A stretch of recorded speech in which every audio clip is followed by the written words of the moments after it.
Hello? Are we live? Oh. Hello! Welcome to 20XX! Welcome to the 20XX final qualifier. One team makes it out alive this morning. My name is Skepadillions, and I am here with my wonderful friend, Pat. Pat, are you excited?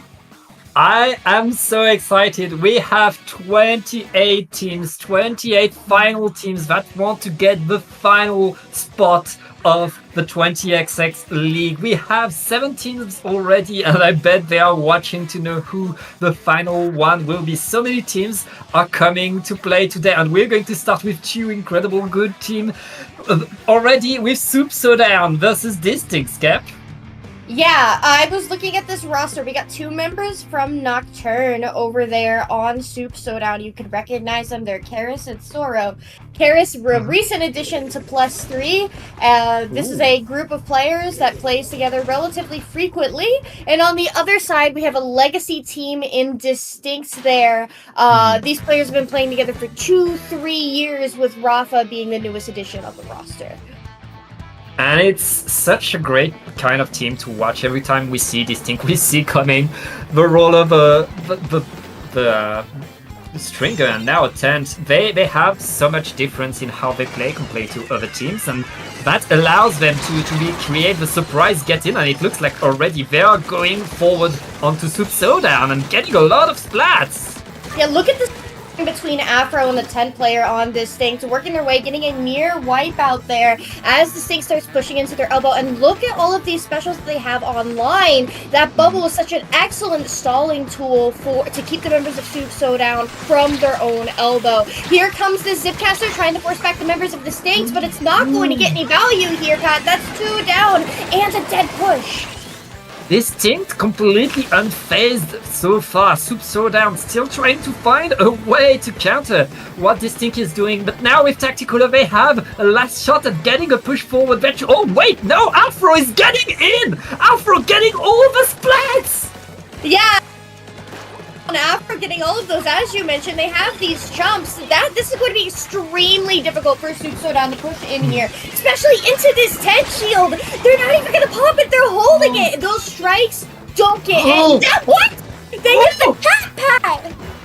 All Distinkt needed to do was paint over the strikes, but they were a little bit too late, not enough paint, and right now Soup Showdown are back into this game. They have a huge comeback to make, but it's not over already.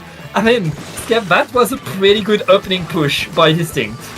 Phenomenal opening push, and they almost managed to keep their super chumps in the game. But as you can see here, they're not running a cooler, so those chumps gonna take a little bit longer, and that's such a wonderful re-entry tool. We get a Sal, Tiger here pushing their way in with this ink vac. They get 1, but there's still a dominant presence here towards that zone.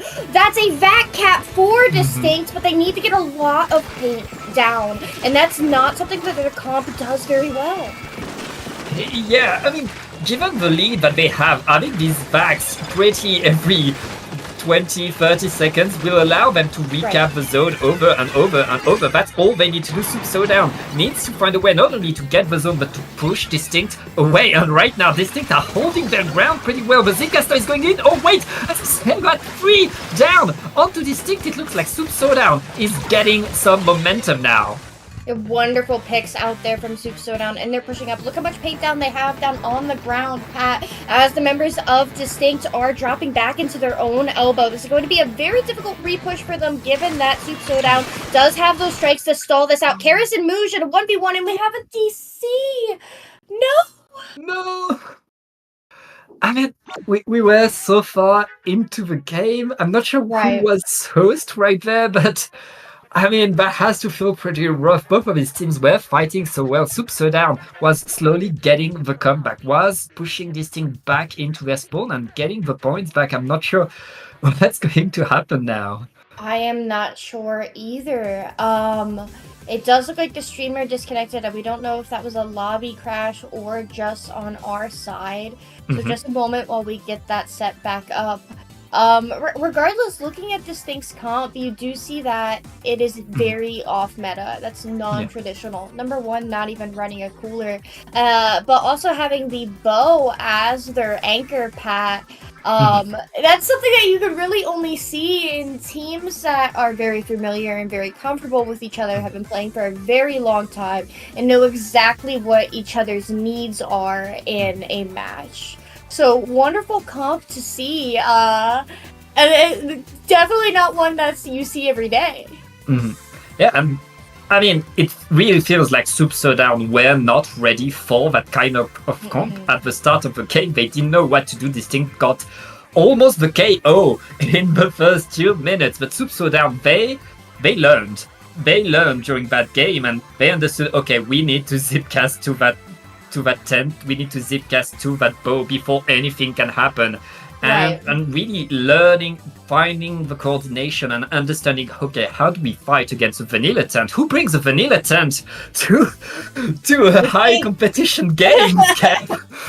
Yeah, Rafa, like the newest member on the roster, so that tent is not something that has been a staple of Distinkt for their long run as a team. So the synergy between the shot that really loves to run in, and you can see at the beginning of the game how well that Afro was playing off of Rafa's tent shield, right?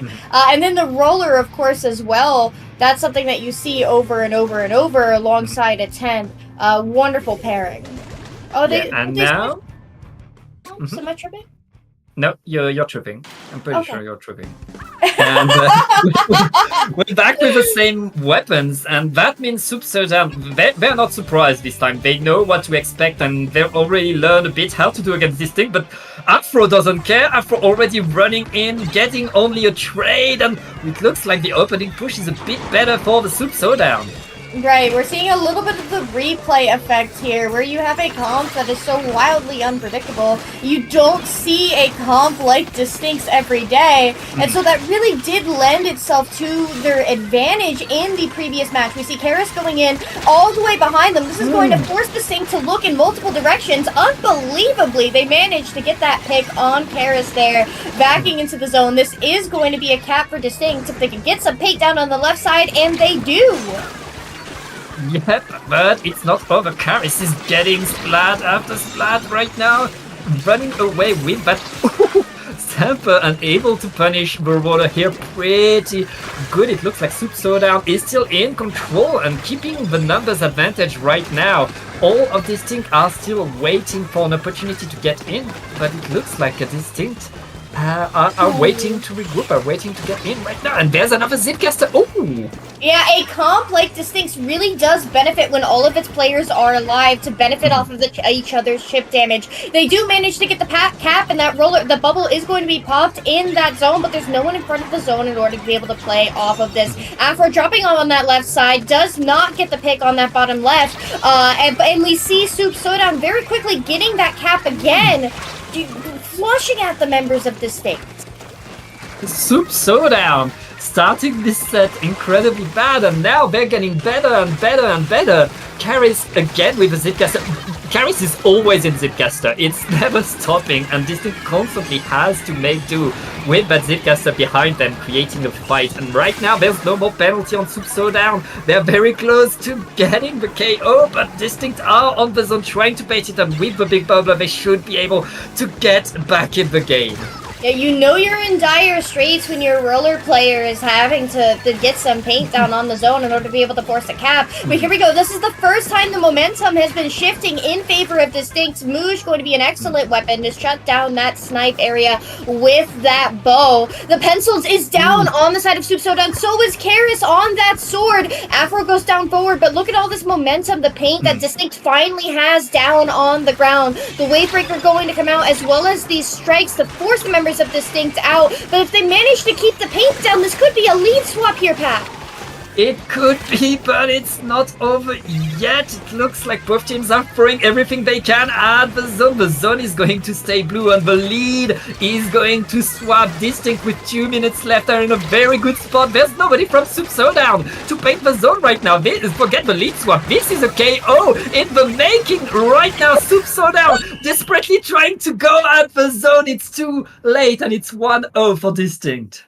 Yeah, oh my gosh. Dare I say, I did believe that the previous game where the disconnects, happened, it did look to me like that game was going to go towards the side of Soup Showdown. This game too, especially with that dominant start that Soup Showdown did have, where they got down to the low 20s against Distinkt, and Distinkt's comp is one that does not favor re-engagements, right? They're relying on that fact to get themselves in. They have a less traditional anchor, as well as a roller that needs paint to get in. Really, their aggression is coming from that shot. It's coming from Afro go get a triple, right? And so that is a wonderful strategy if Afro does indeed get the triple. Right? And he did rather consistently towards the end of that game. Just go in, fight.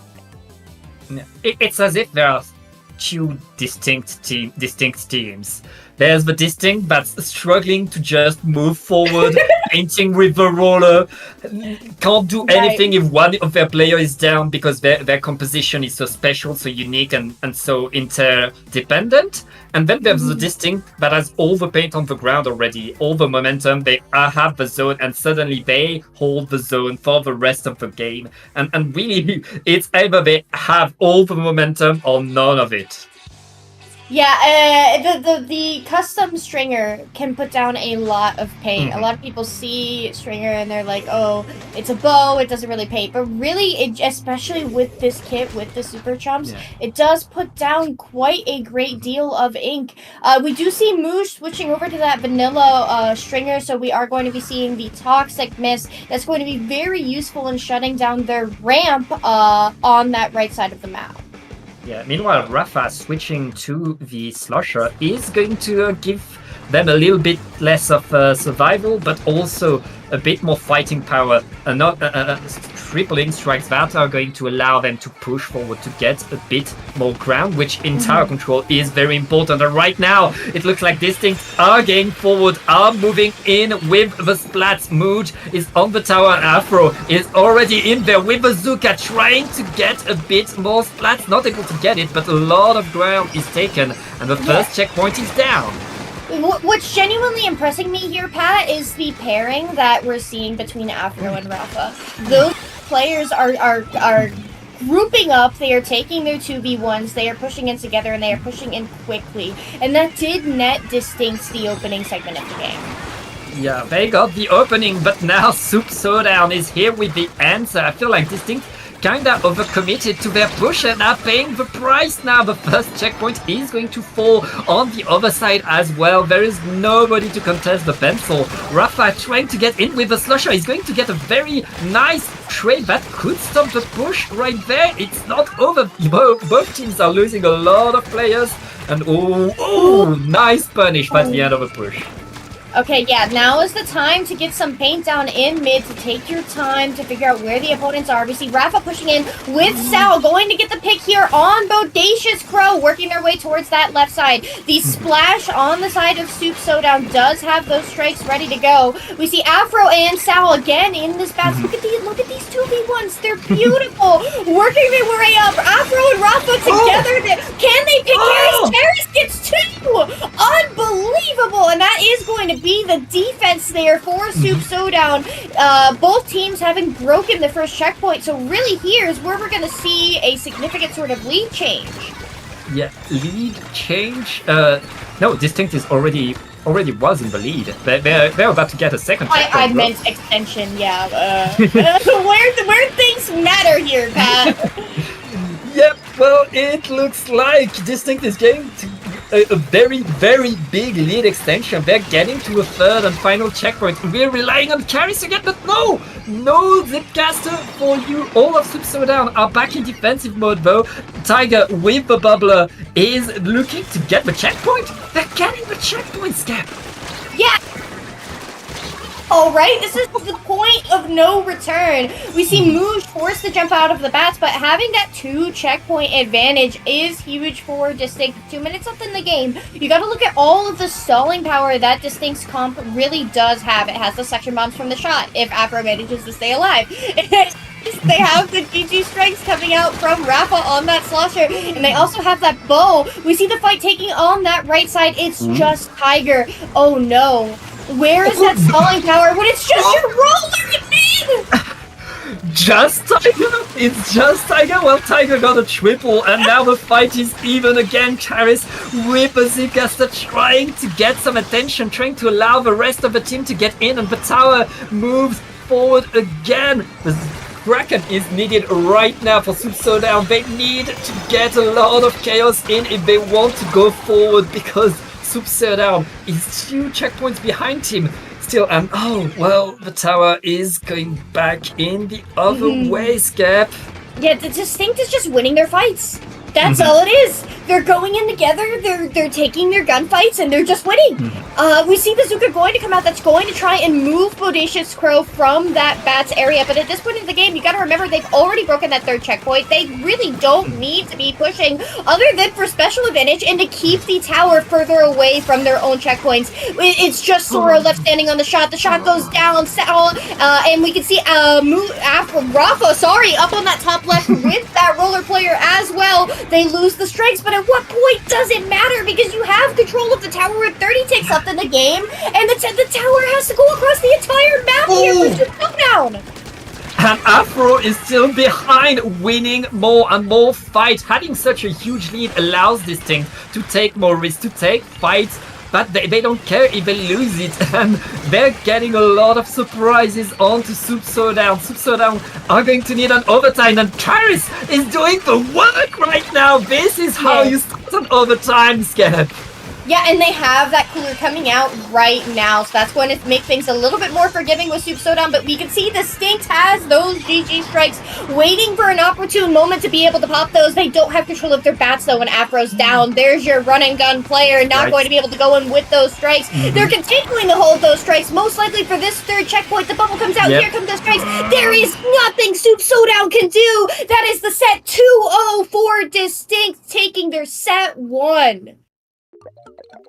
And Soup Showdown waited for the final few seconds to win the fight finally and have that huge push that were eluded them, but it was a bit too late. That's why you bring Tripling Strike to tower control. Yeah, that's why we saw the tent go away, and we did see the swap, 2 swaps I might add to that vanilla stringer, right? Those exploding shots that can really nest themselves on tower and make stringer such a valuable tool, particularly on tower control. Then, as you mentioned, the GG strikes, that's why you run them. We saw it right there. Don't forget your strikes when you pull up to the tower. Yeah, but I mean, you know how it goes. You know you have to run at the tripling strike, find a way to counter it. Distinkt played this game incredibly well, taking full control of the game. Even when they were players down, they were taking the control and getting more and more scared. I will say I appreciate their patience, right? When we did see Soup Showdown settle on that 2nd checkpoint and prepare to break it, Afro went into the shell area that's in between Bats and Plat, you know, that little high ground. And died, exploded, right? And so I appreciate the fact that Distinkt was like, you know what? It's chill.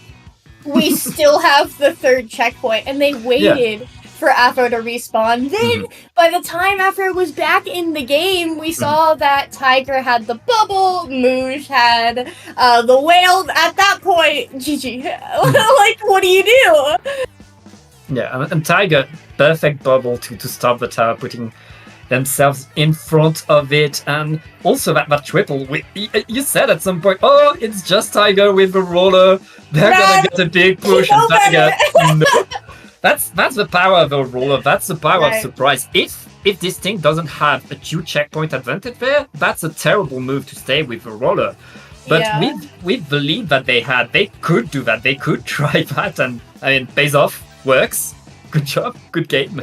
A little bit of go stupid, go dumb, and it works out, you know? Honestly, just the confidence. Just we're taking our fights. We're going in.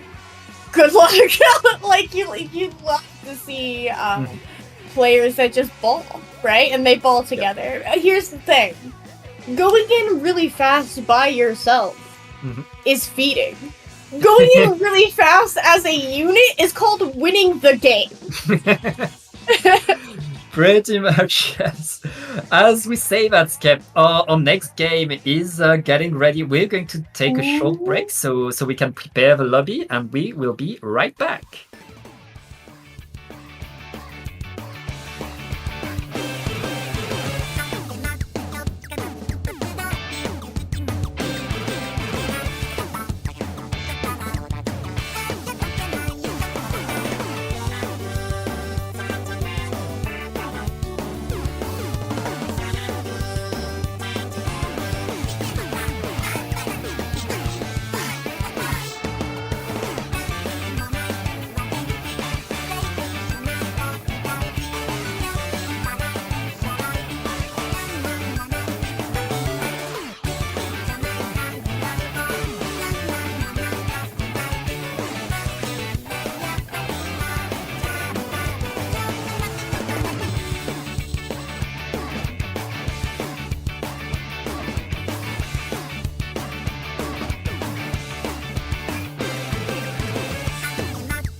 And welcome back to 20XX. We are now in round number 2. We're going to watch John Lennon versus a team I haven't seen in an eternity, Orca Ballestra. I am Pat here with Skep. Skep, how are you doing? I am doing pretty hype. That last set was really good, and I'm excited for this one. As you mentioned, Orca Ballestra, a team of infamy, right? They're your bracket demons, if you would. I recently played with Lankay at Sunset Surge, so this is pretty cool. To see him playing with his team. And then on the other side with John Lennon, you have a lot of players who have been around for a very long time. I'm talking Splatoon 1. So we've got the legacy storied players on the side of John Lennon, and then Orca Ballestra, a team that has managed to stick around for quite some time now. Yeah, and they're coming back for the final 20XX League qualifier. Here we go. Let's start with a game. Not much of a surprise between both teams. I see Orca Ballestra not bringing a pencil, but instead the... Wait, they don't have a cooler, I just realized. Oh, you're right, they don't. Orca Ballestra, you typically are not going to see them bringing out a pencil, right? Because they have Femi, who is their backline player, who specializes in splatlings. What's coming out of this opening here? We have Toast getting the pick on Femi, so that's a delayed wipe in favor of John Lennon as they're looking their way towards that left side. They want to make sure that nobody gets up there. There's no strikes. There's no crab on that top left to be able to stall that out here, Pat. But Lankay working their way on that left side, getting a pick. The crab comes out from normal. This looks to be a very solid retake from Orca Ballestra.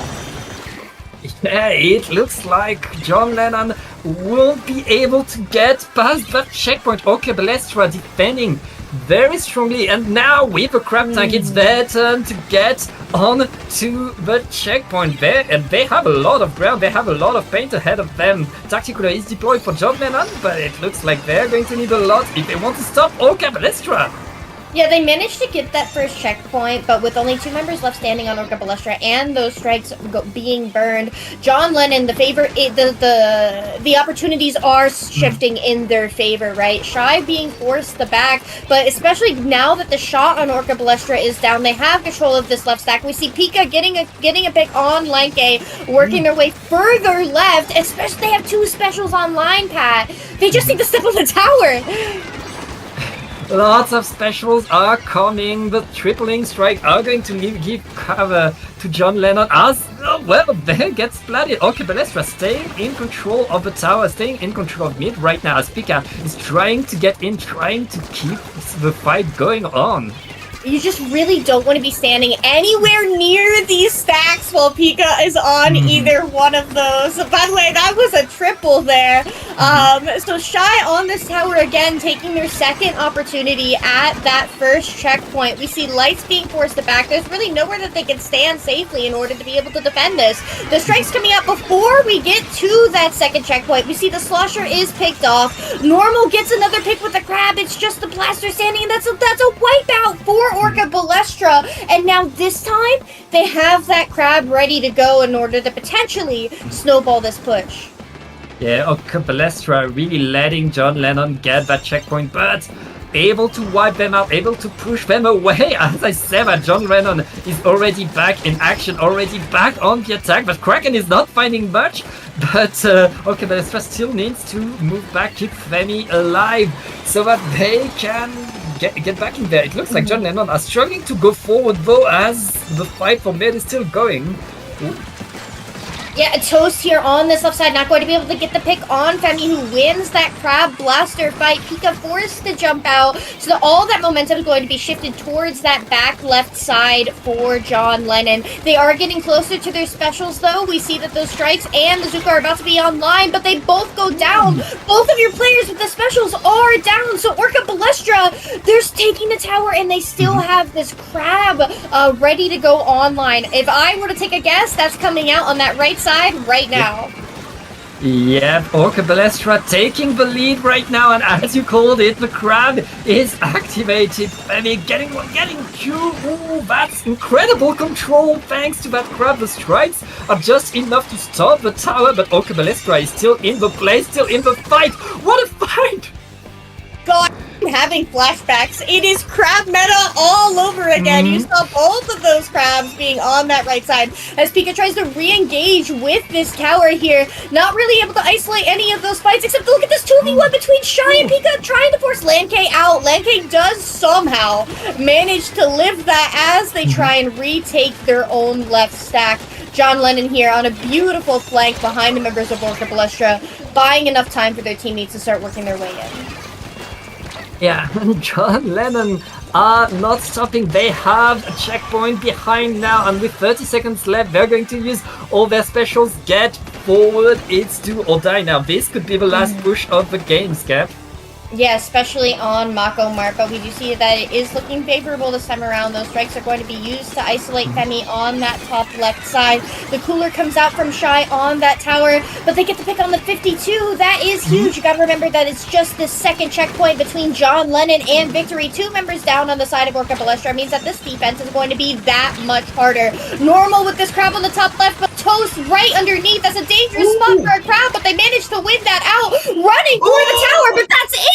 John Lennon taking the lead by the skin of their teeth in the final moments of the game. What a comeback by John Lennon. Really, I mean, just dragging themselves through the finish line. They lost 3 players in that push. These crab tanks all around the tower, getting splat after splat, but it was not enough. There was always one player from John Lennon to stay on the tower and just keep it on. And the extra split second, and Orca Ballestra was all over them, ending that push. Right, I thought that game, it was looking like it was gonna go to John Lennon because Orca Ballestra was constantly like 2 or 3 down towards the end there, but then Normal clutched up with that crab tank, but it was just not enough. John Lennon just holding onto that tower for dear life, and it worked out for them. But when Normal got those picks, I really thought the game was going to go the other way. Yeah, it's really the few picks, a few actions that allow you to get the momentum on such a small map like Mako Mart. Right. A single fight can change everything, can give you, I mean, you have control of both stacks. Suddenly you get a huge push that can snowball, and we saw both teams do exactly that. It's just that, I mean, John Lennon got the last note. Yeah, you did have a lot of those sledge demon weapons with that bucket, with that blaster coming out from John Lennon. And really, you could see how much value they got over the course of the game. The slosher player on the side of John Lennon just getting pick after pick on any part of that stack, using that geometry to their advantage. Just completely unpredictable. You never knew what side of the stack that they were going to be on. And really, the blaster player taking so many advantageous fights against either one of those crabs underneath those ledges, and that's like something that, like, if you're a crab tank user, you just don't want a blaster underneath you, and they won those fights most of the time, which honestly, like, boggles my mind. We haven't seen double crab in a very long time, Pat. Yeah, and I mean, it was working pretty well for Orca Ballestra. They were really getting a lot of momentum off of that. Again, like, it was the crabs being able to dominate the whole map. On a much more open map, we have like a lot of sites and a lot more line of sights that will make the crabs more active and more powerful, but also the map is wider and you need to get deep in. They're doing it again? Like part of me was wondering legitimately if it was a mistake on the last game, because you see that edit and you just gotta wonder if there was some confusion. But they're bringing out the double crab again. This is deliberate.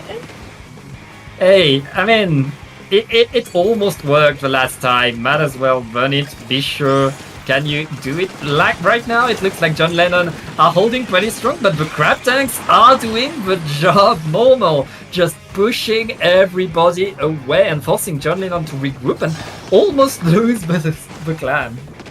Yeah, and that clam being thrown back so that way Shy can just keep an eye on it, maintain that passive special charge.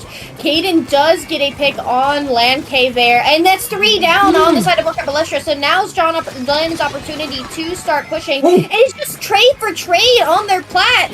Pika on that spinner already having control of the backside of that. This could potentially be a push here for John Lennon, but I doubt that it continues much from here, given that they're already 2 down before that power climb is even done.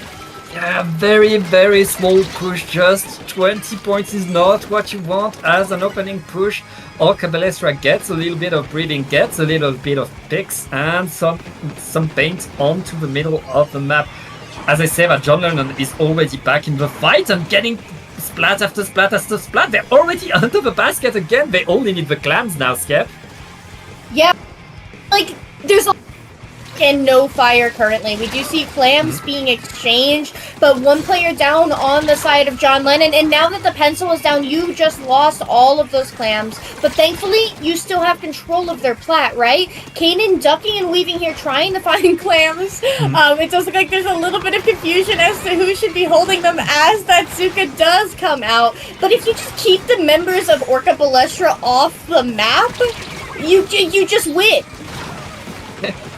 And right now, Orca Ballestra are defending pretty well, but almost all of John Lennon is back to spawn Shy. The last one standing, regrouping back with the team. This could be the opportunity for Orca Ballestra to get in. They have no clams, but because this is their first time, they are past mid, and they're very far past mid. Lanke already getting in. Shy jumping out. The clams are slowly coming to that basket. They still need to make a ball, and they're not able to do it yet.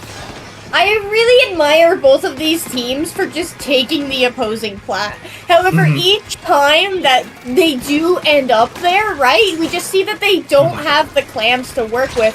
Orca Ballestra does have that 1 power, but they lose Lanke. Lanke's been the one that's been getting them in. This crab here with no one in front of it. Pika's going to come in and trade with that. Femi gets the dunk, but there's nothing to sustain this push with. So while they do break the basket and they do tie things up, unless Lanke's able to get the jump in, which they're not going to be able to do in time, this push is done so. And that has to be the worst push. You make 19 points, you do not get the lead with less than 2 minutes left. John Lennon, with their 20 points, are still in the lead, are still winning this game, and Bazooka coming through. Oh, wait, that's another push for John Lennon. It looks like they're going to get more points this time. Yeah, this is going to be devastating, right? We have this power clam coming in right now. We see that Shy does have a couple of plans to be able to stall that basket out. The strikes are going to completely halt Orca Ballestra's defense. Femi does get a pick there on Pika, but we do see Caden trading Femi out. It's just 1 member of Orca Ballestra, and Caden here, completely an animal up on this plat, circling their way all the way around, right? Shy has another power clam already ready to go, and they have control of mid. So Orca Ballestra needs to find their re-engagement here. They need to do it quickly, and then get those clams. Lights gets 2 huge here, Pat. That's 3 down. That's a wipe. Oh, why by Orca Ballestra finding the answer, getting back in the game. They already opened the basket and they deploy all of their specials right now. They still have a few more clams, and the pity clam is ready to jump in. Light is like, oh wait, it's too late again. Yeah, the second time. We see that power clam jump coming in just too late. 20 ticks left on the clock here with John Lennon having special and clam advantage. And look at all of this beautiful paint down in mid. We see Pika pushing up, trying to get the pick on Lanke. Going to get 2! Unbelievable! And it's just normal left on that splash, but not for long. Shy, relax. John Lennon starting... Like, they started this game struggling to fight and collect the clams at the same time. But they got more and more momentum throughout the game, getting stronger and stronger. John Lennon is back from the dead. You heard it here first, Pat. Yeah, can't wait to hear more from me. I bet. Yeah, honestly, just because you haven't seen players around in a hot minute since Splatoon 1 doesn't mean that they don't still got it. That game was interesting at the start. You can see that, like that map, you really want to be playing it plat to plat. You just you get the picks, you take their plat. Don't hesitate or stall in mid just because it's so open. You have no cover. You're gonna get taken out by something random, and it just feels bad, man. But once the clams really started flowing into the hands of John Lennon, they were able to get that first initial push to 32. It can be pretty hard to come back from that on Museum because you need to take their plat, but where are all the clam spawns? They're in mid. So you really have to have very clear communication on who is handling objective where and when, which honestly, for both teams, did seem to be a problem at the start. I feel like Orca Ballestra was using their crabs incredibly defensively. But when it matters to push, so every time John Lennon during the first 4 minutes of this game, they would get to the platform and then Orca Ballestra would activate a crab tank and stop the push John Lennon away, not let them get more than 20 points onto the basket. But when it mattered, when Orca Ballestra wanted to get in, get the push in, the crab tank from mid was not enough to allow them to get in there, to get forward. So good defensive composition. The moment John Lennon gets a good push, gets to 32, Orca Ballestra was in deep trouble. Yeah, as you mentioned, the defensive crabs were good, but the offensive crabs, very rarely was there a player in front of the player in the crab. And so another coolerless chip damage comp coming to the table, unbelievable. But you still need the player in front of the chip damage to make it work, to find that value, to get those picks.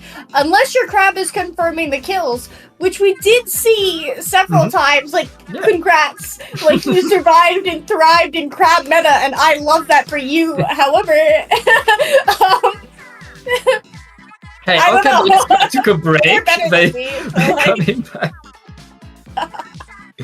Yeah, wonderful players, very talented on both sides, truly. But we are going to take a little bit of a break because I need to get more water, Pat.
And welcome back to 20XX. We are now in round number 3. I am Pat here with Skep, and we're going to watch two pretty well-known team, ASC Teni. I don't need to introduce them. They're a staple of the French community. On the other side, the Gravity Equation. They've been around in other EU tournaments, doing weeklies and playing as well as they can.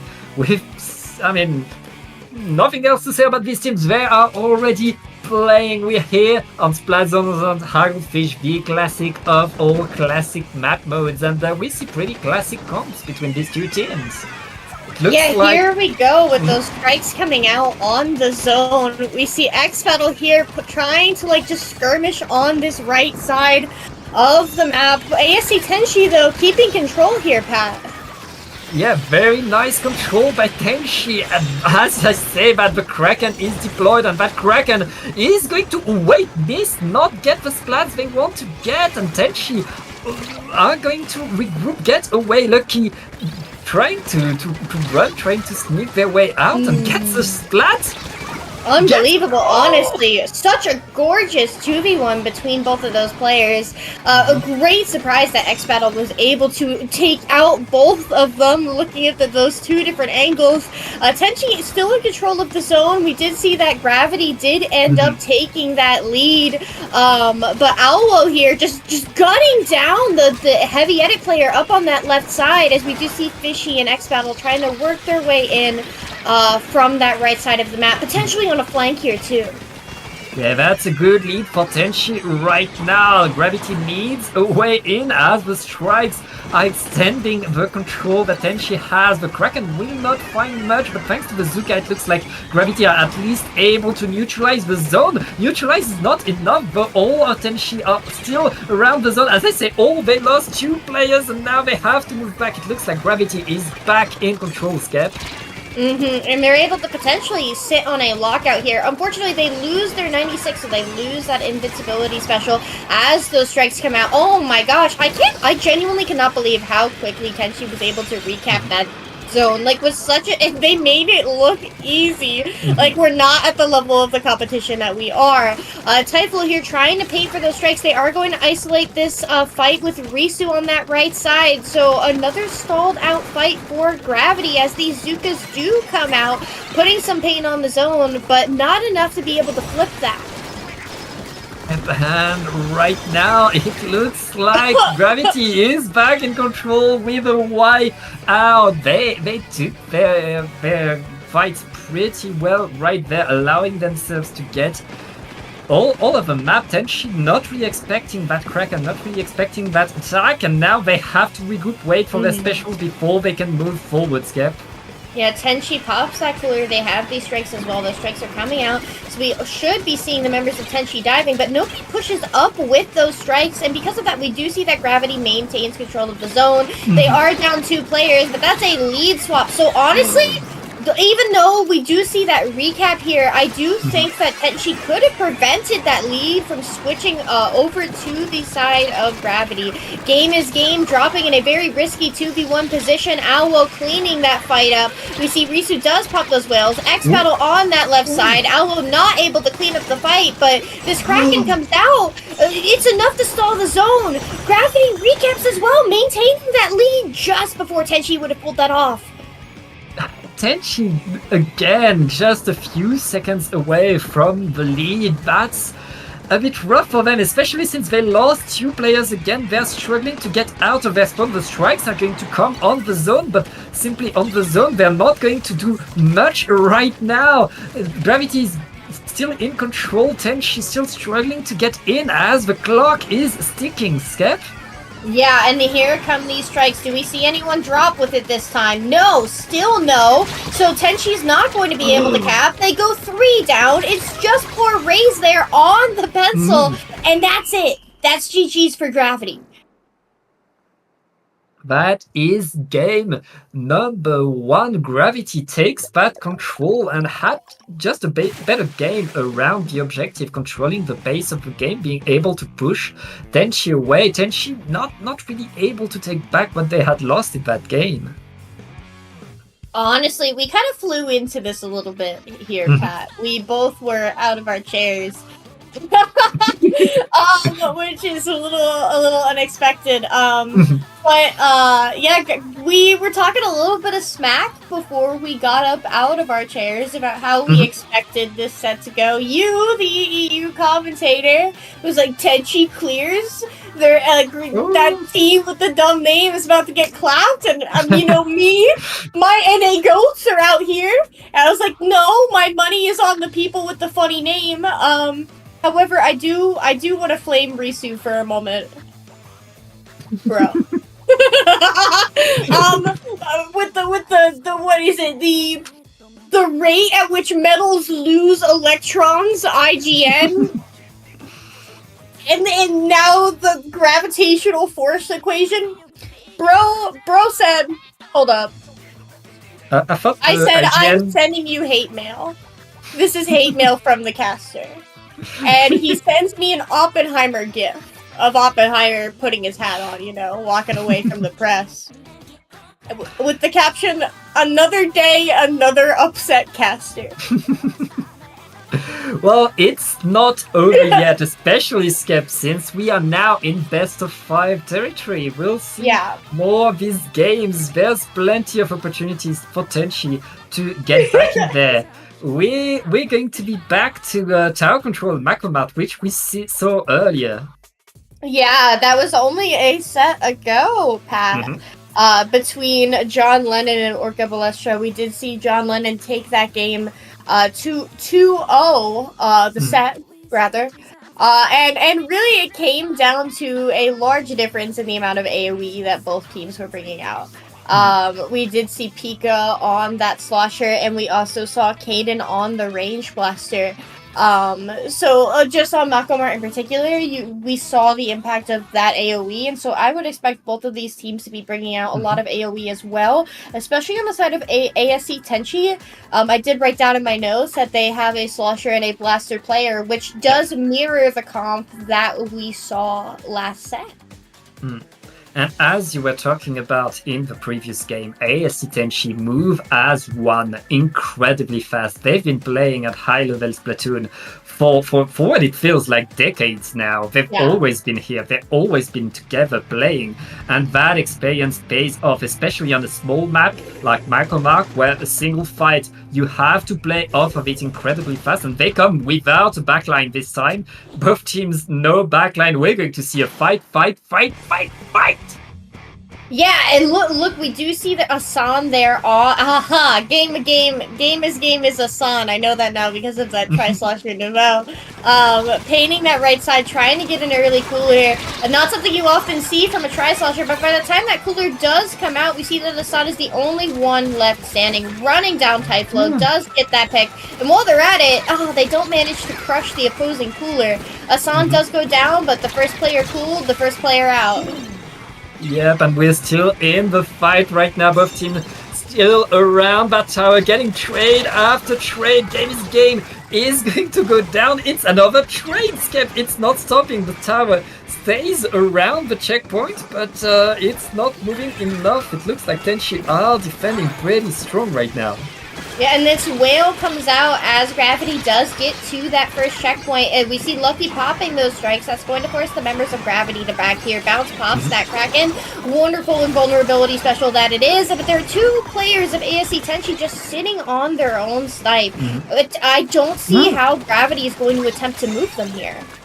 Yeah, and speaking of moving, Tenchi just moved forward, got the splats, and it's their turn to be on the tower right now. Typhlo and Lucky are already under that ledge doing what you do with a blaster and a slusher. Lots of space for Tenchi right now. Yeah, and this is a little bit of the range diff that we are going to be seeing here. Tenchi with that range blaster in comparison to the vast majority of the short range comps on the side of Gravity, especially when it comes to clearing that left ledge, which did seem to be a little bit of trouble for Gravity as they were trying to push, right? So Tenchi here going to be able to take advantage of that range blaster, of that slusher, in order to be able to clear that ledge and start working their way up. Off that wipeout, Typhlo and Lucky going to be able to get set up over there.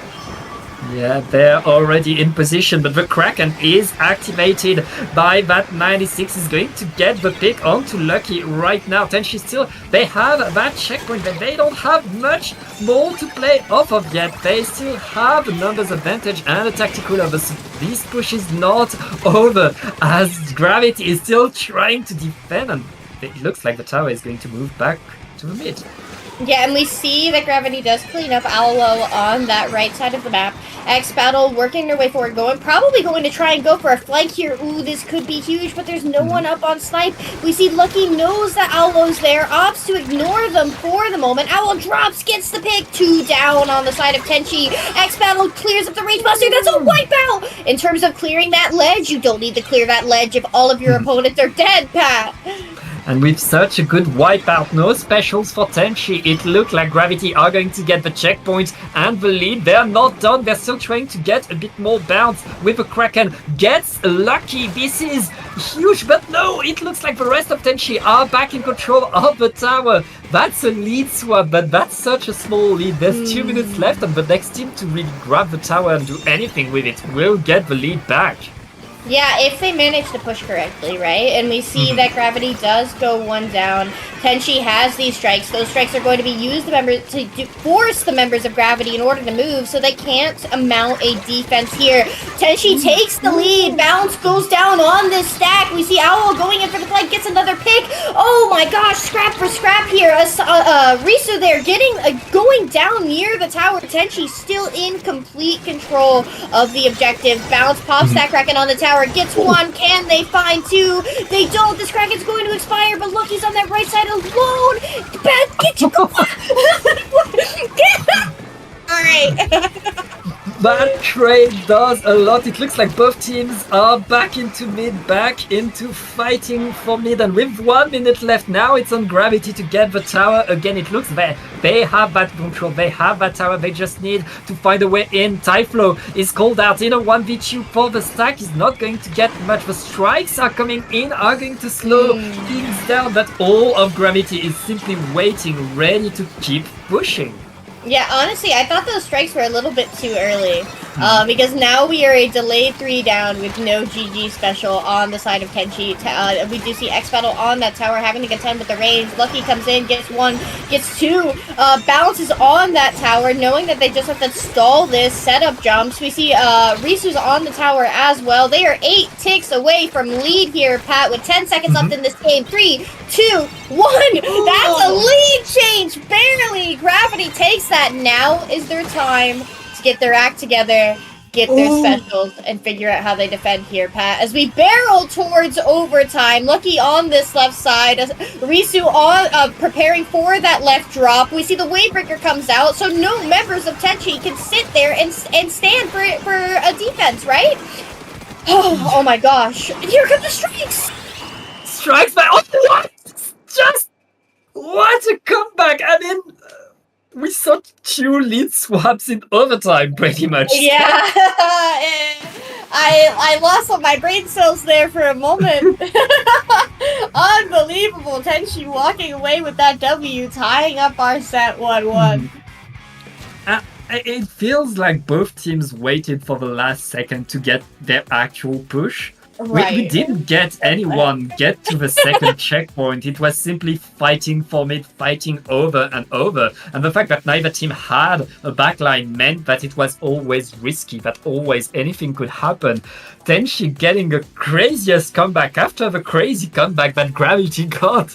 That game was, I mean, as close as it gets. I started speaking in tongues there for a bit. Because just there were so many trades, it was impossible to keep track of who had the advantage, when and where, right? Unbelievable that a high-level game being decided by who stood on the tower a little bit longer past the first checkpoint. Frankly, ridiculous. I was a bit concerned about Gravity's comp there. There was not a lot of range. Really, most of their stability coming in from bounce on that 96 deco, given that they can just pop Kraken and get out, right? But I didn't see that being taken advantage of. With that type of comp, you just want to be fighting at every given opportunity, but when your coolers are coming from a Tri-Slosher and a Bow, which does not get a lot of them, how much can you really just keep running it down? Yeah, it was a rough one for both teams. Gravity, I feel like they were able to defeat Tenshi. That 96 and that Kraken were able to constantly force Tenshi to move away, to do something else, and especially the Slosher and the Blaster, who are pretty slow, can't dodge the Kraken that well, constantly had to move. And I feel like Gravity were doing the job well. We saw the tower go past the first checkpoint, I feel like 6 dozen times. They were constantly bringing the tower past that checkpoint, but stopping right there because there was always an answer from the other team getting back in, getting the fight back. Yeah, there was certainly a lot of fights happening, which is good. And I don't mean to knock at Gravity's door. I mean, I already sent them hate mail less than an hour ago.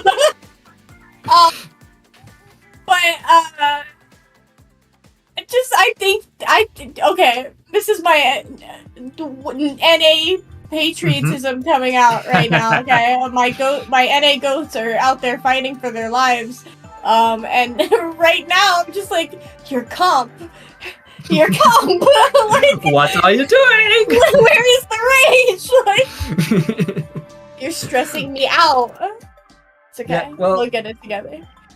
We're going on to Umami Runes. On Umami Runes, there has to be range. Range is going to come from both teams. We see the pencil coming back. We have to, I feel like. Yeah, okay, so we see Typhlo switching to that Rapid Blaster Pro deco. And Asan, thankfully, on a midline. Hey, there's a Tacticular.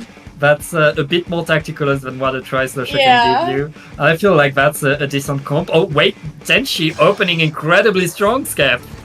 Yeah, and they immediately run that down, right? They do not give Gravity any moment to set up, and now they're popping that cooler and getting this dunk here. They don't have a lot of clams to follow up with, but all the clam spawns are in mid, and they have such excellent mid control so quickly into this game.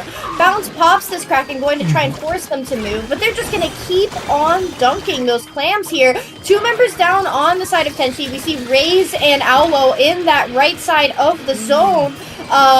And they get picked, right? So this is a dead push at this point, but they are putting in the work for it, Pat.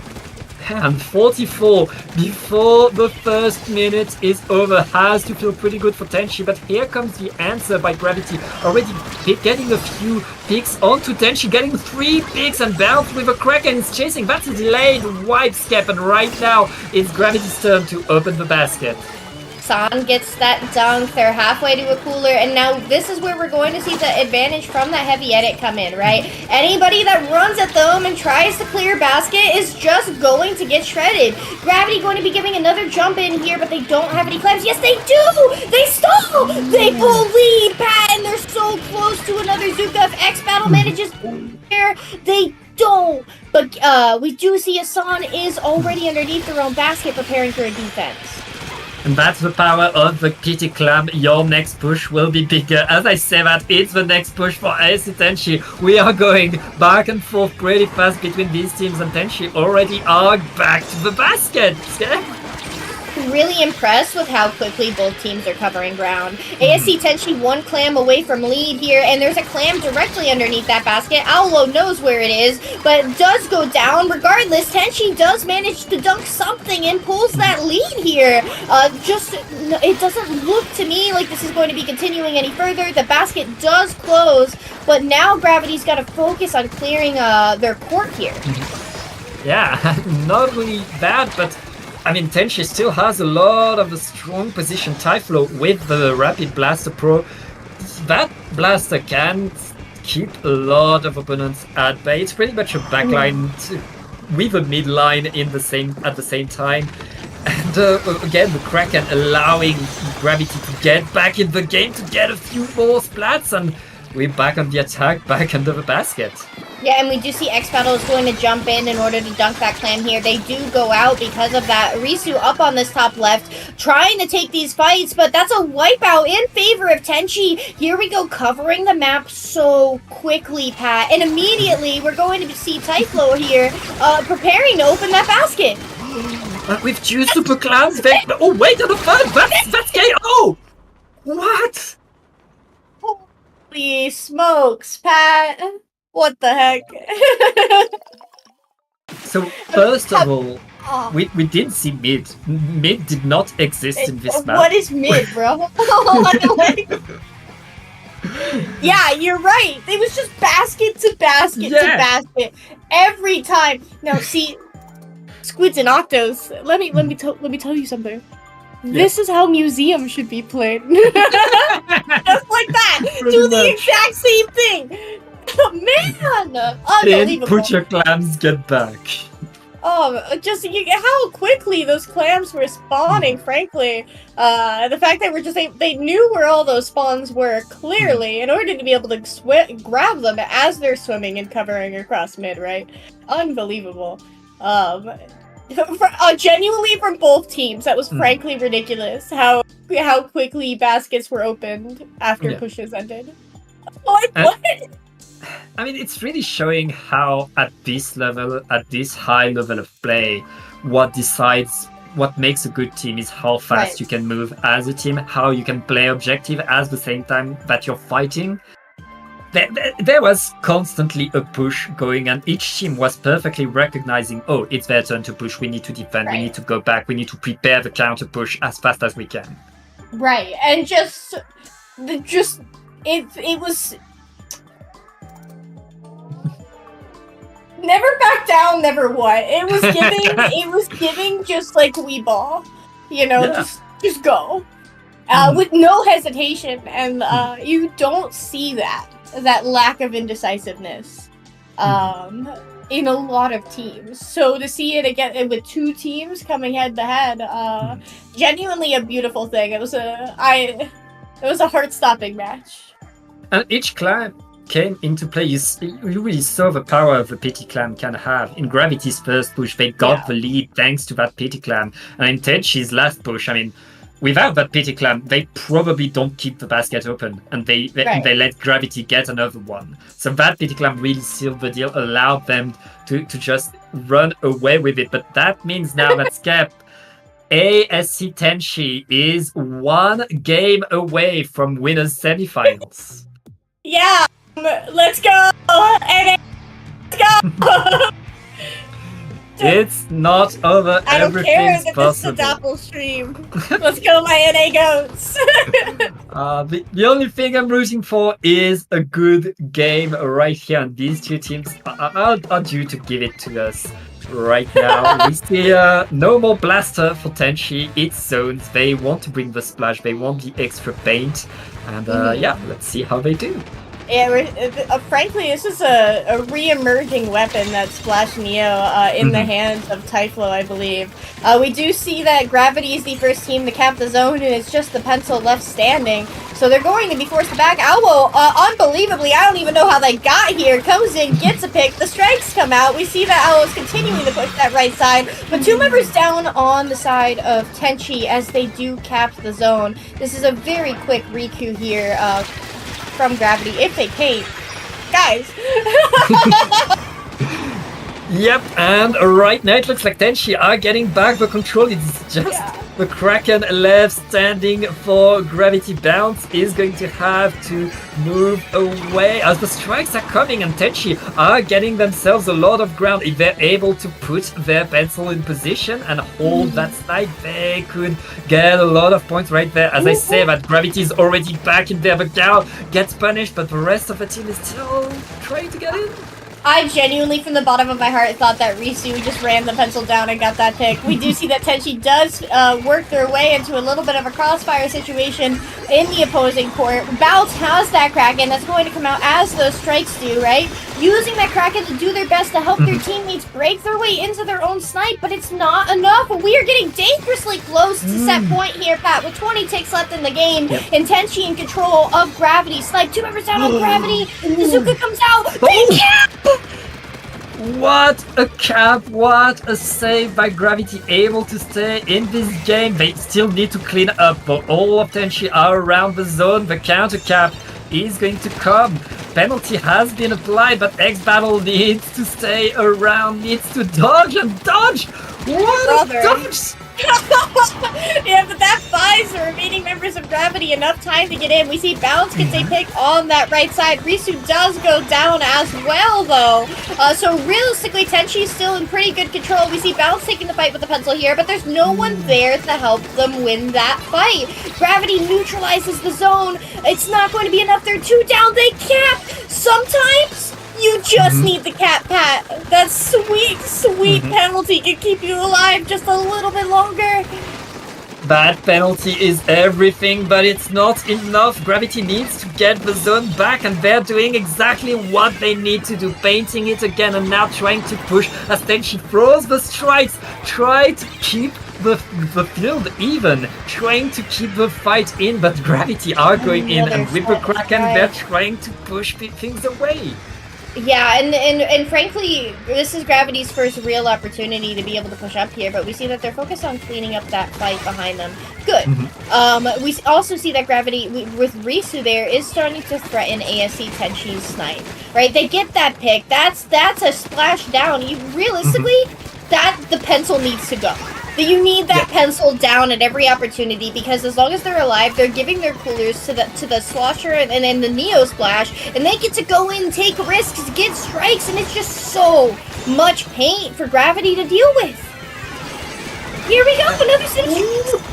Yep, it's not stopping. Bounce is going to get the splat, and right now Gravity, they don't have penalty. They're so close to getting the lead, but they lose 3 of their players. It's just the heavy edit. The heavy edit has to move back. Tenchi is back on top, winning the last minute now. All they need to do is simply delay, paint ahead of the zone. Gravity needs something big right now, Skep. Right, they have this whale. We do see that being popped on Lucky on site. Risu using that to try and get their way in. There's 2 members of Tenchi on their own snipe, and we see that the splash is really close to those strikes. Bounce comes in, gets the pick. Bazooka is popped. It's going to be focused on that side. They get the pick on the pencil. That's huge. Lucky's in a very dangerous situation. Somehow manages to duck, weave, survive. 3 members down for Gravity, with Tenchi in control and with specials online. This is dangerous. This is dangerous, Pat.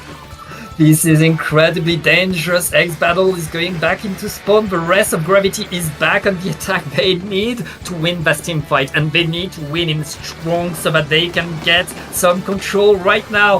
Tenchi is still painting the zone. They lost 2 players, and we are going to go to overtime. It looks like as Tenchi is desperately trying to keep things away. Gravity just going to deny the strikes. Wait, the strikes aren't enough. Oh! Risu trades out. We do see that cooler's popped in favor of Gravity as we are in overtime. There's another set of strikes. Is it going to be enough? No! They cap ASC Teni taking Splat Zone, Spartacle, and Diamond with it. The set as they move their way forward onto semifinals. Yep. That is game and set for ASC Teni. Gravity fighting pretty strongly, almost getting there, but in the end, the experience that Teni has paying off. Yeah, as you mentioned, your EU goats. They've been around for, frankly, what feels like just forever. Frankly, I've mentioned the term bracket demons a couple of times so far. You see ASC Teni and Paddling Pool, and you're like, darn. Yeah, they've played together for so long, and they've played at that level for so long. Gravity are a bit more newcomers. They're incredibly strong, but when you get to a final qualifier of a major tournament, it's a different pressure. It's a different team that you're going to face, and Tenchi is used to that kind of environment. Right. Yeah, excellent point, as you mentioned. I do want to say, though, Gravity, they've podiumed at majors before. We do see Bounce getting 3rd place at LTC this year, 2024. So still fantastic players. Regardless, there's just something to be said about how often you turn up to a tournament with the same group of people and have to learn how to thrive in that stress, in that environment. There's been a nice re-emergence of double limb across the board. It does seem to be the favored format in most of our community tournaments right now. So it is wonderful to see 20XX running this double limb qualifier format, which is now very comfortable and very familiar to a lot of these players, as opposed to some of the more cooked formats cooked as in they've spent some time in the kitchen, not cooked as in Doom. Sorry, I'm old. Hey, it works. It's pretty well, and it means Gravity still has a shot at coming back. They only need to do it through losers bracket. Speaking of, we're going to see the semifinals on winners side, so we'll take a short break and we will be right back.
And welcome back to 20XX, and we are back with two teams that we've seen before, Skep. We are going to watch John Lennon versus ASC Teni on, again, more NA versus EU. Yeah, yum. It's nice seeing to the part of the fun of a major like 20XX is any teams don't scrim EU teams every day of the week, so it's fun getting to see how our regions compare, right? And we talk about story, right?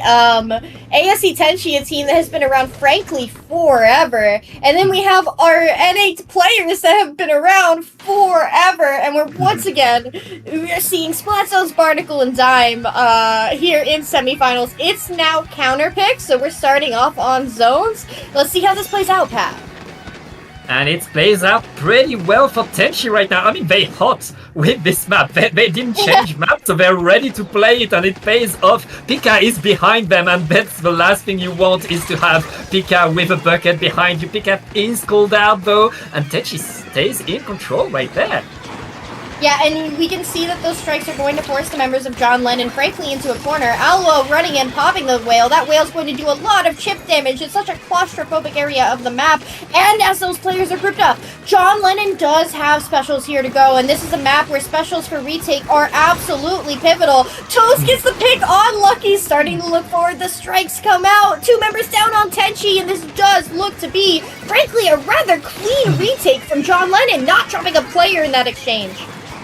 Yeah, they got in pretty strong, but Teni is still there. Teni is still around the zone. They have a huge lead, and it's simply penalty that was applied. Teni countering that push right now, getting back into control and forcing John Lennon to keep fighting. Yeah, it is unfortunate that John Lennon did not have any additional specials in order to start working their way towards a lockout once they had managed to get control of their snipe. But on a map like Splat Zones, Barnacle, and Dime, sometimes you just need to get your own snipe. Toast and Kanan looking on that left side, they get the pick. Kanan dropping on Lucky, doesn't get the pick before Lucky jumps out, but these strikes are coming out. Toast pushing up with that Kraken. We do see John Lennon getting the pick again, but 2 members down. Toast having no foot paint. That's clean from ASC Teni as they are going to be able to cap this zone. Yeah, and again, Skep, Teni letting the zone be capped, getting the penalty, not really minding, because they're back on top, they're back in control, and they lost 2 players right now. John Lennon already getting a good push again, but they need more than getting to the zone, because Teni's back in the fight again. Yeah, already. Those strikes doing enough of a good job in order to be able to stall out for jumps from Teni. Not a play that often works, but Teni did make it happen.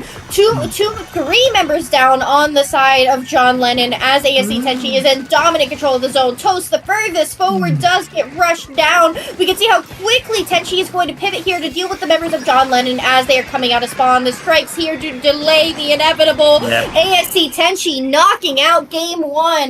Putting John Lennon on their counter pick. Perfect control by ASC Teni. Even when they were losing the fight, they were already preparing the pushback. They're way back in. John Lennon only scraping the zone here and there, not really able to take that control. And Skep, as you were saying, the fights were going John Lennon's way several times. In terms of fights, these 2 teams were pretty even, but Teni keeping their eyes off the prize, keeping the control over the map and over the zone. Right. What I saw from John Lennon was very clean retakes. Right? They would retake their own snipe without dropping a player. On Barnacle and Dime, that is unusual to see a team be able to just be like, okay, where are we dropping, gamers? And go in and get that snipe, right? What it was from there afterwards was cleaning up, more often than not, the 2 members of ASC Teni they did not win their fights with. It was springboarding off of their phenomenal retakes in order to start setting up for a lockout. A necessary component on Barnacle and Dime. We are going to be looking forward to Clam Blitz Museum, Pat, a map mode we have seen John Lennon play before and win over Orca Ballestra. Yeah, John Lennon, I mean, they struggled to push at first, but I doubt ASC Teni will bring the double grab back that we saw from Orca Ballestra. Yeah. That's going to be a different fight. That's going to be a different dynamic. But as you said, we are replaying the maps that these teams, I mean, they're top level players. They know all of these map modes so well. But yeah, John Lennon is the team that's a bit hotter on this one. We'll see if it plays for well. Teni, clearly, they were ready for the barnacle. And they played it as they Right, they literally played it 5 minutes ago, right? In terms of Clam Blitz Museum, I'm remembering how quickly John Lennon took Orca at the time, Orca Ballestra's plat. It really was a problem for the majority of the game, a problem of clam management leading up to that. I'm sure that they've talked about it. I'm sure that they broke it down. Just somebody's got to be getting those clams. A team like you know that pencil is going to be coming out here, so taking advantage of that spinner in order to break up the pencil's sight lines on their own plat, I see why they would want to pick this into pencil in particular, and given that they have already played well on it.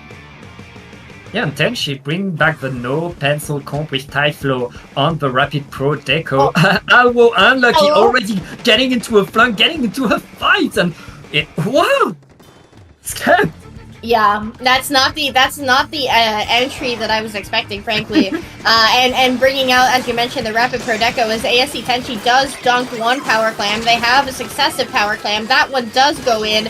They were all cooled as ASC Teni does go 3 down, and Pika cleans up the 4th right now, painting up on this left side. They know where the members of Teni are going to be. Teni has no choice but to be on their own plat. But look at all this paint that Teni still has down in mid as 2 members of John Lennon make that 3 are down. And Skep, we've seen Teni play Clam Blitz, and you said after that game, that's how you play Clam Blitz on Museum, despite it not being Museum. Oh, you're so right! What they need to do. So, I did say that. Yeah, and now Teni's still under that platform, still getting that pressure. They have the Super Clam at the ready. John Lennon finally finding the answer, forcing the jump away, giving themselves some space, and chasing Alwo alone. What? Yeah, there was a jump in there. They jumped in because there was the 52 was on the plat, right? And so they just waited for that player to be under basket to jump. Frankly, a little cookie for Cocoa Puffs, if you would, because they aren't able to follow up on it. They did reduce their penalty, however, and they are still in excellent control of John Lennon's plat. And here comes that power clam, and this time, are they bagging? Did I see that? Mods, check that. But what is this game right now? Teni are simply throwing themselves with clams at the basket, getting more and more and more. John Lennon barely surviving that. We're 2 minutes into the game, and Teni has scored so many points. They don't have that much penalty because they did that in a million different pushes. And now John Lennon are back to the drawing board, and there's again a bucket on that platform. Yeah, this is, now that you have pointed this out, this is giving me umami flashbacks, except I'm not seeing the same level of gusto that we did see from ASC Teni on said Clam Blitz umami, right? Pika here on this left side, Alwo's going to try and swing them. Oh my gosh, the splash wall! That's trading! Unbelievable! Thanks to Kaden for trading out their slosher player. That could have gone very differently. Great responsiveness. Incredible, but I mean, John Lennon need more than that. They have the clams right now, but they don't have the ground yet. Oh wait, they have the big skep with 2 down. It's finally time for John Lennon to get to that basket. Yeah, Shy's going to get that dunk. It does look like Kaden did go down with that Kraken, and they were cooled. So, honestly, John Lennon having these 2 specials ready to go for ASC Teni's plat. We do see the strikes being popped out. That's going to stall out the push just a little bit longer. Pika also popping their strikes. Toes behind the 2 members that are under basket. This is a lead change for John Lennon. There goes Power Clam. Toes gets some more. Oh my gosh, can they KO here? They're claims. There are clams on the spinner! There are clams on the spinner pack! Can they get them in? It doesn't look like they're going to be able to, regardless. But phenomenal push. It could have ended all right there. I mean, that's how you answer a million small pushes, with one big push. And John Lennon is not done. They're still on that platform, getting more and more fights. Tenchi, suddenly they were in the lead for most of the game, but now in the last minute, they need another push, and they need a big one. Right, ASC Teni popping both of the specials that they have online, but there's still enough paint down for John Lennon on that left side that it's going to give them a little bit of a buff when it comes to taking these fights. The Kraken comes out from Toast, looking their way towards that right side, keeping ASC Teni on their plat. This is exactly what you want to see John Lennon do. The longer the opponent is on their own plat, the less time they are on yours. There is a little bit of a skirmish that we're not seeing going on, but down that left side, Shy opts to try to push, but forced to jump out, keeping that power alive. Good jump. Yeah, excellent jumps, and now both teams are back to looking at each other from mid with one big difference though. Tenchi needs to push. The strikes are coming from John Lennon, and John Lennon, they want that game right now. They're holding incredibly strong. Nobody from Tenchi can get anywhere near them, and what a defense by John Lennon. Yeah, here we go. Caden's underneath the basket, trying to get the pick. Does have Zuka, goes down. ASC Teni popping their whales, but I don't think that it's going to be able to stall it out here. It is unbelievably so. We see the Power Clam working their way towards John Lennon's plat, but that's 2 down on the side of ASC Teni. No one in control of that power. Can Typhlo save the Clam? They do, but not for long. That's GG's. John Lennon winning up their counter pick. Yeah, game number 2 coming to the NA pickup. We have a set, and I mean, John Lennon, they just got an upset against Duck Motif in the previous set. They are ready to fight. Do not count them off. They need to beat ASC Teni on their counter pick, and that's going to be a rough one, Skep. Can they go zones? Because I know there's no Rainmaker, right? So, Dapple rules, you are not allowed to come back to a map that has already been played, but you can go back to any mode you want. So yes, they can go zones. Okay, I was wondering how that worked with only 3 modes. Thank you, knowledgeable Pat. Yeah, so I was gonna say I feel fine for John Lennon as long as Tenchi can't go back to zones. However, they can't. Yep. So we did see how clean and wonderful John Lennon's retakes were, and they're taking the corresponding space that they need to with. Hold on, they're taking the corresponding space with that they have to when they need to. Right, so especially that skirmish in the end on keeping Tenchi on their plat on Clam Blitz Museum. We saw how dominant Tenchi was on Clam Blitz into Gravity in our last set. So frankly, to see I apologize, John Lennon putting up such a strong fight on Clams, especially as you mentioned, a map that. Oh, Clam Blitz Umami! Oh, here we go! Here we go! It's so on, Pat. Hey, Tenchi wants the Clam's revenge, and we've seen them play on Umami. They are so strong, they're so fast, so well coordinated. Yeah. Be careful. But as the curse predicted, we mentioned again how similar Tenchi was playing Clam Blitz Umami into what, in my opinion, how Clam Blitz Museum should be played in an ideal world. John Lennon won Clam Blitz Museum, so can they also mix it up enough here to make a difference where Gravity couldn't? Well, Skep, it's time to test your theory, I guess.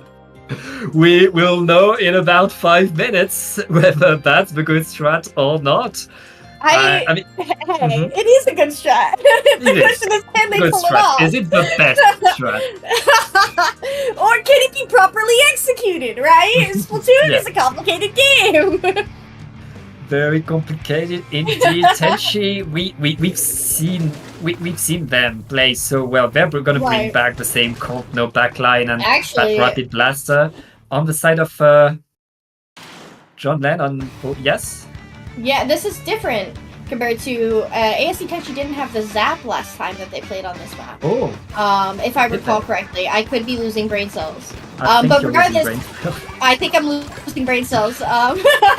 We do see Almo pushing their way up. It is 3 down on the side of John Lennon. However, you gotta remember, this is exactly how Clam Blitz Museum opened up. Yeah, and this is how Teni likes to open strong, fast, taking risks and making these risks pay off. 2 down onto Teni pretty fast, though they didn't manage to make that many points. That's not the best push that they could have had. John Lennon answering pretty fast and already back into mid.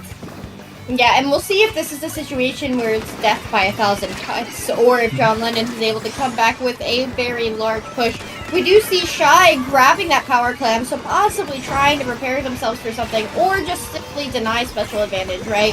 Toast pops that Kraken, but it doesn't seem to find anyone. Alwo's still alive on this bottom right side. Teni is just winning their fights right now. Winning their fights and turning those wins into more clams in the basket. That's another super clam. Oh no, no, Typhlo having to jump out 7 clams. 1 clam away from getting 20 extra points. That is going to cost ASC Teni a lot, especially now that they have 2 players down. Skep, 3 down. That's a big push. Yeah, here we go. Here we go. We see 1 power clam in. There's the second. There's the lead. John Lennon taking that lead very quickly. We do see this Kraken trying to get the pick. Another power clam. Pika has a power clam. They get the dunk. That's a phenomenal lead for John Lennon. If they could just manage to stay alive here, it is just Shy alone on that top mid. We do see Allo get the pick on the jump, get the pick on again. Shy now going to be able to use this whale to already again initiate the next fight. Yeah, it's not stopping, but Teni. What? Well, oh, they only need 2 more clams. Just 2 more clams, so they're not going to be able to jump in here, Pat. Unbelievable. These clams all came instantly into the basket, getting the lead in a few seconds. Teni getting the comebacks, and now it's John Lennon's turns to get a huge push again. And I mean, they're getting the splat Skep. They're getting in. And we also see them exchanging clams. Shy throws a couple to Caden. Caden forms, throws the clam to Shy. Shy goes down. Pika pops the strikes here, right? But we do see Pika taking the fight with Lucky. That's huge. That's 2 down on the side of ASC Teni. But Raze clutches up underneath that basket, running down Shy on that power clam. So that is, at the end, just Caden Toast left standing on that range blaster, forced to jump out. Not quite the push it could have been. Not the push, indeed. Teni are back into mid, already painting, preparing the clams, getting their specials ready. They're eyeing that basket. They don't want to keep the lead. They want the KO right now, and with the killer whale, they're going to try to get in, get more clams in, and with 2 players down, it looks like Teni reopens the basket and are very close. Oh, wait. That's game. That's G's. ASC Teni taking their own counter pick again. Frankly, this played... it played very similarly to how ASC Teni went into Gravity. I do think John Lennon put up a significantly much more of a fight compared to in terms of matching ASC Teni's tempo, right? We did see that phenomenal push from John Lennon where they did temporarily hold the lead. Hey, we're getting further into the tournament. It's getting more intense. It's getting faster and better between all of these teams. And yeah, as you said, John Lennon on Teni's heels. They were almost there. They were answering the blows. They were defending pretty well. It's just that ASC Teni once or twice able to get that big extra clam into the basket that gave them the lead, and in the end the KO. Yeah, someone very wise who goes by the name of Kenneth Bott. I don't know if you've heard of Kenneth Bott. Some people call him K-Bot. I call him Kenneth. He once said to me, Splatoon is a game not measured by how well you played over the course of 5 minutes, but your best and worst moments during those 5 minutes. And so John Lennon, they had great moments, with that phenomenal push that took them down, I believe, to 28. Forgive me. But Tenchi just had better moments. Yeah, exactly. Tenchi getting these bigger pushes, and speaking of K-Bot's wisdom and moments on tower control, only one moment matters: the time where you push the tower as far as you can into the territory. John Lennon is going to go to Inkblot Art Academy. Yeah, and for the record, K-Bot likes to say that that's not his quote, but he's the one I heard it from. So, the man that is rolling in his retirement grave right now. Yeah, Tower Control Inkblot, a very familiar map mode to all of the players on the board here. We've been playing this map since Splatoon 2, right? All these players have been playing since Splatoon 2. So you clear your bats, you clear your plat, you fight mid, you take their plat, you take their bats. Or you take their bats and have plat as a consequence. Right. Yep. And did we see ASC Teni on this map mode previously? I'm forgetting, Pat. I have no brain and no memory, so I can't. No, it was Distinkt and Soups. Oh, showdown. yes. Yeah. So we saw that at the start of this tournament. But again, it's a classic.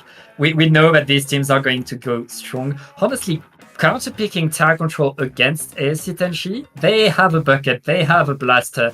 That's going to be a rough one for John Lennon. But, I mean, they don't want to go back to zones, they don't want to go back to clams, and Rainmaker is not in the tournament, so... Yeah, you bring up an excellent point with ASC Teni's comp and how strong it is on tower control, right? And so I wonder if we're going to see a little bit of a comp change here. And we do. We see the vanilla Tri-Slosher coming out from Pika. That's a bit of an unorthodox pick, but you got to remember, if you get your opponent on their plat, it's very difficult to back from your own plat. You either have to go all the way around to bats, or you have to go swim on the wall to take where you would normally sit at third checkpoint. Yep. Inkjet is very good in such a claustrophobic area where players tend to clump up. Yeah, and if there's one player that knows how to use the unorthodox picks, it's Pika. And Pika can do bad damage. That being said, Teni already getting the first checkpoint. We always see these incredible openings by ASC Teni, simply getting in, getting the splats, and getting the objective. Yeah, they know where they want to go, right? They've been playing together forever. And we do see ASC Teni already on this second checkpoint. That cooler is popped a little bit back, but we do see that Teni is able to get it. They do go 2 down. 2 of those players that were fighting him back don't grab that cooler, right? They weren't there. They were too far forward.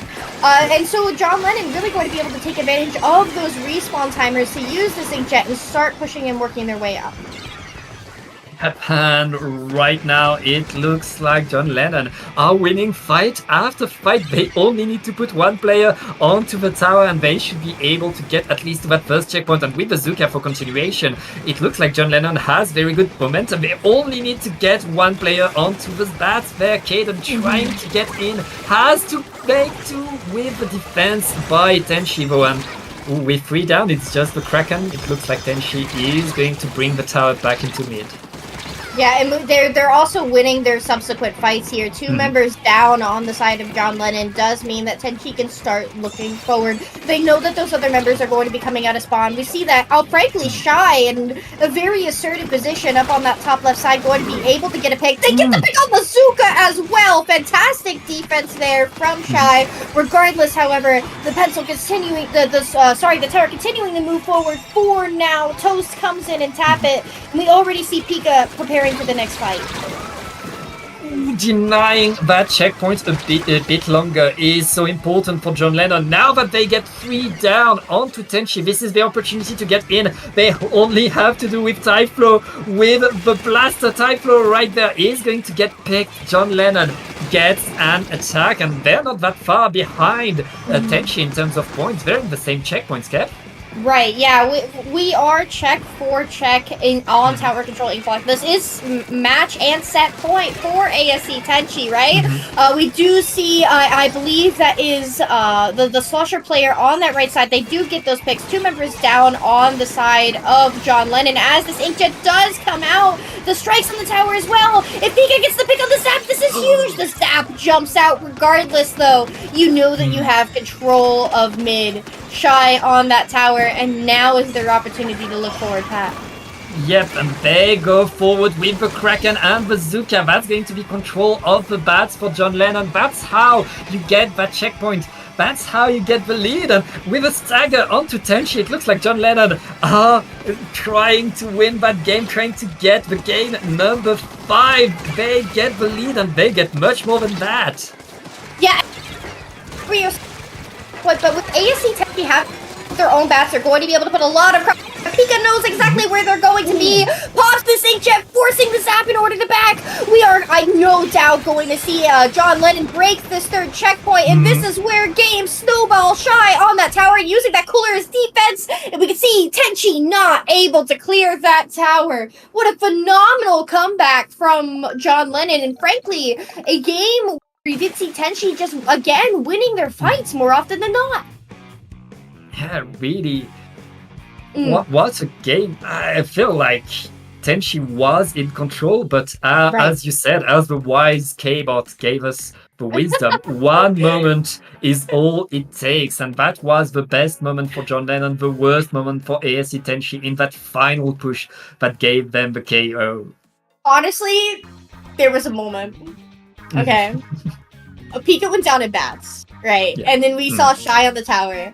And then Toast was in Kraken, right? And so when Pika goes down in bats, what are the opponents going to do? They're going to run at the tower, right? They're going to run at your back line. And so Shy just turned around with that Kraken so fast, came right behind the people that were trying to clear bats, or trying to clear tower from bats. And at that same moment, you could see Shy turn their laser towards the right side of Plat, and there's one throwing a bomb on tower, trying to get the tower, trying again to clear Shy. They know they have bats, now they know we need to look at Plat, and Caden is just like, pop, dead, right? And Pika jumps in. And so, like, from that moment, you could tell how locked in John Lennon were in terms of anticipating what your opponents are going to do on such a familiar map mode. Yeah. And once you have that momentum, once you have the initiative in that push, you can do so much. And it looks like our final game will be back to Splat Zone. Tenchi wanting to end it all on a Robo-Roman. And they I gotta think. I feel like they have to find a way past Shy's laser. Shy's laser has been completely key in that previous game, getting the splats, getting the paint onto the ground. Tenchi, their plan has to be, how do we get rid of that pencil? Yeah, the fact that that tiebreaker graphic was kind of low cool. That's kind of sick. Keep that up. Yep. We are in set point. Keep in mind, this is a double elimination bracket. Whoever loses here is not out for the count, but they do set themselves up for winners finals. We do see, frankly, similar comps. I do want to point out that, as you mentioned, the off-meta Tri-Slosher coming out from Pika. Pika did just such a good job last game of just always taking the next fight. And even if they went down, the fact that they moved their body forward and were able to get a pick just like that one really did set up John Lennon to know where the enemy was, playing a little bit of an information game. And for the first time, it's John Lennon getting the explosive opening, getting the splats. Awo trying to answer, but gets punished right there. John Lennon are holding the zone right now with 2 down onto Tenchi. That's going to be the zone back for purple. And the fact that they have 2 specials out of this, my question is, do they know Lucky is shirking that right side? They do! Toast gets the pick! That's huge. That's no strikes for ASC Teni. We know that the other 2 members are in the zone. The Inkjet's coming out. And once again, keeping in mind the Inkjet shooting into a claustrophobic area where it's difficult for your opponents to back. That is the definition of elbow. In Splat Zone's Robo-Ramen, the strikes do come out. 1 member down on the side of ASC Teni. No doubt John Lennon is going to be able to maintain this zone here. Caden doing good work, putting down paint. denying that penalty. And John Lennon holding incredibly strong right now, 2 down onto Tenchi. Tenchi, they don't have a special, they don't have much time left. These strikes need to flip the zone. If Tenchi wants to stay in this tournament, all the strikes are coming onto the zone. They're enough. They're just enough to apply penalty. And if you're Tenchi right now, that's all you want. Yeah, that is a breath of fresh air, a sigh of relief. Typhlo working their way back towards their elbow, trying to clear out Toast, but Toast wins the blaster 1v1, does jump out and does rotate out to continue to help the other members of John Lennon clear this elbow. This is really the first time that we are seeing John Lennon properly set up in that elbow space. They are forced to back, however, and especially losing that tri-slosher that was doing such a good job of taking the next fight. This might be a sustain here for Tenchi. Yeah, Tenchi finally able to set themselves up to have their ground taken. Toast trying to stop them Pika with the inkjet as well. That's a lot of fights all around, but Tenchi keeps the control of the zone. Keep John Lennon at bay. As I say that, John Lennon trying to get it, but no, the strikes are able to push them away. Tenchi stays in there. Yeah, okay, so ASC Teni, they have these strikes in order to be able to deny any sort of recap here from John Lennon. Pika knows that the opponents know where they are, so just circling, playing their life, allowing the opportunity for John Lennon to start working their way in. The Kraken does come out, but the strikes deny the zone cap. 2 members down on the side of John Lennon, though. Oh my god, Allo takes out 3, and with it takes the lead! John Lennon, it's GG's unless these jumps come in big. We do see 3 jumping in on that left side. Can they simply get enough paint out over these strikes? No! What a beautiful play from Allo on that 52 gal. Absolute madness. That big attack by Allo, completely flipping the game. Tenchi, they had the zone, but they were struggling to keep it. Allo giving a breath of fresh air to the whole team, and I mean the one-man army there. Yeah, the end game triple in order to close out the set, moving your way on to winners finals. That's beautiful stuff. Here we see the 1, we get the 2, we get the 3, and then we get the drip pick up on that top left. Yeah, at that moment it's GG's, but you've got to hold out hope, and then especially once you see these jumps in from Toast. You can fingers crossed, toes crossed, everything, you know? What a phenomenal set, frankly. Going from it felt so neutral on Splatzo's Barnacle into explosive Clams game, into explosive Clams game, into John Lennon comes in swinging, and then ASC Teni swings right back. Really good stuff. Yeah, this 2 teams going really back and forth, showing us how a good push can do, how well it can do, how well it can flip the game and force the other team to rethink everything, to re-prepare everything, prepare another push, get more control. It's like, I don't know if you've seen these slapping tournaments where each player, it's 1v1 and you all slap the other guy as hard as you can, and then it's their turn to slap you. That's how it felt like, each team really giving it their all in one big attack and letting the other get in. Yeah, that was genuinely a breathtaking set. Remember, it's not out for John Lennon. You might see them come back further in the bracket. It does look like they are fighting Henlo Fan Club in the losers or elimination bracket right now. So John Lennon having potentially 3 sets ahead of them before they rematch with either ASC Teni or Facade in the winners portion of the bracket. Regardless, really good stuff. That was a very exciting set. And Pat, I'm pretty sure this is the end of the road for us. Yep. Yeah, it's time for us to say goodbye. We'll leave you in the wonderful hands of Ginny and Nine for the winners finals and the rest of this tournament. It's been awesome to cast this tournament with you, Skep. And where can I find you on the internet? Alright, you can find me on Twitter, Twitch, and TikTok at Skepidillions, as seen on screen. It's the same thing everywhere. What about you, Pat? Well, you can find me on Twitch and Twitter at Pajay or Tom. If you remove the underscores, you can find me on Blue Sky as well. Yep. I stream on Twitch, but I'm on a break for August because I'm in the mountains right now. And but I'll be back for September with more Splatoon streams. And yeah, Without thank you so further much. ado, yeah. Thank you to 20XX for having us, and stay tuned because the rest of this is going to be intense and incredible to watch.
Welcome back, everybody, to the 20XX League Last Chance Qualifier. You got to see a couple of fantastic winners semifinal sets, and that will ideally lead into a fantastic winners final set here between ASC Teni and Facade.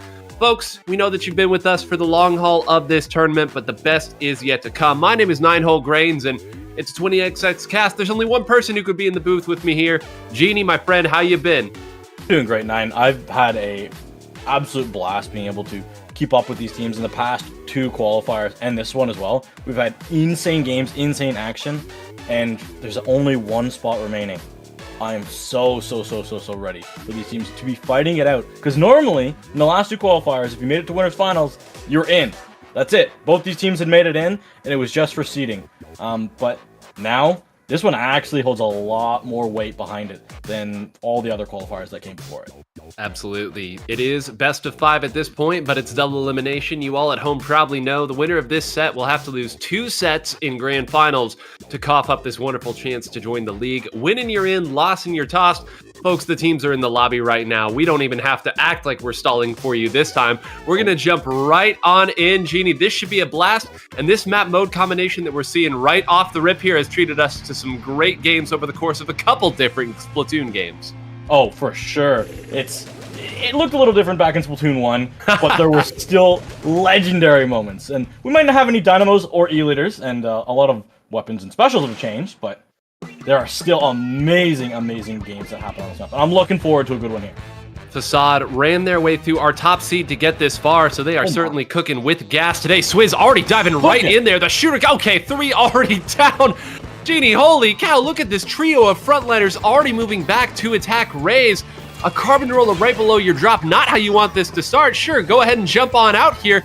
20 ticks away. The game just started, Genie. Yeah, the game just started. I can't believe that Facade already came in clutch. They got there. They didn't even go take a fight with their cooler. They took a fight before their cooler. Now they're taking the cooler fight, and they're winning that one pretty handily. If they fall here, they still have their cooler. They're going to be able to jump back. As long as their pencil doesn't fall. We have to make sure that pencil stays alive. They're going to back out. They do jump, which means that there will be no super jumps back in. ASC Teni able to claim that zone for their own. But that's a big point already.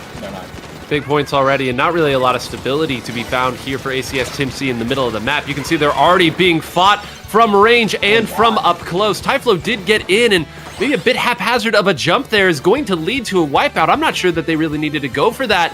Instead, that's going to give Facade the chance to set up however they would like. A ton of turf that they'll be able to feed over to this pencil, and you can see Albo trying to go right over there, but of course you protect your backliner. The waves of pressure coming over here, they push ACS Teni onto one side. Points coming off the board here already. They would love to find a little stability. These triple ink strikes, very nicely put. They take down the carbon, just one more shooter to slow it down, but man, this game moving so fast. ACS Teni hasn't caught up yet.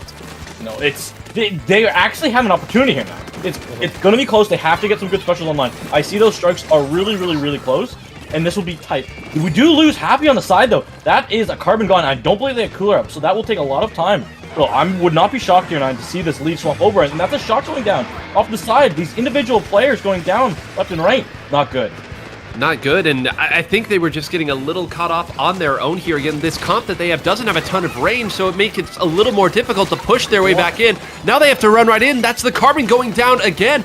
Genie, I think you're exactly right here. More points ticking off as Lucky continues to shark around one side and be difficult to take down. Goes through the wall. Okay, sure, why not? They would love to find some stability here once again, and they still haven't taken the zone, finally applied the penalty, but those points flew off, and yeah, a big Zuka and then some. And that's a wipeout too. And there's still, I believe, 2 drinks on that cooler, which means that there will be, actually only 1. So there will be 1 player a little bit further back. We do have to watch out because Facade, they can take the lead back, in my opinion, with Azuka. The Azuka finds a lot of value. They can get lead. So far, what can they find? Nothing. 3 shots, nothing. No, the Carbon's going to pivot over there, and wow, gets taken down. That's the pencil that has gone down here. The triple ink strike should give them a little bit of room to move in, but now how do they go? Where do they try to attack? It's Carbon v 52. The 52 will get the better of it there. That may be what opens the floodgates there. The Zuka not finding anybody. Owl once again trying to get it, does not do it. I think that may have been the lead that they just gave back by losing that. Ray's painting desperately, but you can't outpaint 2 shooters even with this weapon. Now they got to start to worry about the rest of the game. The triple ink strikes don't take it. Finally, there's a little bit of follow-up, but man, just over 90 seconds left. Look at where they're all fighting here. They aren't even looking at the opponent in front of them. They're playing for the next 30 seconds. No, exactly. They're playing for the 30 seconds after because the fights are so close and they're so fast. There's not even a time to set up. The setup time is just the next fight. And here we go already. The killer whale's out. What can Typho find? They're trying to find the space, but there's just nothing. Everyone, left, right, and center, doesn't even know what's happening. Somehow these players are able to realize what's going on. The zone has been neutralized, but for barely any time at all. The lead, I believe it's going to be able to swap over here. If nobody's able to paint this zone, Happy, what are you going to do? Are you just going to sit here? They found somebody, Typho. Can they go down? They will. Zuka is ready. Are they going to opt to pop it or save it? Oh my gosh, they do pop it here. They saved it for just long enough, popped it at the exact right time. Just 50 seconds on the clock. So smart there by the Carbon Roller to try to find that Neo Splash-O-Matic. That's the one weapon they had to get rid of if they wanted to keep the opponent from neutralizing the zone and scoring a few. As you said, they only needed a couple more points, and you can see Typhlo on the Neo Splash has returned to the top. The pencil firing, pushing them back. Big fight. Happy goes forward and dives, as you said. Gets taken out. The triple ink strike should allow everybody to get to that cooler as well. This is their opportunity, and with 20 seconds left, they're probably only going to get the 1. Oh, they are able to get the zone. They're in a 2v2 situation. They cannot fall to the gal. So they can't get anything. They do get a trade, and Typho also goes down to the pencil. Lucky, you gotta stay alive. You gotta paint the zone with everything you've got. You have to be able to find everything you have to dig deep in this game. They're gonna have the strikes. Their team is gonna be ready to go. They're gonna see Owl trying to push in. They get another spot here in 9, and it's overtime. Oh, Owl somehow survives that, but does not survive the second shot. Everyone is coming from that side. Typho gonna fire this forward there. Should let people jump in. Raze has now got back. Lucky is back as well. But the pencil takes a pick. That's gonna allow Swizz to move in. Diligently painting, and they take it. Basad sneaks away with that victory. The pencil taking the one member who was slightly exposed at the bottom left-hand corner of that zone out. Gave them all the space that they needed. And make no mistake, if that pencil had not taken that out, Genie, that's game for the other side. What an incredible game 1. That's honestly, that was beautiful. That was pure magic from both these teams. But just in the end, again, Facade, they've been a better team on zones all day. They have not dropped a zones map all day, which is, let's be honest, zones is easily the most contested map that all the top players lean towards. So for them not to have dropped zones so far, that says something. And the way that they played that at the end, the clutch moments, they came out on top. When you needed that clutch 3, when you needed that extra little few inches to get to the next down, they got it. I know our Europeans don't know what I'm saying by our next down. Well, that seems like a shot that you just swung at here. I mean, I don't know. The other 7 qualifying teams would beg to differ that, EU knows the thing or two, but they know. They know, but they don't know the 4th down. Oh, I see what you. Well, that's what I'm saying. No, I see. Well, hey, they have the superior version of the sport. I'm sorry, Knight. I have to say it. Hey, listen, it's the world's most popular. You can't take that away. And for those American football fans out, there's plenty of games happening right now. So, have that open under the tab if you like. We know you all pirate it here. Nobody pays for NFL Game Pass these days. But to very abruptly jerk this back over to that last game, Splatoon is a game that is played, I think, a lot of times in unreactable windows, where there's a moment where one player sort of holds your destiny in their hands and they either make good on it or they don't.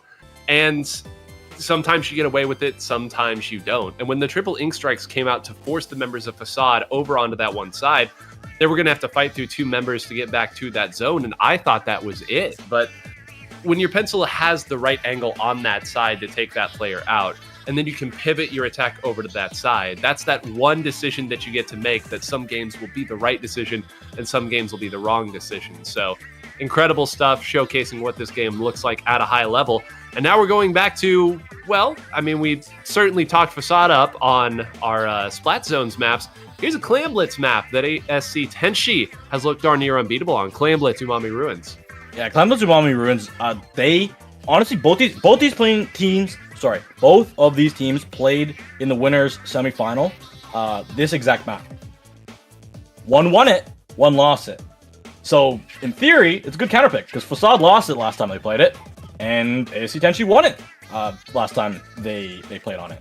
So, I know for a fact that neither of these teams were watching each other, because they were playing in You would hope. You would hope. But, who knows? They might have a coach who's giving them information that they need. That's always gotta have a spy. It's always good. Seriously, it's not promoting spy activity, but it does help for counterpicking. Subterfuge is great. Why not? Get all the information you can. You'll need every bit of it to beat teams at this level. Oh, true. It's just VOD reviewing mid-tournament, but your opponents, and getting the information really quick. So I guess really one explicitly notable change here. Typhlo has gone on over to the Rapid Blaster Pro Deco, as they have want to do over the course of this tournament. This is something that people who've been following along have seen, but this has been a winner recently, I feel like, in the top-level metagame. We've started to see more and more players start to play it, and, well, you know, it didn't do a whole lot there at the start, but it's okay, because the rest of the team does it, and, I mean, Genie, take it away here. That's a wipeout in the first 15 seconds of the game. Individual 1v1s were won, also good splash damage from bombs, and a little bit of chip damage from the Rapid, I guess, but really besides that, that was just pure mechanics and pure wins. Unfortunately for them, they forgot to put more clams in the basket, and I couldn't help to think that thing should have been at least down to 50, if not 45. Yeah, I love how Alwo knows exactly how far to go in, or maybe more explicitly, when they need to go in and attack, and yeah, I'm not sure how that one got cleaned up either, but you can see one of the reasons ASC Teni tends to play well on this is, maybe I should shut up here because they're starting to get run over. On this map mode, you have to have your frontliners know what position to take after you've opened the basket here. That's where these games get won and lost. You can jump in and try to make plays on that side, but generally you have to find a way to play beyond it, similar to how you do in tower control, and it's not an easy ask. You can see if a player gets taken down early, how difficult it can be, but if you rotate people in, Genie, you get nice, long, extended pushes. And this one's still not over here. This is a real pesky Carbon. Happy saying, this way, come on, I'm taking the whole team out. Somebody throw a couple more in here. Tagapaga to come in and throw in a few more. Yeah, Pencil's able to get some more times, and that's going to be good. And that's Flashwell. It's going to be able to buy some time. Unfortunately, he walked just a little bit too far in front of it. There goes the Rapid. Can they get the splats that they need? They do hit a direct on Happy, but Happy doesn't go down. Not able to hit that follow-up shot, and they're able to just take this 9. That was 100-0. Real quick. Real quick, but at the same time, an extended opening of the basket. I mean, that was not a, 10 seconds since we've scored all of our points. They rotated basically their entire roster in through respawn twice, with the exception of Happy being the one that was there. And, I think I had the right compliment. I was just giving it to the wrong player earlier when I said Alwo had pushed into the right position with that 52 gal to extend beyond where the basket goes on that particular map mode. Alwo did a fine job of it. Happy did a much better job of it, rotating forward, attacking, jumping back up to ensure that the jumps got back in safely, which is such an important piece of that map's construction in particular. You've got the nice little hump that is very difficult for your opponent to get, even if you're super jumping in without Tacticooler. And then at that point, you get the opponent on their back foot, and everyone's got to play until they get punched in the mouth by a power clam. Yeah, that was honestly the sustained push that you were talking about was really well executed. It was also the fact that the clam spawns that they had were really good. I couldn't help to think, but their clams, they did not. I saw on their backside of the map, they hadn't collected all the clams on the ground, so there were still some spawns that they were able to push further up in the map, allowing them to get that sustained push, along with keeping their pencil alive in mid, who also threw a ton of clams in. But it was at the difference between the teams, keeping the basket open at 60. One took it from 60 down to 20, and then 20 to 0. And the other one let the basket close at 60. That was the major factor as we go into another Clam Blitz game. And this is match point. Oh, love the little addition to the graphic there. And yeah, Teni, you got to find some answers here shortly. They're electing to keep Typhlo here on the Rapid Blaster Pro Deco. It's an interesting decision. I felt like that weapon really was having a difficult time keeping up with Facade's pace of play, but Facade has switched over on the other side to a range blaster, so they will slow down ever so slightly. And I mean, this is just carnage in the center of the map. What is it? Just one shooter left alive on the other side. They did get the Tacticooler down here, so they're going to fight to the bitter end and, you know, again, just keep the opponent from getting anything stalled. But man, they just want to fight. Yeah, this is just kind of feels like a fight club, honestly. There's just nothing but scraps and pure chaos, which is why I love Splatoon so much. But at the end of the day, you also kind of have to play objective. Facade, they do go down, but let's see if ASC Teni can learn from their mistakes and keep a sustained push. This will be able to see if they pass or fail the exam. Yeah, they had everything really necessary there. A really nice shot there to at least take the member out who was in those triple ink strikes. Should slow it down some, and it's going to mean that they sneak somebody behind. It's going to be a little tricky to find more claims in the middle of the map here because they won't have as much pressure on Snipe. And yeah, sure enough, once the pressure from Snipe goes away and everyone can come in for free, that will mark the end. So once again, Genie, not below the 60-point marker despite the opening win. No, it's unfortunate because they were able to have some good positions, but they left the pencil alive. The pencil was able to respawn, and they weren't able to find a way to push it off. In doing so, that let Facade be able to come back in with all that paint control and all that pressure from the pencil. The chip damage as well on with the range. So we see both teams again in mid trading out back and forth. Yeah, this is the part of Clam Blitz where everyone kind of throws their hands up in the air and shrugs their shoulders. At a certain point here, who's going to win the fights to open things up? For the time being, it appears Facade has pushed their way through. And yeah, Tacticooler here, be very careful. Running right at a shot who has a Tacticooler available is always a dangerous proposition. And I mean, if we're just going to trade everything, I guess nothing is dangerous. But yeah, I mean, this is where this particular map starts to really make things a little difficult. It kind of comes down to whatever your backline player is able to do. If they can take somebody out from mid to create an opening for the rest of the team to run in, you see that ASC Teni has done a pretty good job of positioning themselves to not feed to that backliner. And I mean, until something breaks this stalemate, I think you're going to see a lot of the same. We are actually going to see, I didn't catch it, but that's the regular range, so it's going to up the wave breaker. I do like that on this map, more so than Kraken, because of the spinner. If you put it on top of the spinner, it marks all of the people who are hiding on the wall, forcing you to be off of said wall, which we know how much top players like to sit on. As Azuka comes out, what can it find? An assist and maybe some help? We are going to see a direct. What can this blaster find? Oh, nothing. No, I think maybe they should have tried to find a jump out there, but it appears that everybody else on the team was also getting taken out, so maybe there were just no targets. Yeah, you'd have to think this is Facade's opportunity there. Tagapa gonna go in.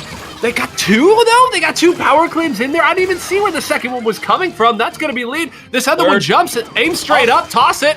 No, they get on the landing. Bomb. That was a perfect bomb. Perfect bomb placement. And if you could time that right, it's really, really good. Oh no! Inside power clam! Oh, my heart. From the perfectly timed bomb to the fumble of the power clam on the other side. That's going to cost him a few seconds, actually, to now get reset up. And this is the tricky part of playing Clam Blitz here. At a certain point, it becomes a detriment to be carrying two of those things. Of course, your backliner can probably carry it without any real penalty, but you can't really mask how you're trying to approach if you've got two of those things. And line of sight so important in Splatoon. Sure enough, they take mid, try to push forward there, and they're going to get heavily punished for it. And man, just a minute left. Yeah, Raze, good call, jumping right out there. You don't need a ton here. You don't need to score two power claims. One and some change will be enough. We're going to go back to a central spot. Yeah, I don't want them to feed for this because, as you said, Don, they only need one and some change. So as long as they don't let their defense like crumble, if they go for a one overtime push, I know it's putting all your eggs in one basket, but at this point in time and just score a line in the game, I wouldn't hesitate for that because Facade, they can open you up really, really fast if you're not careful. And here they go. They're going to attempt to go for the push. Can they get these climbs in? They get one in. They're going to look for some more. They have a power climb jump, I believe, coming in. Can they get this one in? They have to be able to hit this one. They do. So that's some good cushion here now as the final push from Facade will be coming in shortly. Good cushion, and they didn't have to give up a ton to do it. I know that 3 are down right at the time, but they certainly have enough time to respawn and get their footing underneath their basket. You can see it there, a nice overhead view at the perfect time to illustrate the concept there. done about as well as they could do it, and there's simply one more bet to make good on. Some very early triple ink strikes. They're probably trying to sneak Albo in, and yeah, they knew exactly where that was coming from there. Too much blue ink. Oh, what a shot! Oh my gosh, not like this, even backing it there. And yeah, just carry it all the way through. What a flex. 1 shot, 2 kills, and another game. An entire set, Genie, all riding on that Trizuka. Yeah, that's a power of Zuka. We forget sometimes that the Zuka has never left.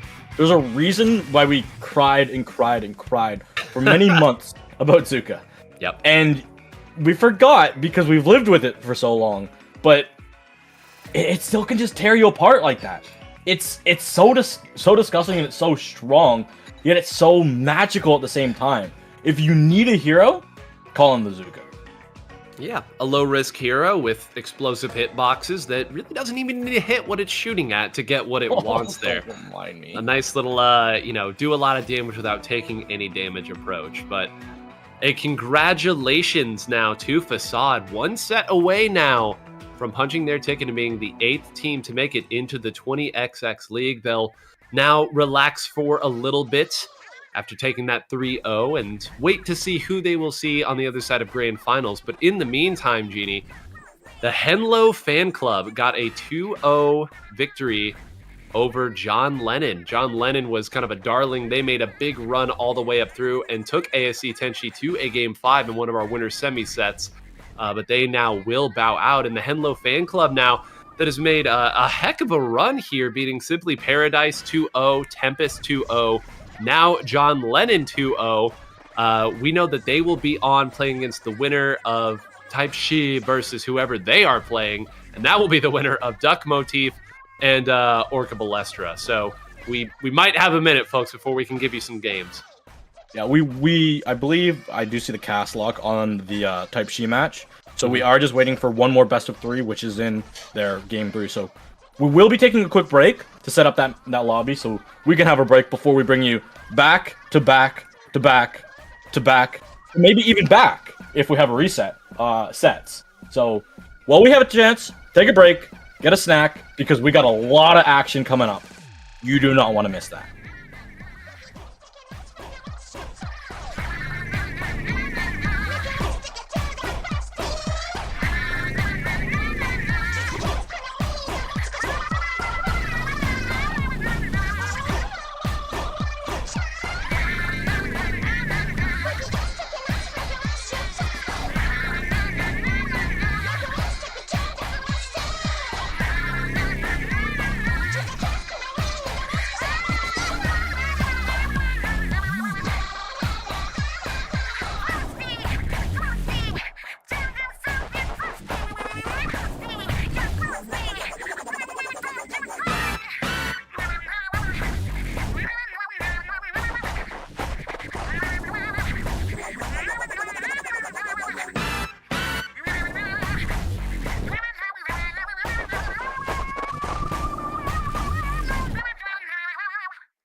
Welcome back, everybody, to 20XX League Last Chance Qualifier. We are here in the lower bracket, round 5 and 9.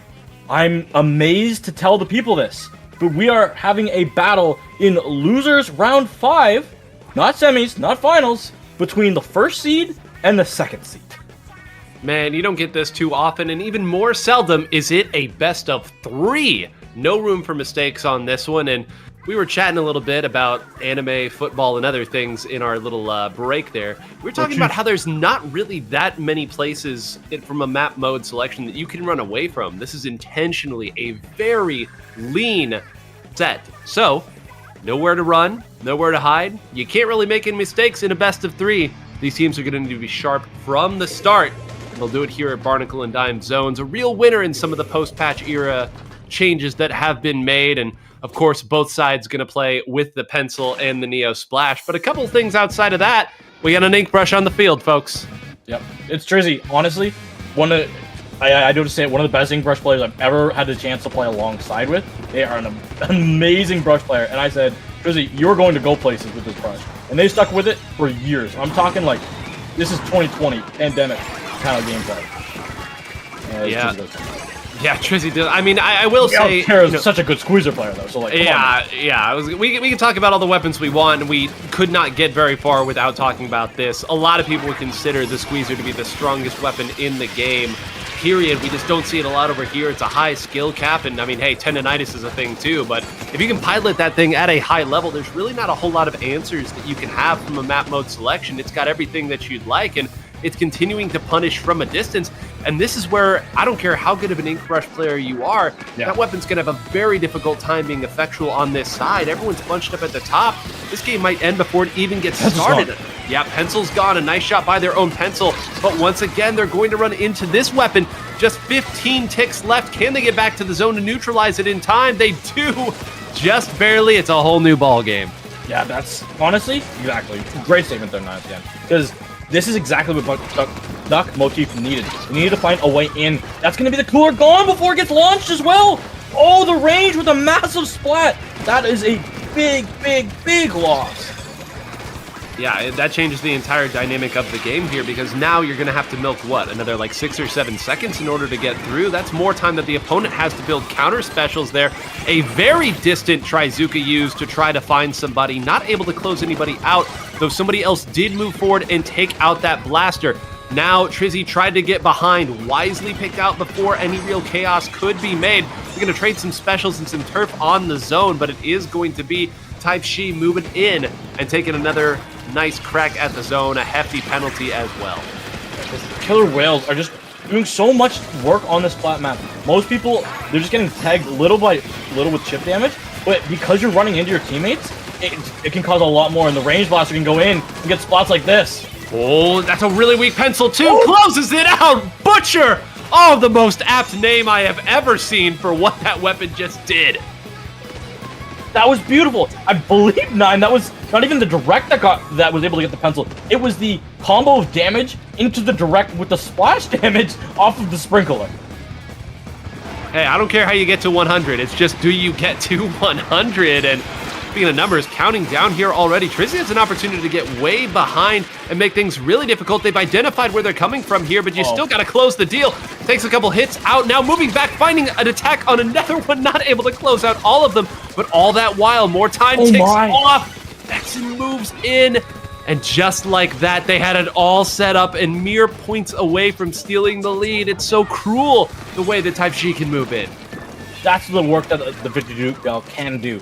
If you get that RNG on your side, if you can get those great second shots in, we know that you can win your 1v1. But after that, the RNG, if it favors you, it can get a lot of splash rack stuff really, really fast. And I'm worried. This will be the final push here for Duck Motif. Type Shi, can you hold on? Let's see. Not a whole lot of points at this stage to give away. They're really going to have one more try. You can see that they've pushed their way through, and they tried to find it, but they got caught out just a little bit on that left side.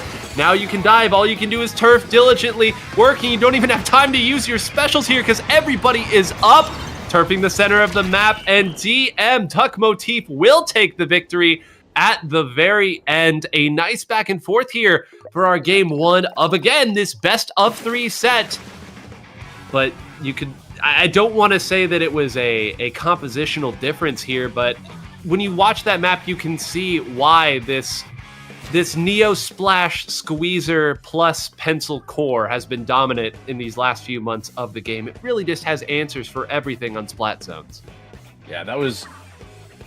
Sorry about the little confusion in the middle there because we got our teams swapped up. But yeah, we got it there. I'm really not that smart because DM could mean duck motif in my brain, but my brain didn't process that. My brain was like, ooh, little color. Well, mine went to Demise from 2020 era Splatoon. So there you go. That's that's fair, and that's actually very valid of you, man. I agree. I agree with that one. That's a good one. I remember the Demise days. Those were some days. You threw me back on a loop. You always do this because not many people have the memory of being able to think back that far. I'm like, that's so nice to. There's still those people that remember the days. We gotta get archived or something for all the information that you have in that brain. It does feel like it was forever ago, and then sometimes you remember well, it was only 4 years ago, and then you're like, oh god, that was 4 years ago. So I'll start feeling old another time as existential dread continues to encroach upon my condition. But Tower Control Mako Mart, something that we also probably would have played back in those days, is now up to be played. You mean we did? A lot. Quite a bit. One of the most common. Surprise, surprise. I have a question for you here, though, that might get answered shortly. Does Trizzy have any other brushes in tow? Is this one of those full brush class specialists, or is it just an ink brush play? I'm 90%. Well, so back when I played with Trizzy, I have to remember this is 4 years ago now. We're talking midpoint is there was nothing else but the ink brush. It was the ink brush with the bomb and nothing else. If it doesn't have a bomb, don't want to see it. Okay. I mean, hey, simple enough. We'll 4 years old. That information is 4 years old. So take it with a grain of a couple grains of salt. You have a few of those grains, I guess. Yeah, 9 of them, to be exact. Yeah, we had to get one of those in, folks. I know we didn't rehearse that one. I apologize if it came flat, but one of us has to be the straight man in these situations and just fall on the sword, as it were. We're gonna dive right back into it once again. Very similar comps coming out from both sides here. Of course, the squeezer from Kara going to be on the duck motif side, and you called it. It's just the one ink brush. It's the ink brush with the bomb, and we'll figure out everything else as we go. So this should be a very good match once that brush is able to get into position. Otherwise, probably going to trade around different ways to try to soften opponents up so that range blaster can go in, unless you can get right in. But good God, the squeezer, man. What can this weapon not do? It can't prevent you from having external injuries. Yes. That's all it does. It goes down to a bomb. Great placement by Trizzy there. Both these teams have weapons that you just button mash for days and just destroy your opponent. Yep. The Tendinitis Bowl is what we will call this set here in this best of 3. Both of these teams now trading kind of sides of the map. If you thought that this was the side that Trizzy spawned on, I wouldn't, blame you for it. But no, in fact, this is the other side of the map. And Duck Motif has said, okay, well, we're just going to ignore you here. At a certain point, you have to come back to it in order to make it happen. And eventually they do, but that brush not going to be able to close it out against these ranged weapons. All they have to do is back up, be patient, and not let the swinging brush scare them. And that's going to be a first checkpoint fallen pretty quick as they trade some specials near the tower. The one thing I do know with the ink brush is it combos with the pencil, it combos with the range pretty well. Because with the paint that is caused from those lines and the chip damage that is caused, it helps the ink brush be able to go in there and stay alive because it does damage, but it does quick bursts of 60, 70. It doesn't get that 100 all that often, so it needs some help from its teammates. If it's the only thing in there, where it's going to struggle, and that's what Type C has been kind of struggling with so far in this series. They have not been able to combo with the pencil or the range. It's a great point here. Getting combo set up versus some of these more self-sustaining weapons that might not need to do it. It can be so frustrating until it actually works. That's so often how I describe chip damage comps, where it doesn't work, it doesn't work, it doesn't work, and then finally you get it set up properly and your opponent has no answer for it. Instead now, they're going to have to find a way to run at the tower here. They got a nice tactical up in the right position, and they even managed to take one player out, but they're all bunched up, and they all took a lot of damage just trying to get over there. Trizzy's going to dive at the tower and is able to take one out, but that was their entire cooler loop that they just went through, Genie. They're going to have to die simply to keep this set alive. They will, and here's going to be a cooler. If they're going to be able to spawn, Drizzy has to get around. They have to watch out. There are some strikes on it. 10 points on 9. That is such a massive point of contention, because this is Type C's final opportunity. They have to win this map to stay alive. One thing I do want to point out is that these double splash walls have been proving to be difficult for the pencil and the range to get through. And that's, I think, one of the key factors of why this combo hasn't been working out so well. No, that's an excellent point here. They just don't have a lot of ways outside of chucking bombs at them to get through. Yes, you do have a lot of lethal bombs on your side, but ideally that's not what your range blaster would be doing. You want your range blaster using the main weapon to try to close people out. If they're throwing their bombs, that's a lot of tank, it's a lot of stability. Everything sort of falls to pieces there, and you don't have the main weapons to break through. So that's a great point. Meanwhile, Duck Motif can kind of just throw the wall out, go at you, and I mean, this has kind of been the story of the game. I'm actually a little surprised Trizzy didn't go down there and making them pay for it, but they need a lot to go right if they're able to get a push started. Right now, they haven't really been able to get set in the map, period. Live by the sword, die by the sword. That's the power of the gals. We saw earlier the nice double with only 4 pellets coming out, and that one only 1 splat with about 18 pellets coming out. They finally have themselves set up, though, with that. So now, Trizzy did get behind, but only closed out 1. If they'd gotten both there, this could be an entirely different situation. Instead, not taking out the Neo Splash means that even if they push this right, they're going to have to fight through at least 1 set of triple ink strikes. Keep an eye on the top of the screen, folks. 61 now, so there should be some time for them to get it here. You think the Duck Motif is probably just going to sit on this and try to build a defense around that second checkpoint. And it appears that they have done so, although maybe they waited a little too far back, Genie. Trizzy's behind them once again. Yeah, but if Trizzy falls here, that's not going to be good, because Or had the cooler. They are going to use their strikes a little bit early, but they're able to take out quite a few members and reset this. And because that's a Neo, they're going to be able to paint the map like the wind and be able to get those strikes up again extremely fast. Yeah, you get the sense that was their one real big opportunity. This map turned yellow in a hurry.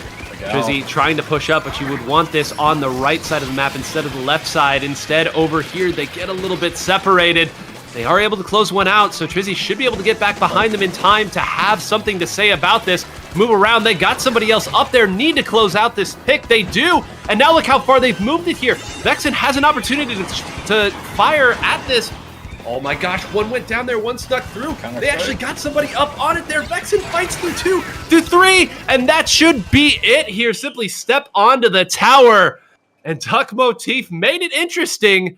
They gave up a lot of space, Genie, but they close it out in the end. And woof, they needed just about every second of that lead they built up. Oh, they did.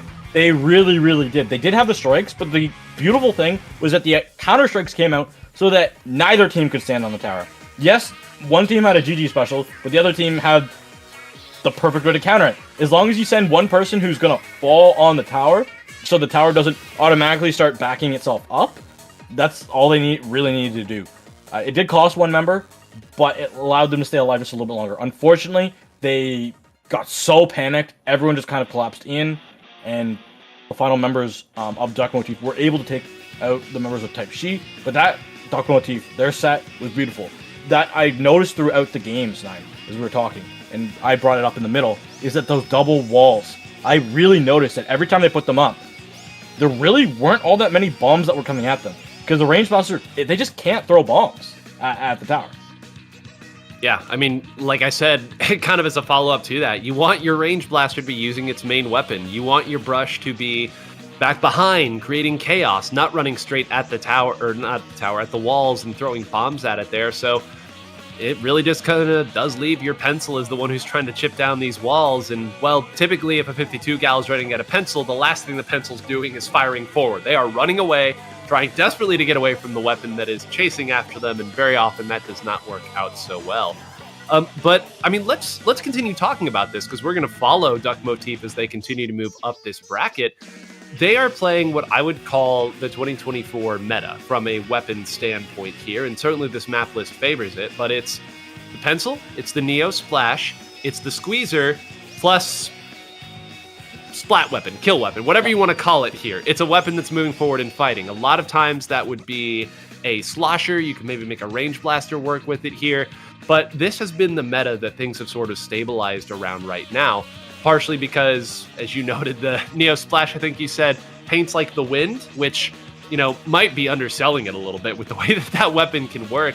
But it does such a fantastic job of stabilizing, certainly turfing if it's a splat zone, but it can play at all these little angles that allow those other weapons to go forward and do their job. And when you tell your 52 gal player, we have one job for you, it's to go forward and fight and we'll take care of the rest, it eliminates dead time. There's no communication that you have to go through to figure out what you're trying to do there. You have your job, you stick to it, you trust that everyone else will do their job well, and this is what it looks like when it is firing on all cylinders, when your squeezer player is playing well. And it's interesting that even at this stage in Splatoon 3's lifespan, such a drastic comp shift has really affected the way that players have approached the game.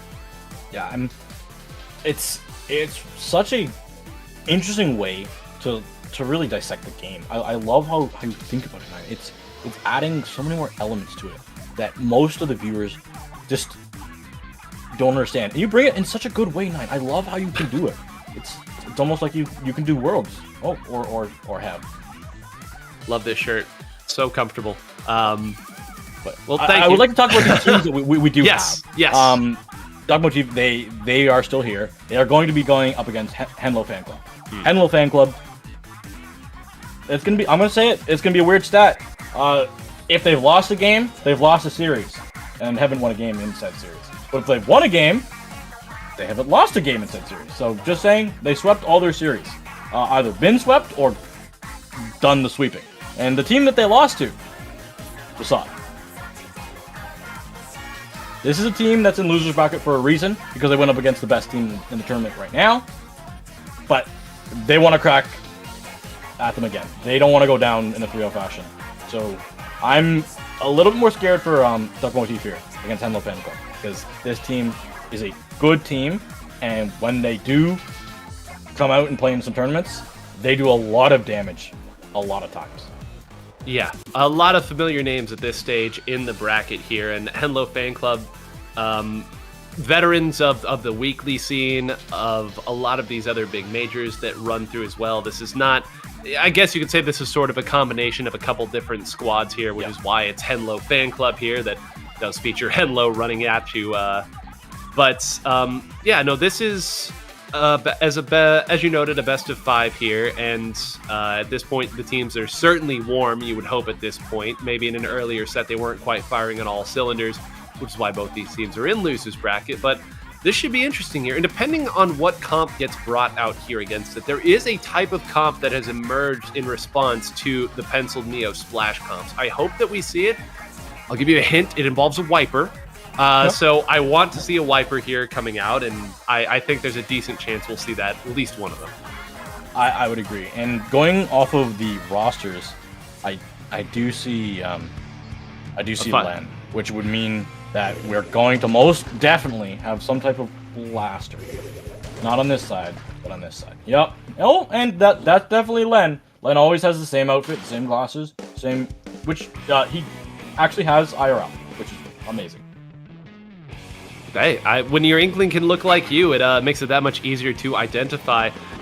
So both sides going to be rocking some walls, going to be rocking some Neo Splash here. Very, very similar comps. One side going to bring the blaster to the fight, while the other one, of course, has that squeezer here.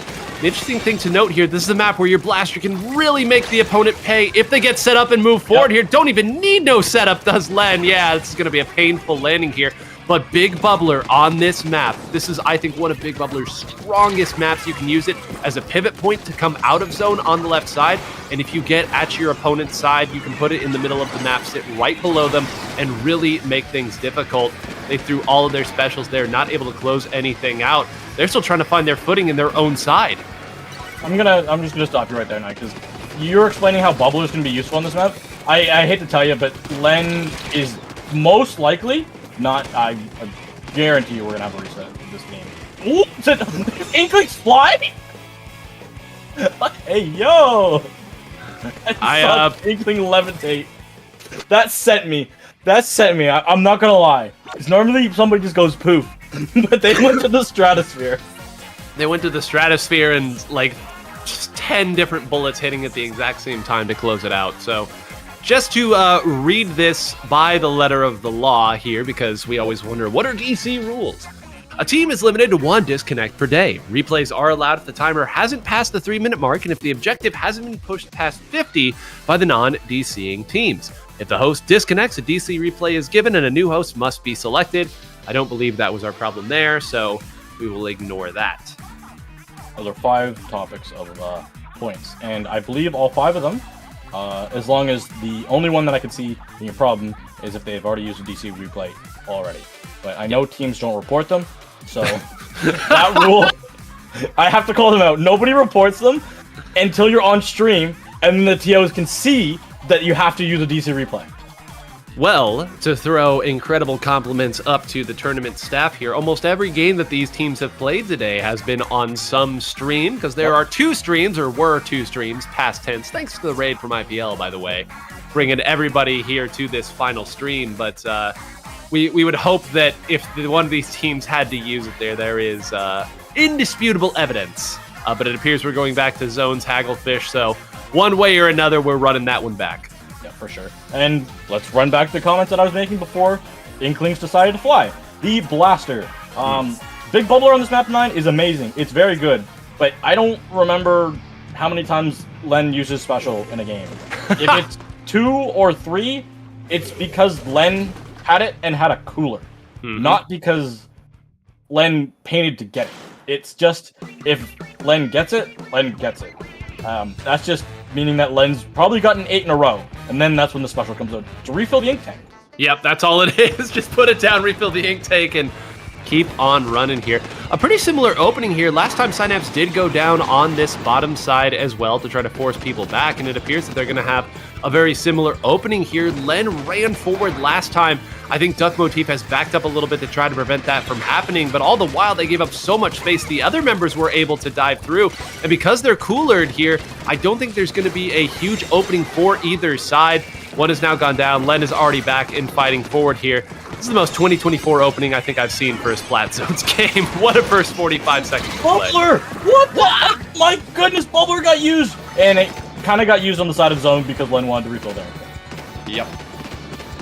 I mean, you called it here, and it did just enough to stabilize here. Everybody else had to jump out, so now we've come into about the same position. Last time Duck Motif pushed out, I believe it was because their pencil got a member down through the wall. Doesn't even matter. Got the blast to go right around it here. Excellent aim. And now moving right forward again is Len. Swim on back, coolered up. More points going off the side. They desperately need to find some value here with this 52 gal because they're starting to run out of time. Yeah, they gotta watch out from the low ground. There's so many players around. You have to watch it from Blaster and a 52 gal, which are gonna come at you from all the angles and all the sides. While Pencil and a Neo paint the zone. It's gonna be so difficult. They're able to get a penalty, but that's all they got. Now they've got to march their way back through. Duck Motif, can they do it? They get Len, but Len definitely had a cooler. No, Len didn't have a cooler.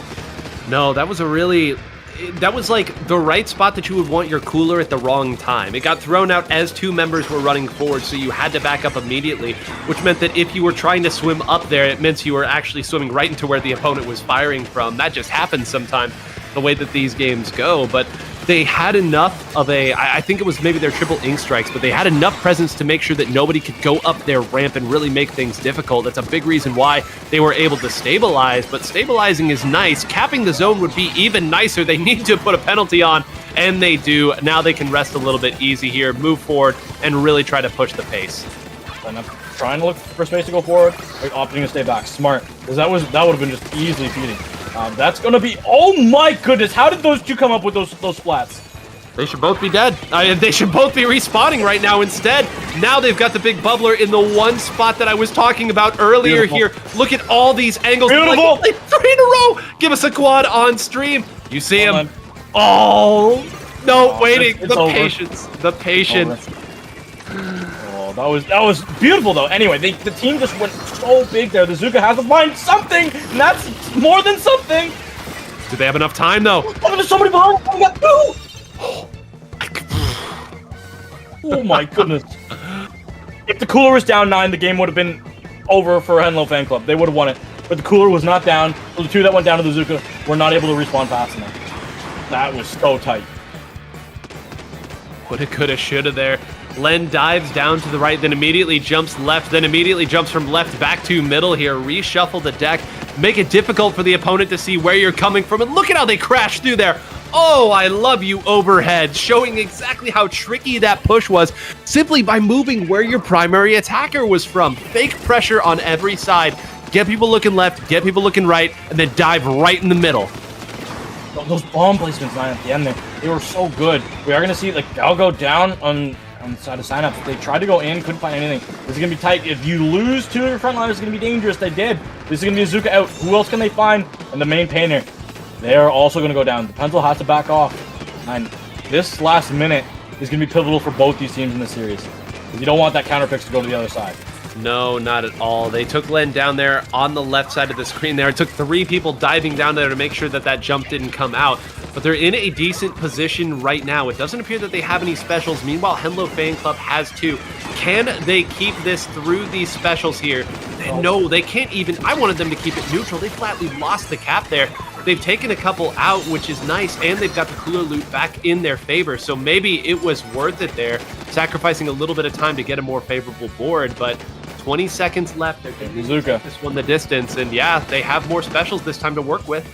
Gotta paint for it, because that's going to be a big difference maker here. This big bubbler is not going to be able to go through. We're going to have those tri-sticks on the side behind the flame club, but what else can they find? They've lost 2 here, 9. 3! Oh, but Henlo's there with the triple ink strike there. They know exactly where it is. Have to get it out here. Do it. Overtime. Toss it up. One more chance. No way! There's no way they got that! How? What? That's crazy! Oh, the big bubbler with the painting when you put it down! Oh, I forgot about that change. Big Bubbler has it, but Henlo waiting all that time to throw those triple ink strikes. That last fight that happened that Henlo won. First of all, if Henlo loses that 1v1, the game's over right then and there. Yes, for sure. But then a lot of players, I think, would see overtime, see that we're 10 seconds away from losing, and then just immediately throw their triple ink strikes out. Instead, waited until there were more people there to push forward with, knowing exactly how much time they had to burn. And then even the nice little class of tossing out your sub weapon first, then using your triple ink strike, then throwing your sub weapon again. There's a reason they've made it this far, that's for sure. I just saw so much ink coming down. I saw 2 strikes directly on zone, and then 1 corner that wasn't painted. And I was like, how did that get painted so fast? And then I just forgot those little changes that they make. That Nintendo's like, oh yeah, we're gonna throw that in, that I don't remember. The little mini ink strike that is Big Bubbler as well, making it so it felt like there was realistically 3. So that's how the zone got capped, because Dark Motif, they had so many other members alive. But I knew that they backed off because they knew that we all knew that, and they knew the strikes were coming in. And you can't stay on zone, and you can't get split off. Because if you get split off, you're just going to lose your life because everyone else is crashing in on top of you, or you're going to die and paint the zone. Yep. That's one of those situations where, you know, if you won the previous fight cleaner, maybe you can have somebody sharking below the opponent's drop. They can take out that blaster that has exactly one goal, and that is swim to the zone as fast as possible and put the big bubbler down. Maybe you can take them out when they're not firing and pre-firing as blasters so often do when they're coming from spawn. So many woulda, coulda, shoulda moments that change things up in a game, and now we're going to see a counter pick. And what was that statistic that you brought up earlier about the Henlo Fan Club, Genie? Oh, if they've won a game, they haven't lost the series. Yeah, it's sweeps or nothing. So it appears right now that Duck Motif says, all right, you got lucky on that zones. We're going to take you right back to splat zones on Barnacle and Dime. So, I mean, they're going to try to rewrite something right here, right now. I think that's smart, because let's be honest, you do not want to take a blaster player to tower control. I screamed that to the ceiling at Genesis. I screamed it to the ceiling in Winners Finals. And nobody listened. Nobody listened. What happened? They got absolutely destroyed by a bow blaster combo on tower control. So I'm thankful that Duck Motif was able to be smart and not take a blaster main to tower control. Well, if they win this, they won't have a choice. That's the beauty of counter pick. So that's true. Yeah, I mean, I do think it's interesting here that Duck Motif is going here instead of Clam Blitz, because we saw that they looked, reasonably strong on some of these other modes here. But I guess at a certain standpoint, when your entire comp is built around what is conventionally thought of to be the strongest general arrangement of weapons in splat zones, makes sense. You run splat zones until they don't allow you to anymore, and then you pick up the pieces as you can. We're going to dive in right now. Let's see if there are any changes on the side of Henlo Fan Club, because I don't think this comp is going to change. It sure hasn't thus far, and nope, I think both of these teams like what they've got. They're just going to keep running it. Let's go. Let's go. Yeah, sure, because like Synapse, they're very, very rarely going to swap off that gal. If it is, it's going to be to another exact same range shooter. But besides that, you're going to have a blaster one trick, a shooter one trick, and then depends on the splash to round out that comp, and same with the other side. Oh my goodness, Synapse going crazy right now, attacking, moving up, and fighting everybody. I want to point something out right there that is just a top-class, world-class stuff. Middle of that fight, Synapse moves and instead goes after the pencil, knowing that there are two other teammates right behind them to take out that other player. That completely changes the dynamic of the cooler loot, makes it that much more difficult for everybody to move in, and that call was made in the heat of the moment there. Might get bailed out here by a couple of specials here. Nice job by Duck Motif, very quickly going at the zone, but those are the subtle differences that you're going to see from these top players. Mid-fight, finding a more optimal way to attack the opponent.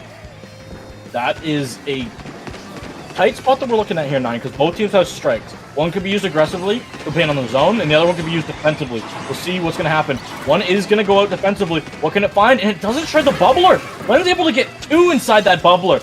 My goodness, I can't help to think of that being a little bit of a misplay. Yeah, tricky there, and I think that's the second time that Vexen moved forward there and got taken out by Synapse there. Whenever the first wall goes out, that's usually the 52 gal that is going to win that fight, and whether it be by luck or something else, that's been Synapse these last two times. Now, again, they got a little lucky with a Hail Mary Trizuka to push their way back in last time. So far, they do not have that available. And they've got Len now in the drop, moving and attacking people. That was certainly a hit. Can they find the second? They cannot. So there's a little bit of life here for Duck Motif. You see them desperately trying to paint for the triple ink strike to move their other players in. Nice play by Vexen, slowing down midway through that fight to try to reposition. But somewhere back behind all of them, we didn't even... Oh, of course it is. Who else? Who else? Synapse got behind all of them. GG, go next. This one's done. They got 4! Synapse got 4! Man. That was... It's so funny now. We just see like, oh, 3 went down. Who is it? Synapse. Yeah, Makes sense. No, who else? On these longer maps with longer kind of spawn areas where you have to swim a little further, there's always going to be a point in the map or a gap where one player can get behind and just make you pay. And again, I agree entirely with being on overhead view right there. That's the right call. It's the most defeating feeling of all time as a spec cam operator when you've got the exact angle when there's a climactic fight near the zone and they're like, wait, why did 3 go down? And then it's like, oh yeah, off camera, there were awful things being done to one of the teams by a 52 cal. It's happened really since that weapon came out, as it turns out. A 2-shot weapon plus a splash wall, very, very strong. But Jeannie, we speculated, we were talking a little bit earlier about what your counter pick could be, and we said, well, don't take a blaster to tower control. Makes perfect sense. We'll run splat zones because that's what our comp's built around. Well, neither of those have worked. So what is your answer here? It appears that they're picking tower control, so I guess at a certain point you just have to try for it. But man, after a very close first game, things have gotten ahead or gotten away from them. No, I'm mad about this one because I agree. Probably museum is a little bit unique. I'm not a huge museum against a blaster player type of idea. Don't want to take him to Mako zones because Mako zones has always had a place for blaster. Yep. But to take a blaster player to tower control Inkbot Art Academy, it's either we have strategy to beat a blaster on this map because we've practiced against it a lot and we've scrimmed against somebody who plays blaster like this. You have to have like an idea here. Sure. But to have it as your second pick, I'm gonna be straight up honest. I'm gonna go a little bit Stephen A. What are you thinking? You are dumb. This is idiotic. You have no brain cells if you are going to take a team that has a blaster to Inkbot Art Academy on tower control. Why are you doing this to yourselves? Why do you want to lose the last chance qualifier by doing this to yourselves. If you do this and win, please post me on Twitter. I would love some of the clout that Stephen A gets. But right now, I have zero idea why they want to do this. This is just like, I don't even know, bro. This is not even smart. You're on a roll. Keep going. Keep going. There's so many other options. You could have taken Scorched Gorge. That's a place that you have an option. More range that maybe your Squeezer can have a little bit more action. Maybe even Robo Ramen. I don't know. Just don't take them to Inkblot Tower Control, the home of a blaster. Oh, this is good stuff. Listen, got to get out of the way sometimes when one's going on a roll. And man, this is going to be so tasty and so fun here if they manage to pull this off. I do agree. I want them to be wrong. That would be...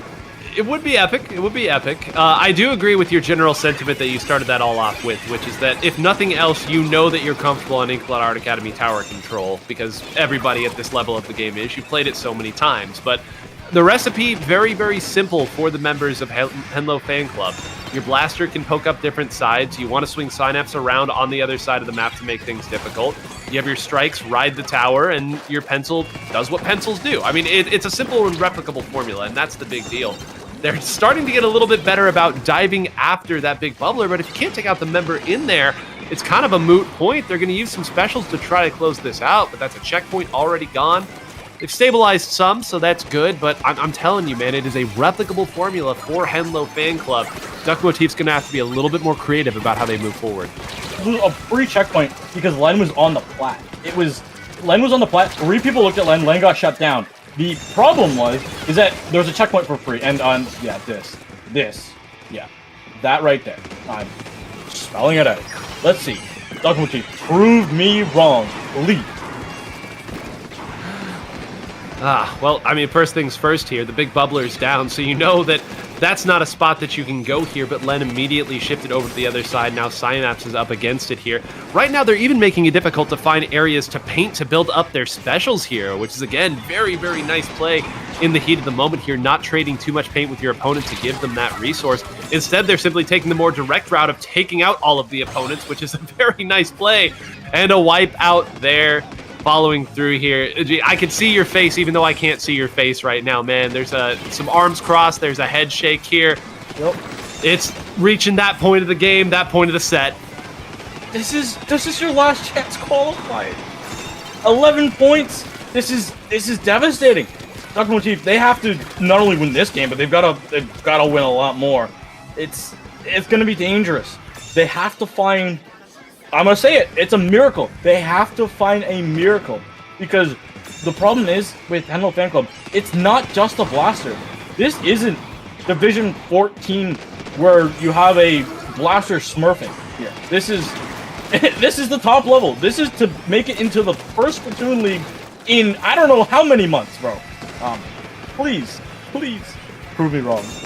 It has been a hot minute, and the other thing to kind of point out here is we finally see some momentum here from Duck Motif as they push somebody up onto plat. That player did get shut down by Henlo, who was very wisely holding that nice little step that people will like to run up to and push through it here. But they have to be extremely quick and not get into these long sustained firefights, which is I think what's really making this job difficult for them is as fights continue to go and last a really long time, it gives Len that much more time to rotate over with the blaster. The blaster, unless it's a real moment where you can move forward, doesn't necessarily want to be the first one into the fight. They would love for that to be Synapse, and that's why I said it's a replicable formula there. You get Synapse into these big positions, or you cover the entry with something else to let this blaster in. The blaster just has to do what the weapon was made to do at that point, and that's so easy of a situation to set up for yourself multiple times. I mean, the way that they are playing right now, you wouldn't know that this is a pseudo pickup. They are on all cylinders, and they want the knockout. This is like PSG, like 3 years ago. Bro.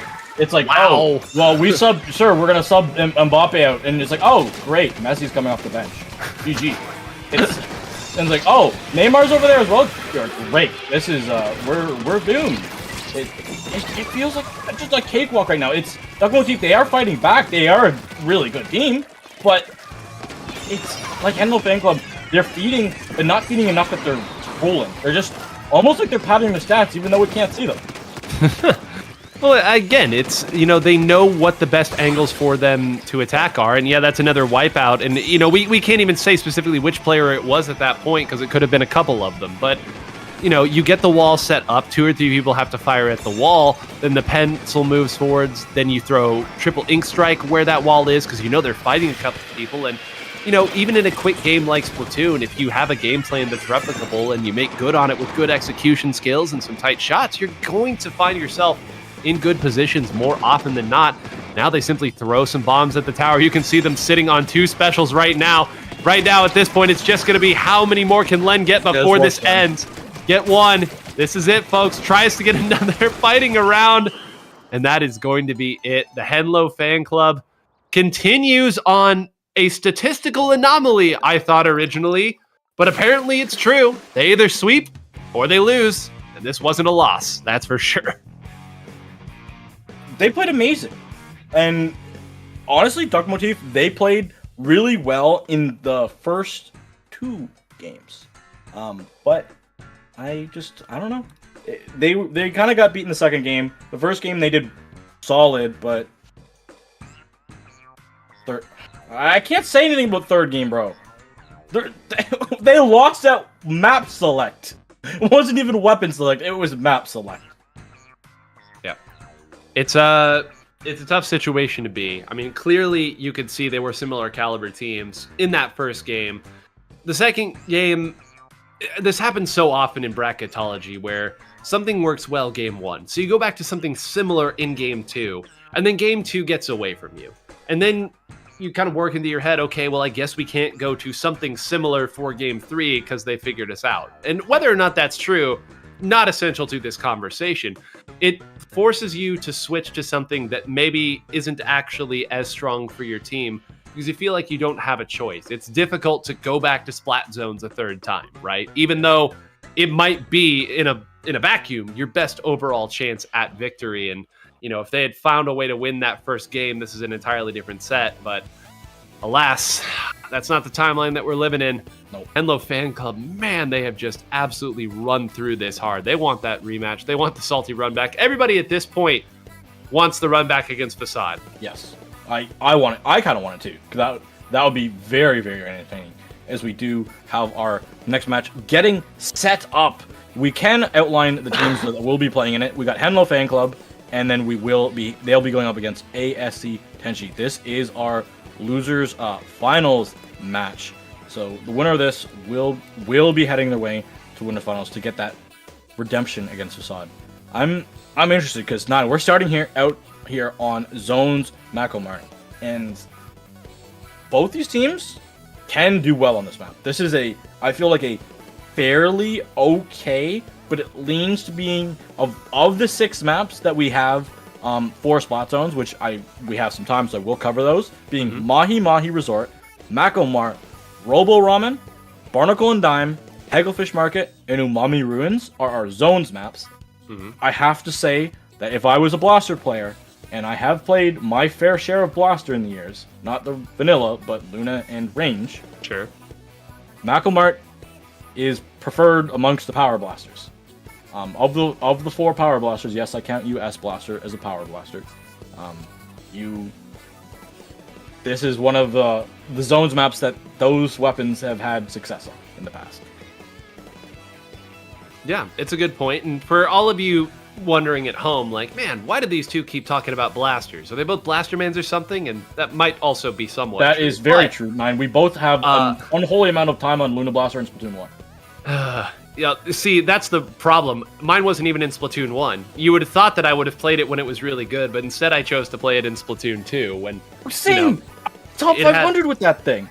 It was a fun weapon, okay? It did things that other weapons weren't doing in a game where those things weren't being done. But to pull this back, it's because that's the power imbalance, right? That's the big shift between most of the teams. In the last couple of sets here, 3 of the 4 weapons have been basically the same between the teams that have been playing right now. You can see what the foundational pieces are, and a lot of times when a meta really gets solidified, especially in a reduced map list, you're going to see the foundational 2 or 3, and then you see the spice, if you will, right? You've made your soup, you've got the broth together, you've got the roux if you're making a nice gumbo. What's that last ingredient that you're going to add in when you take it to the judges' table? And for this team, the Henlo Fan Club, it's the blaster, and it happens to be piloted by a very good blaster. So it's easy to hone in on those imbalances, especially when the other members of both teams are so strong. I'd like to go down a little bit of a rabbit hole as we are setting up the last little bit of the lobby. It's like, you can think of it exactly as you said, like with a soup. It's like when we go from meta to meta, there are key pieces that change. Very rarely do we go from like a chicken broth to a beef broth or a vegetable broth. It's that's the difference between like patches. That's where we went from crab meta to jet meta to Zuka cooler. That's where we changed from the major broths. But it's that extra things that you put in it to make the flavor of the composition. That's what we look for. Because at the same time, we're all just right now comparing cooler soup.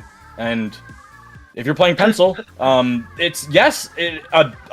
For me, I went to culinary school for a little while and worked in a lot of kitchens, and I can tell the difference between a good broth and a bad broth. If you haven't strained it, so. A good pencil player and a bad pencil player, it is noticeable, but it's not as exciting for us as the viewers or the commentators to really talk about or watch, because it's like, ooh, that pencil's better than the other pencil, woo! But you really do notice it, the things that are in the front, the flashier things, the presentation, that blaster. If we see a Stamper, I haven't seen Stamper at all today, like, and that's surprising, because Stamper hasn't really truly fallen, so just things like that. It can get flashy and spicy. Gal, it is flashy and spicy to change it up, but if we see a whole bunch of them, it's not all that spicy. And here we go. Here we go, folks. As promised, 3 weapons on each team, exactly the same. On the other side, we have Lucky on the Slosher, and of course, Len, the aforementioned blaster player that we have been discussing over the course of this. So, fundamentally, both of these teams going to be looking for a lot of the same openings there. Synapse, once again, as they've done on pretty much every map, finding an angle to try to swing wide in order to close people out. That time gets sniffed out early, though, by the members of ASC Teni there, so that should be their opportunity to take the board in a cleaner fashion. But something I do want to point out here is if you send Synapse around there and Synapse gets taken down, as long as the walls don't totally come down, they might come back and get the cooler on the second swing through. It's an interesting kind of breakdown of when you grab your cooler at the start, when you pop your cooler, but we are well past that stage now. Right now, it's going to be Lucky on the Slosher, looking below drops, and Len trying to snipe him out, and of course the blaster will get the better of that one in this exchange. I didn't expect that the blaster was able to get that extra little range. I'm not a player of the V blaster, and I've said it before, so I'm not familiar with its ranges, but I'm surprised that it was able to get the Slosher, where the Slosher wasn't able to reach there. So that's a nice little interaction that I'm going to note in my head. As the lead, will be swapping over. Yeah, no, it's a good point too, because on Mako Mart, your question is always, okay, how do we clear the drops? Because you know that the opponent's waiting under there, and the blaster a great tool for poking at it, and of course also going the other way, poking from the bottom side there. Perfect angle there, and I think Lucky might not have meant to even fall that time. Kind of was moving forward, then saw the threat, then tried to move back there, but the momentum carried them off. Now things are dangerously close to getting out of hand. Awo just has to dive at the stack to try to get people looking away from the zone. That was just enough for the triple ink strike to close it out here. Wasting no time moving forward is ASC Teni. Take you out in the air. You do not get to land for free. And a nice job. They've worked through the penalty here. And I honestly thought they made the best out of a bad situation there. Things were starting to get away from them, and it appears that they've at least stabilized and given themselves an opportunity to keep playing. Yeah, Synapse gets 2 there. Len forces a jump out while getting a cooler. That was a seamless and honestly easy retake. Beautiful jump out. Oh my goodness. And the combo, the play. Synapse coming through in the clutch to help out their teammate going down, but does that matter? They have cooler ready. Yep. And then remember Len being over here for the jump out? Yep, coming right back over. Why not? Let's just keep doing it. Don't change the recipe midway through. If it's been working this far, Len once again rotates over there. Alwo comes, but of course, you're going to rotate through Len. Synapse waits there as well. An immediate 2 shots here. As long as these 2 super painting weapons can hold the zone, they should have an opportunity here. Synapse has moved behind and A-OK with that trade. Just keep holding down the ZR button, and Henlo Fan Club will take game 1 here in Losers Finals. And we're just going to keep running with this culinary bit that we're doing. I mean, you talk about the recipe. Len rotates from left to right based on where the opponent is dropping. If you go too hard to try to take out Len jumps out, Synapse rotates over. Just keep doing it over and over and over again. It's going to keep working. Honestly, it is. And also, 9, we have to remember the stat. We said it last time, and I'm going to say it again because if we said it last time, it's not cursed. But if we stop saying it, then it becomes cursed. That's the thing as a commentator. So if you say it once, you have to keep saying it because as soon as you stop saying it, it's over. Yep. They won the first game, which they should translate into them winning the series. They went to Mechamart, and they got all the supplies that they needed to make the formula of the comp, which they already had. They just restocked on all the supplies that they needed. So let's see if all that shopping paid off, and at the moment, see where the counter pick is going to go. Because if you want to go to some ruins, that might be a play, because supplies are a little bit hard to come by on ruins. Well, we haven't really seen, at least on the streams that we have gotten to commentate and watch over, I haven't really seen how Henlo Fan Club coordinates clan pushes yet. That's not me saying that they can't do it well. I just yeah, I guess we haven't really seen a lot of games from them on that. So I would like to see maybe an attempt at Clam Blitz here. Maybe the only thing that can slow down this buzzsaw that this team has put together is to turn their soup into a chowder, a clam chowder to be exact, and trust that maybe the mode itself and the coordination they're in can keep the players from getting into the positions they want. And it appears it will be Clam Blitz on Umami Ruins, so this is maybe the one thing that we have yet to see from the Henlo Fan Club, and they're going to get to prove it to us right now. They have played this map once before in the tournament. They have played Clam Blitz a total of 4 times. They've won 3 of them and lost 1 of them. And the guess what map it was that they lost on? I'm hoping it's Umami Ruins, because if not, you're setting me up for failure. It is Umami Ruins. Oh! I have to make it easy. You know, I can't let my commentator duo just fall on their face. That would have been just a wet fish of a slap in the face. That would have been if you had been on Museum d'Alfonsino. It would have. They've won that one. They've won that one twice, and they've also played Scorch. I don't know the exact scores, but I have to say it. I always do. Sendu, the GOAT. This website is amazing. I remember when Sendu was a player, bro. I remember getting absolutely bodied in like round 2 of tournaments by Sendu. And now he's retired and has this website. This is probably the best thing that's happened in the community with everything that has been offered on this website. Well, yeah, I mean, he's ascended to godhood. Like, let's call it what it is at a certain point here. I'm fine with player worship and deity worship here. It's okay. I'll make animal sacrifices to Sendo. It's far from the worst I've done, so I agree entirely. Clam Blitz, let's see it here. You noted earlier, this is one of the few games, period, that Henlo Fan Club has dropped, was on this map mode. Now, it was against our top-seeded team, but if there's any place to beat them, it's one of the few things that they have lost before. No change up from them. Typhlo going to bring out, once again, the Rapid Blaster Pro Deco.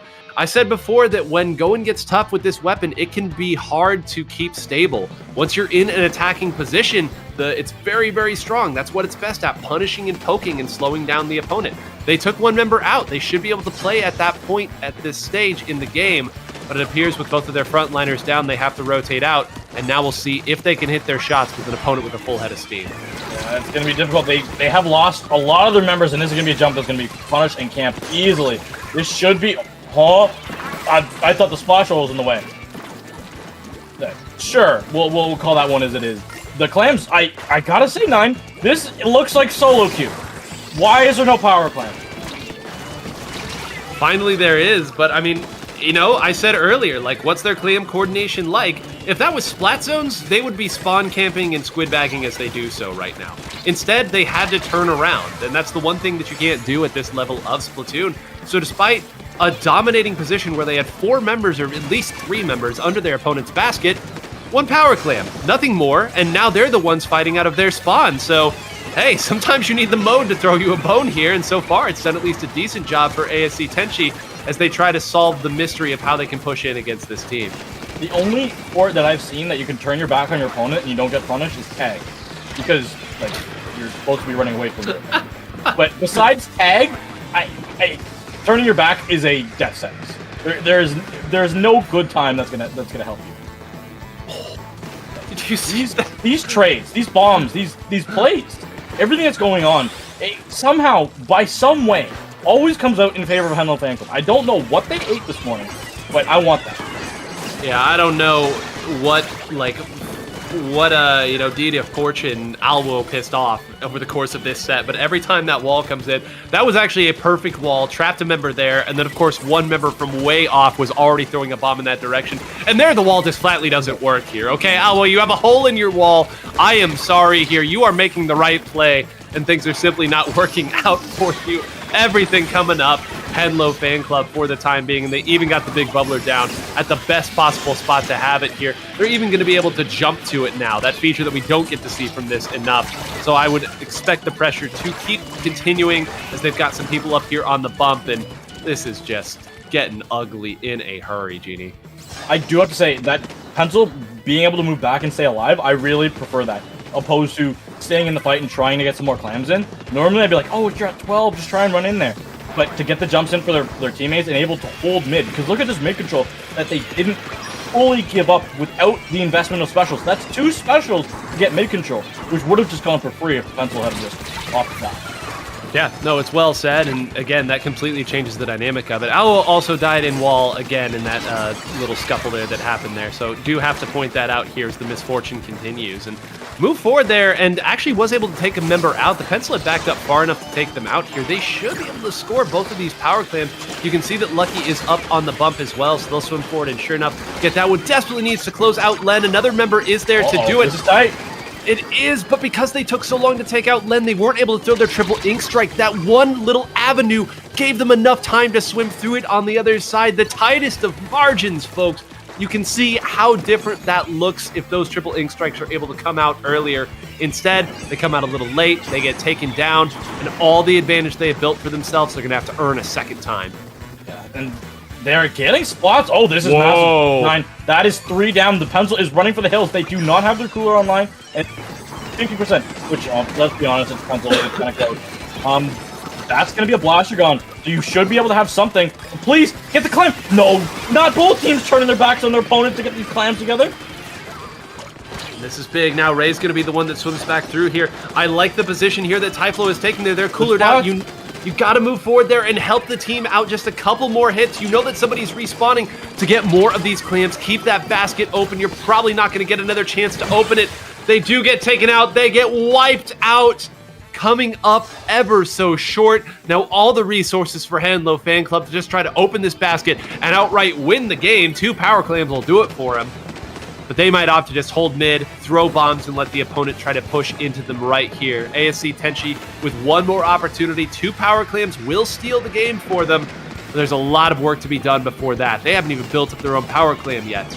No, I go to say, like, I don't know where the clam spawns were. They didn't have them on the offense. They don't have them on the defense. They haven't been able to make it. That's going to be a baby bubbler coming in. Len doesn't even have to worry about letting their team make a power clam or throwing it in because the clam spawns for ASC Teni, they just were not there. They weren't there on offense. They weren't there on defense. I don't know who got mad at who on the side of ASC Teni, but RNG just was not on their side.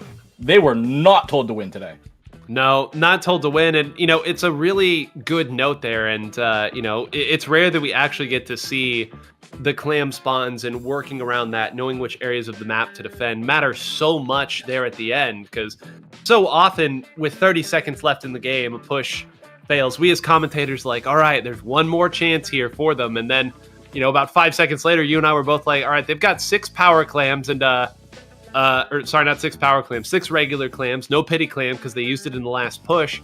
Like, where are the clams? Poor Typhlo was looking around trying to find something, and then at the end, Lucky has to dive forward and just try to take somebody out to let members swim forward to grab more clams, and there aren't any. A great job that time from Henlo Fan Club to hold the spots on the map, and you know, I know back in the day when people were really starting to get good at Clam Blitz, in a situation like that, you'd see people throw clams off the map. Just, no, you don't get to have them at all. And there are some people I know out there who think that you should save your pity clam for overtime no matter what. It either gets you the lead right then or you don't grab it, period. And I know that's a difficult decision to make in the heat of the moment, but you can see why. If they'd saved their pity clam, yes, they would have had more points to get at the end, but at least they would have had an overtime. an impossible decision to make in the heat of the moment, but that's how Clam Blitz works, folks. And now we're going back to splat zones. Yeah, I have to say, go back on that final zone, the Clam Blitz point was the thing that they needed most was just the clams to be favored, because it wasn't like they didn't let clams have the opportunity to spawn. It's just they couldn't get them, and they got really, really unlucky because they didn't get them on their offense. I've said this multiple times, but I need to stress it.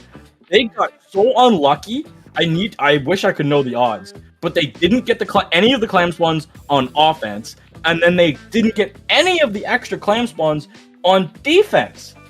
And they had like at least 15 seconds where they had 4 clam spots that could have all spawned clams for them, that none of them did. Mm-hmm. So that's a rough one. Going to zones, I understand why players don't like clams as much as zones, because that can happen to you. But you gotta watch out, because this zones ones, I have not seen a Ballestra player cook on this one. Actually, is it the right map? Because Sendu says, and the thing says Robo Ramen, yet we're going to Hagglefish. We are. I'm 100% confused because are we playing it? No, they are disconnected. There we go. I was like, because like the players are readying up and going in, but then the players are the only ones that can select it on Sendo, which is why I'm like, yeah, that's the player selected this one though. This is the one that we have to play. This is the one that got selected. Far from the biggest miscue that I've seen players have in the middle of a tournament, so we're fine there. But True. I do want to kind of put the cherry on top of the lovely sundae that you discussed there with Clam Blitz, a very clam-flavored sundae, which sounds disgusting now that I've vocalized it. If you're going to grab clams, grab all 3 in your pod. Because if you leave one behind, that door is closed. You're not getting your respawns until you've grabbed all of them. Clean the plate every time you grab your clams, everybody. Or, well, actually, there are some times when you don't want to grab all the clams in line, because then you get offensive clam spawns if you're going to push your team. But I get your point. On defense, definitely grab all your clams. Splat zones, everybody. Henlo Fan Club trying to continue one of the most, again, statistically silly stats that I've ever heard, which is either they sweep or they don't win the set. And I guess in a double elimination tournament, you only have a couple chances to do that. But alas, they have been running straight through all of their opponents here. A very early take by ASC Teni, but Henlo Fan Club's been okay doing that because yeah, there you go. Man, this is like the fan club is here. Well, I mean, it's like a 2022 like FT win strategy in splat zones where you give the opponent the first zone so that you can get better positioning on the counter attack. Then you use that to take through, get the opponent respawning, and because they're respawning without full special meters, you can score big off the very first piece. And they're once again doing just that. That's another member, I believe, Alvo going down. The mistake of a century. You have 6 strikes, and they didn't even do more than neutralize the zone. I'm being honest, if you throw 6 strikes at the same time at a zone, I'm a hope to all living heck that you cap it.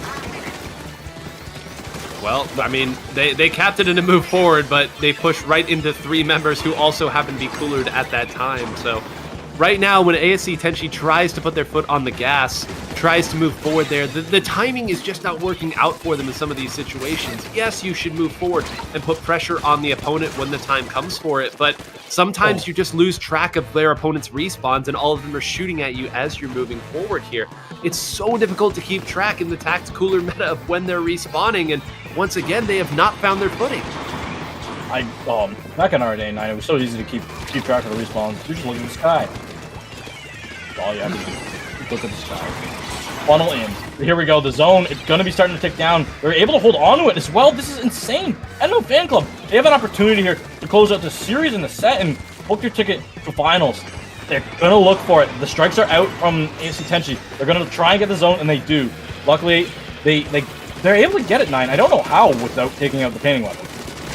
Well, they've pushed them all the way back, so that's part of it. Typhlo able to get one and get a little assist on the other there.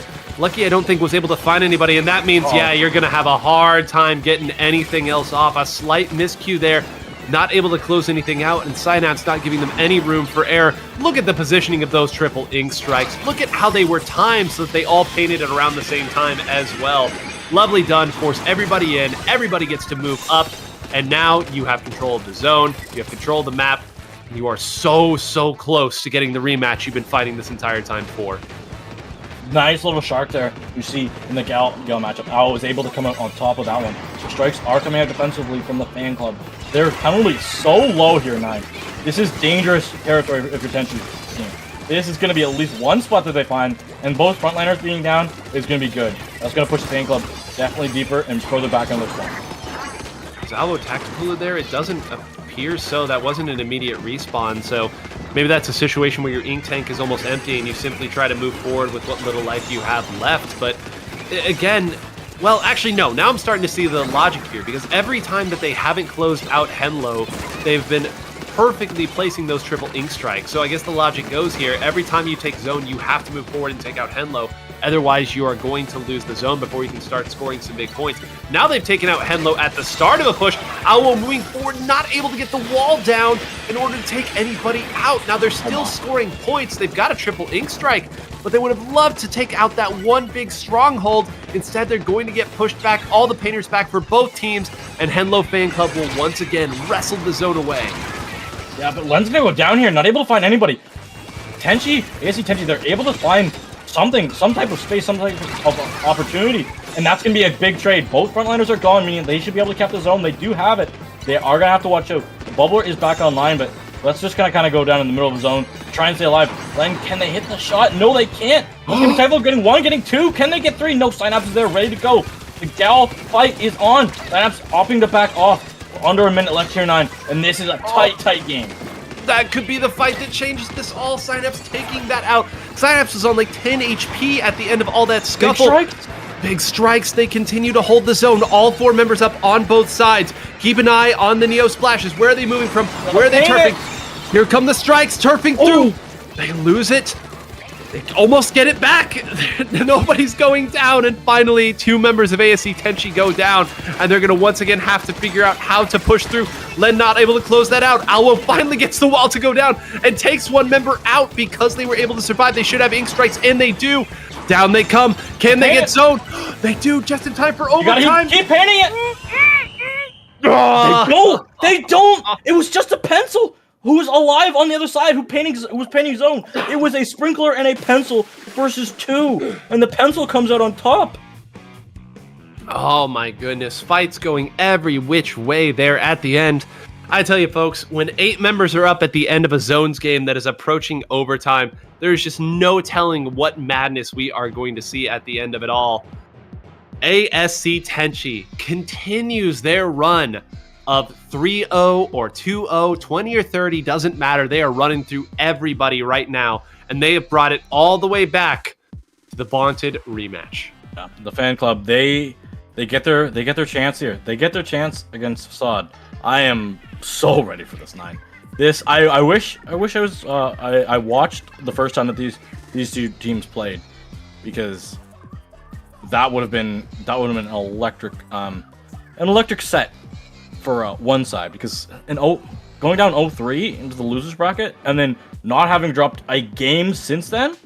Yeah, wild. You don't see that very often, folks. We've been doing this a long time. We've been very much in the bracketology of Splatoon, and if you get swept in winners like on the winners side of the bracket and early in the winners bracket, I might add, or relatively early, not winners finals is kind of what I'm getting at here. You don't often then make it all the way back without losing another game. I mean, sure, maybe in some tournaments where there's 2 very, very strong teams, you can see that are clearly miles above each other or all the other competition. But I don't believe that to be the case here. I think that there have been a lot of relatively close games, relatively well matched, but the Henlo Fan Club has just done a fantastic job of, again, setting up the very simple formulaic approach that they have to it. And then when the time comes for a player to make a hero play, they've got enough of them that are doing it, whether it's Henlo on the objective, whether it's Synapse running through all of the opponents, or Len showing us a little highlight reel. You've got to have that. You've got to have the moments of individual players making crazy plays. It's the the old adage of, good players win 1v1s, great players win 2v1s, godly players win 1v2s. And that's kind of what we've seen as this tournament has gone on. It's a great point. And speaking of great players, if you want to get to know some of the other players that are going to be playing in this league, which is going to be coming up next month, please tune in tonight here on Dapple Productions for the league team preview on Cactus Patch. That is Cactus's awesome podcast, and he's going to be going over a team preview with Moonlight. And I'm gonna watch it. I've loved Cactus's podcast.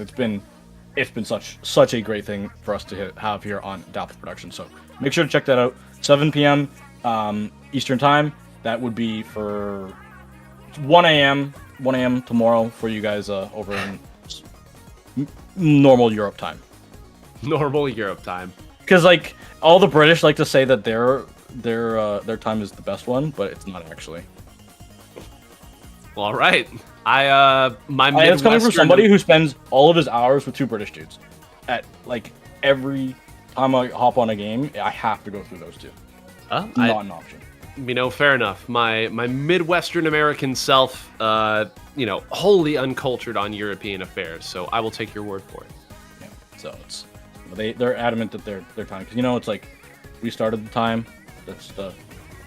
That's Greenwich Mean Time is a thing for a reason. That's the regular time that you should use. But then it's like, well, then why is all the rest of Europe? I guess they're +1 because that's how time zones work. But like, I'm just gonna refer to it because that's where most of the Europeans are. Let's be honest. It's like all of the North Americans are in the Eastern time zone. That's just kind of where we are. Sorry, 9. I mean, hey, I'm fine with it. I'm used to, not being the time zone people care about. But, like, that's just kind of California erasure. Like, hey, at least give Pacific time a chance here. Pacific gets its shout out all the time because, like, that's just kind of how it works. The people I feel really bad for are Mountain because, like, there's mountains. And then 9. Did you know about this? About Newfoundland time? Half an hour ahead of Atlantic time. Yes, I have heard of that. I know enough Canadians that I have heard of this. Did Lily tell you that one? Maybe. It wasn't a particularly hidden question there, but yes. They were the one who informed me. Yes, that would absolutely make sense because that's a definite East Coast player. Yeah, we are setting up our finals match. These teams, we pretty much gotta wake Facade up, get them out of the Sendoki match or their open match, whatever they're playing. Or is the gold rotation up for Salmon Run? Do you know, or do you? Ooh, no, I don't know. That's a good play your gold Salmon Run because I know it's up some point in time this weekend. Hey, I will say there are some top Japanese players who use Salmon Run as their like in between tournament matches. Oh, it's great.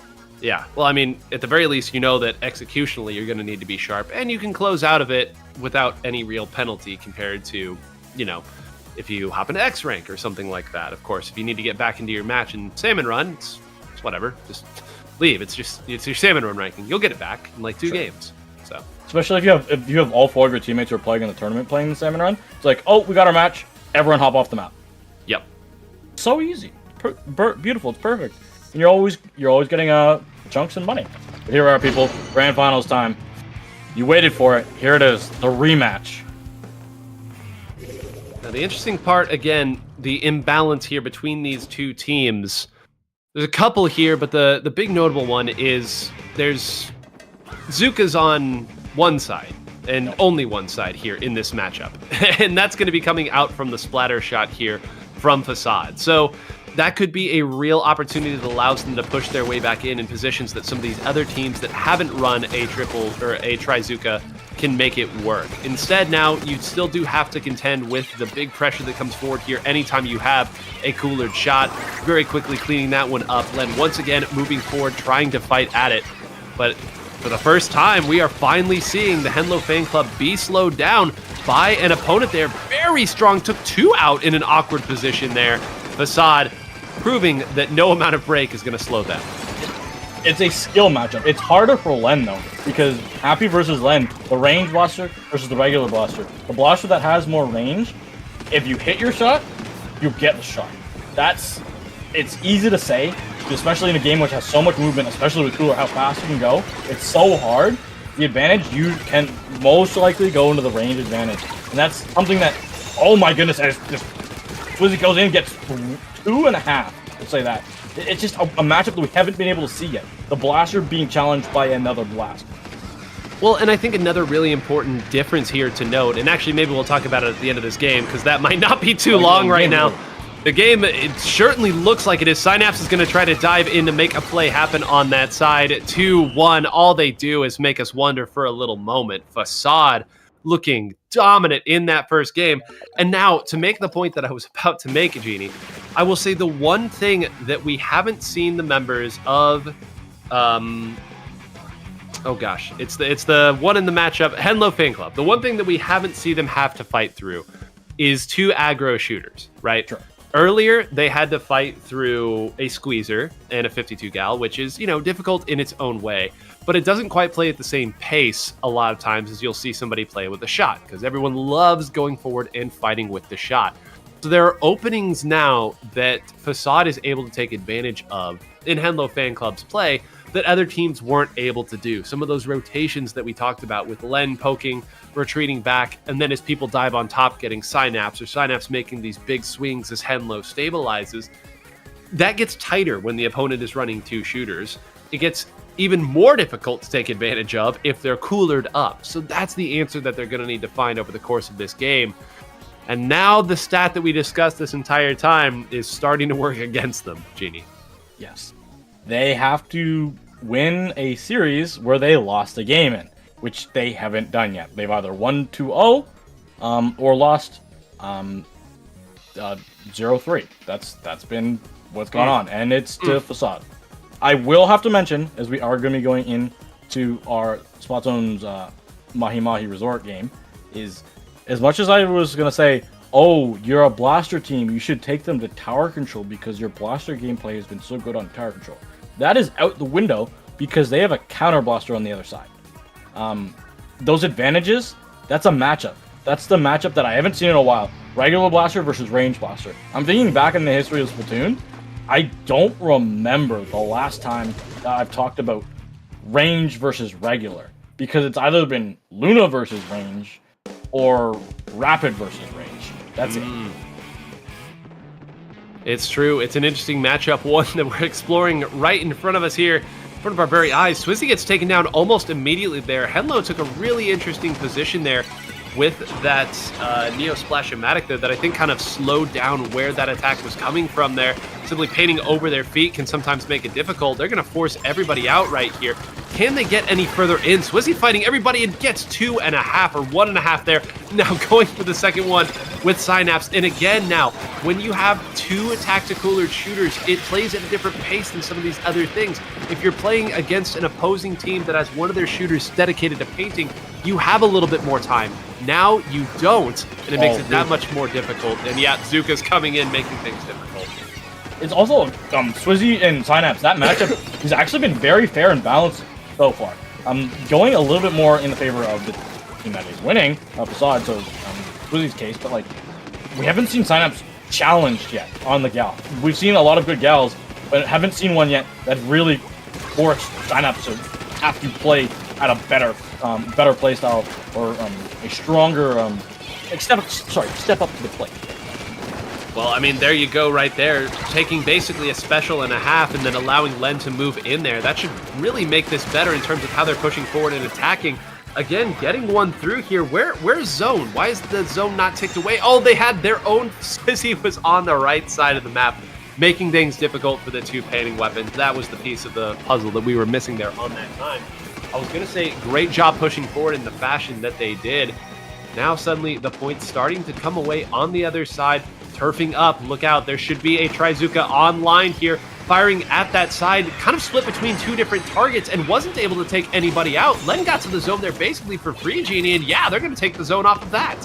They do, and this is going to be back and forth fights, but a little bit of an advantage here inside of the fan club. What can they find with this? They want to get rid of this penalty. It is going to be close, it is going to be tight. The cooler is out, and there's no way you're going to be able to stop that. But we know there's a push. It's a ticking time bomb going, and I thought Happy went for a swim. Oh my goodness. Instead, going for a little run. Blaster on Blaster crime right there, and man, the Henlo Fan Club has done a fantastic job of playing this map, I think. That's really what's changed here, rotating around how they attack, who they push forward to fight. Great work by them. They've got Synapse watching over the drop. Henlo now moving up and being more active here on this shooter. They know if they win a couple more fights, this should be the game. Now rotating back. Can they keep it? There's just one left. It's the 52. You ain't out Peyton 3 with that weapon. Genie, we got a set on our hands. Oh, we do. I'm ready for this 9. I was expecting, oh, well, Facade won the first game. It's going to be over. We're going to find the range blasters are going to have the advantage on the regular blaster. And the gals are trading evenly, so Synapse can't just run over the other team. And then we're going to have a Zuka versus Tri-Strikes. And when it comes down to it, Tri-Strikes are good, but Zuka can be better. Yeah, I mean, Zuka can completely change the dynamic of a game with 1 or 2 shots there.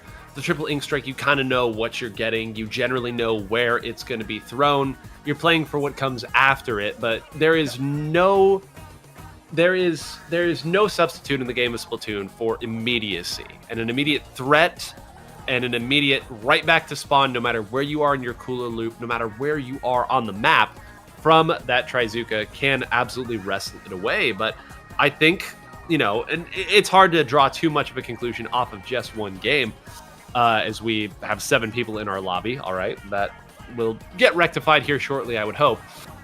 The way that Henlo is moving forward and fighting with that Neo Splash, because we talked earlier about, all right, the game is speeding up. You're against 2 shooters on the opponent's side. What are you going to do? Well, it means that your support shooter has to kind of pick up the slack in a certain sense of moving forward and fighting. And Henlo certainly an exceptionally capable player here. This is not an issue. This is not a skill issue.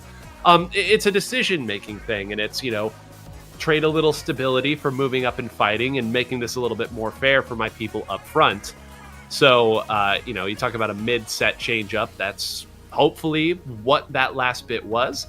We're going to end that battle there, as again, only 7 in the lobby. I believe it happened before the lobby was formed, or a lobby DC, so we should get that game run back. Yeah, it could be a substitution, could be a number of things. Yeah, actually, who was it that is missing?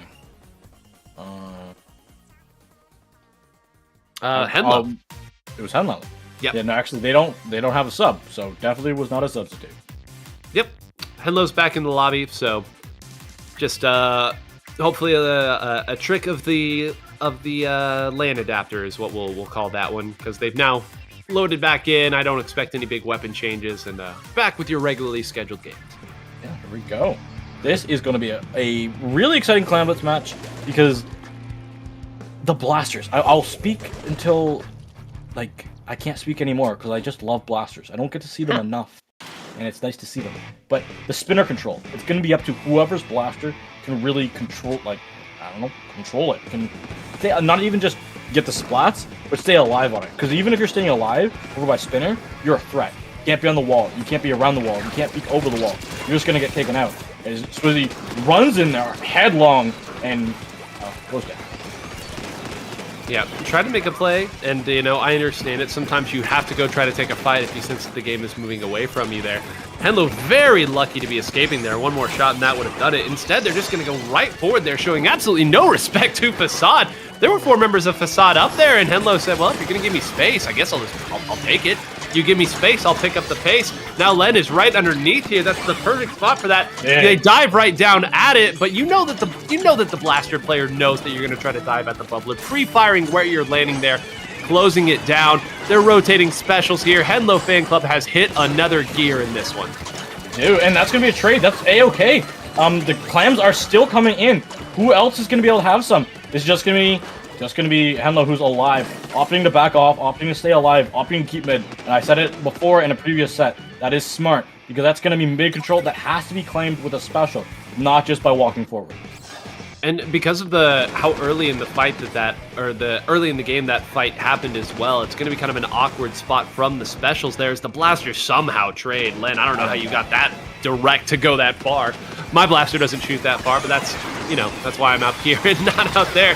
A nice shot there trying to at least find somebody up on the snipe was that Trizuka. But the Trizuka, when he gets caught between 2 targets, can make it that much more difficult. Len's still around and wins that fight. Unbelievable. Not many blasters going to close that one out, completely shifting the dynamic of this back into favor of the Henlo Fan Club. They had lost their spinner, and they pulled it back. I don't really know how. And somehow Len gets out. That's crazy. There are going to be 2 jump out. The strikes are in, and I don't know if they knew the gal was behind them, but did they miss the jump? Or did they opt to just fall off the ledge because they didn't want to go up there?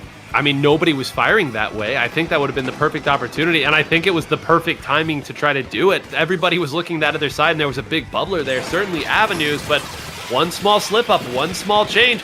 Now Synapse has a target that is already weakened, and RNG. Target fights back. RNG works the other way, but again, Henlo Fan Club finding a different gear as the game is going on. They're going to go ahead and score some more points, jump in a pity clam. Now there's no more penalty for them to work through. They want to take the game right now. There are going to be some clams, but they're so far away. Opting to back off is going to be probably the smartest and the safest, because that's a good push, that's a good punch, and now 9, two powers wins you the game. That is a really, really good, honestly, win condition. It's simple, it's easy math, 2 powers. I'm okay with them having 2 powers in there and then going into the next push, because that's a simple big bubble under the basket, or even just a jump. Yep, I mean, from the start of Clam Blitz, we've known that the game changes dynamically when you can win off of a single super jump, right? Whether it's 1, 2, 3 power claims, doesn't really matter. As long as one power jump I guess power jump would be a good way to describe it. Super jumping with lots of power claims can completely change it up here. So smart decision by them to put themselves in that position. But even outside of just the mode-specific stuff here, the way that they have been rotating around these power positions and just beating up people is nuts. Yes, Synapse closed that one out, but those are 3 of the easiest splats you're going to see Synapse get, right? It was just, that person's not looking at me, that person's not looking at me, this person's not looking at me, I'm just going to do my thing. They are outpacing them right now, giving them trouble from all angles. I want to say, if Len had have taken 1 more second before they jumped on the plat, to paint for the bubbler before they jumped up there, they were on that plat. If they had jumped with the bubbler, they had 2 clams as 1 dies on the side there. That would have been game. If Facade comes back in this game, I would like to go back to that moment in time. Here we go. I'm sure Facade would love to get back into that game here, but right now, Len not letting them do it. Hits just about everybody on the opposing team, not able to close it out, but I mean, they have absolutely milked this clock. I didn't even notice that we were down to 40 seconds left in the game. Now they've got caught in the split spawn here, so this is interesting. There should be a real opportunity for Facade. They do make the jump over there onto the spinner. They've got the right people set up, but do they have the specials to follow up?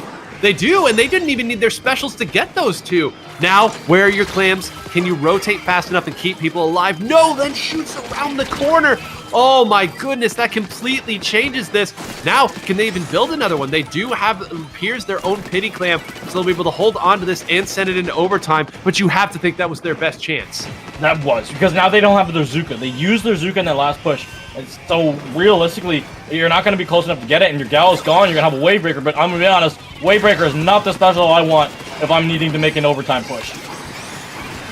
There they go. Can they get there? The strikes are out. It's going to be tight. They're going to have to run, and there's no hope. You can't get there in time. The basket will be closing. Oh, they gave you a thought there. That's 0 a lot longer than I thought, 9. They gave me a thought there.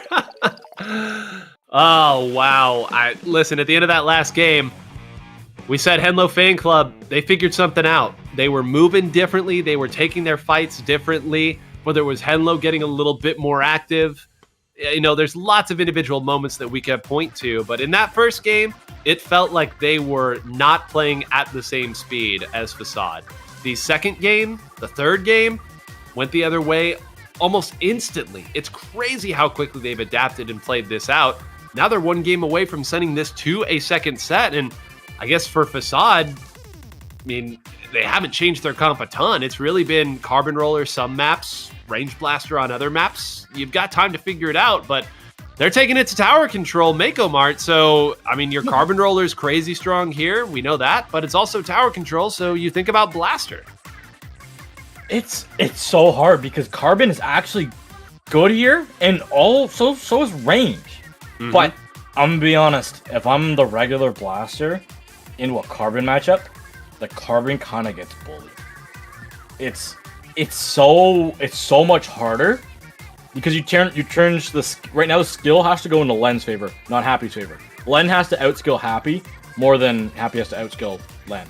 But if you go to that Carbon, that Blaster gets the advantage because you have that auto bump, because you have that extra, like, I'm just kind of painting and I accidentally found your sharking spot, and that direct power. But Happy is going to opt to swap over to that Carbon. I would like to see it, to see what they can do with it, because it's really, I guess, maybe the special, but if you're gonna have that much QR, I'm not expecting too many Zukas coming out from the Carbon. No, I mean, this is you go right for the opponent's side of the map and you make things difficult. Swizzy immediately went for the opposing box so that Happy can rotate and be the second into the fight. Hit some people with those bombs, then fall through. And immediately our two that we talked about run into each other and trade immediately. Oh, you can't set it up any better than that right now. Pandemonium in the middle of the board right now. Although it does appear that the Henlo fan club has done a pretty good job of stabilizing here. They take out that Carbon roller now on the second time. It'll be their opportunity to make a push first. That's the matchup. The Ballestra just has to jump backwards, and you will hit the Carbon. Because the Carbon wants to be in that exact range that the Ballestra kind of explodes in. I do know that from playing against a fair amount. It's a hard matchup. And as these two gals, this is entertainment. This is peak cinema right now. What is happening between these two gals? Silliness. I mean, that's all I can say. And they still have found each other. Neither of them have died yet. There are 6 other... Okay, finally Swizzy goes down. There were 6 other players on the map there, and nobody thought to interrupt that little duel that those two were having right there. My goodness there. It's rare that you'll find one of those matchups that Synapse isn't able to get the jump on, but I digress. That is behind. Once again, Len is going to get the better that time of the Carbon roller stuck in their Trizuka. So they are again now trying to set up that rotation that they had last time, but it appears that they've done a good job of closing it out. Now finally the Carbon roller will get to have its say, running straight forward at a couple members who maybe weren't really sure if they should jump out, rotate over, or what they do. And it's going to be Facade's opportunity to make their argument. I love it from Happy. Happy saw that they were getting kind of bullied by Len in the matchup earlier on. They opted, you know what if I don't fight you? What if I fight your teammates? And that's exactly what's happened. And that's what's happening again. Happy has avoided Len and has opted to go for everybody else. And oh, so close. I thought for sure they were going to get Henlo there. But their teammates able to call that out and get the spot as well. That was beautiful. Don't fight the matchup that you're not going to win as easy. Go fight the matchup that you know you can take out. Because it's easy to fight a blaster when it has no teammates. Well, and it's also the first time that they got to set up where they wanted to take that fight, too, which is a huge deal. They've been scuffling around in mid that whole time, and if it's mid with a whole bunch of people, at a certain point, you just fight whoever's in front of you here. That time, they got to pick where they wanted to attack from, and it completely opened things up for the rest of the team. A nice push down to 18. We have the mirrored scores here, 81 to 18, and halfway through this game, it appears that this Carbon roller has shot a little extra life into Facade. But with 2 down now, Henlo Fan Club is in a great position to set the rotations up. 1 does go down here, and that means that it's going to be difficult to track where that splatter shot is coming from. And if you turn too far, it means that another is going to drop in, wonderfully shut down. It's just Synapse somewhere on this map. You said just Synapse, by the way. Yeah, you know, stupid of me. Gotta admit here, just Synapse, but that is Synapse. Oh, Happy? Players taking turns grabbing the spotlight back from one another. It's so easy for us to commentate when you have players that just want to grab the spotlight. It's much better than when players want to grab your mic when you're doing an interview. That I don't like. But the spotlight, I'm all for it. That's what they're there for. Hey, you know, sometimes Splatoon is a game of my turn. It's your turn, now it's my turn. Now we're moving forward, we've taken 1 out, you're pushed back, let me do my thing now. Now they've rotated over again. Oh, that's the perfect spot. Yeah, that is the perfect whale. Perfect spot there. Look at how they've jumped down here. This is the opponent's spawn right there. There are 3 underneath. Len is going to dive out of necessity to try to take 1 out. That's a hard job, at least taking 1 out there. It's bought enough time for them to use triple ink strike to maybe slow things down, but they need players down. They've been able to take at least 1. They do give up a couple more points, but honestly, they're just happy the game is still continuing. Honestly, that whale, I'm going to be honest, I have not seen a whale that good since Fort Mackerel. That's wow. I have not seen a killer whale that good since that map. Holy moly. It's rare to see it in this game because the maps... Oh, and that's 2-1. They are a little bit blocky, but a little bit more. Yeah, I mean, this matchup, this Carbon just cannot. No, I mean, it's hard, and, you know, to their credit, like you said, they switched up what the targets were, but that's a big, big fight to lose there, because now look at how easily Henlo Fan Club is able to move Synapse up here right now. Gets behind them, they're not able to find that player. Now who does Synapse go for? Goes for Swizzy on this side, fighting 2 members. It took a little bit too long. People were able to rotate over here. A nice triple ink strike moving forward. Finally, the Carbon does get the better of the fight against Len, and that pushes 1 player away. Synapse forced to rotate over here to try to keep this alive. Wow. Wins the fight. There's still an opportunity. There's still a chance. They're on tower though. Swizz is on tower. You gotta help that. And that Zuka from Spawn. Oh my goodness. We have a game 5 for the first half of Grands. Oof. Wow. This is crazy. This is the second time that tower control has been won on this map against Henlo Fan Club by Facade. They played this map. You know what? I didn't know that you could turn around with that emote, with the charger, and do the fist bump. I thought you couldn't do that. Nothing stopping them from giving one another props. True. Man. The best thing is when you're on LAN and you're sitting in the same order that your Inklings and Octolings are, and you actually, when you fist bump, you do the fist bump. I hope everyone the Riptide does that. I was gonna say a fantastic opportunity for like 700 of you that are going to Riptide to make good on that. So please do. I better see it. If you actually do it, take a video of it, tag me on Twitter. I would love to, inflate that sort of chicanery as we go through the later half of a giant LAN. I know at least a few of you are going to get that opportunity, so make good on it. Oh yeah, I'm pretty sure it's the biggest LAN that we got.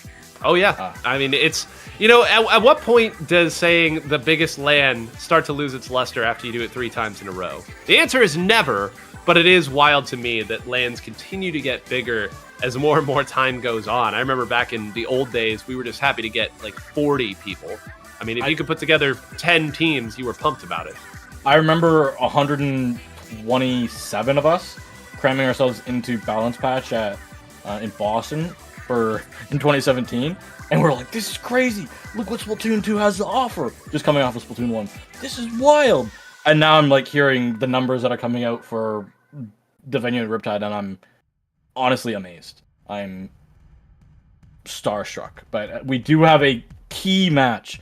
If we see Facade come up with the victory in this map, 9, they will punch the final ticket, the final spot in the league. Yeah, do you still have that ticket that you had from that? No, that Starburst ticket got cashed a long time ago, unfortunately. Well, Starburst cashed it, so yeah. It's actually been a little bit. Let me see what I can do here. Maybe that hole punch is still somewhere around. I don't have a whole lot of time, so you take the entry into this one, man. Game 5. Game 5, Grand Finals. Does chat want to reset, or does chat want this to be over so they can get to the Pokemon Worlds or whatever else they're watching? Bro, I want to go to Honolulu right now, so badly. But I'm here for Splatoon because this action, I'm so ready for it. The league is waiting. Who is it gonna call?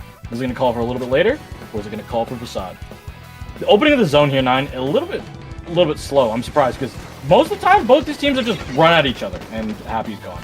Happy's gonna stay on this carbon. Honestly, I'm okay with that on this map.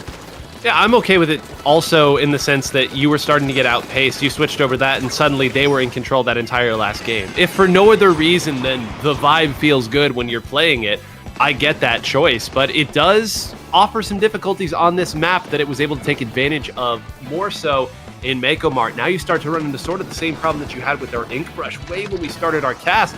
How are you moving up here? How are you doing damage without taking damage? It's not so easy. They need to find something here quick. That's pretty much all the juice there. Push forward there to try to take a couple members out. If they were tactical, they should be able to jump back in time, but we're not even going to entertain that because they move forward so quickly there, not even waiting to see if the opponent was tacked.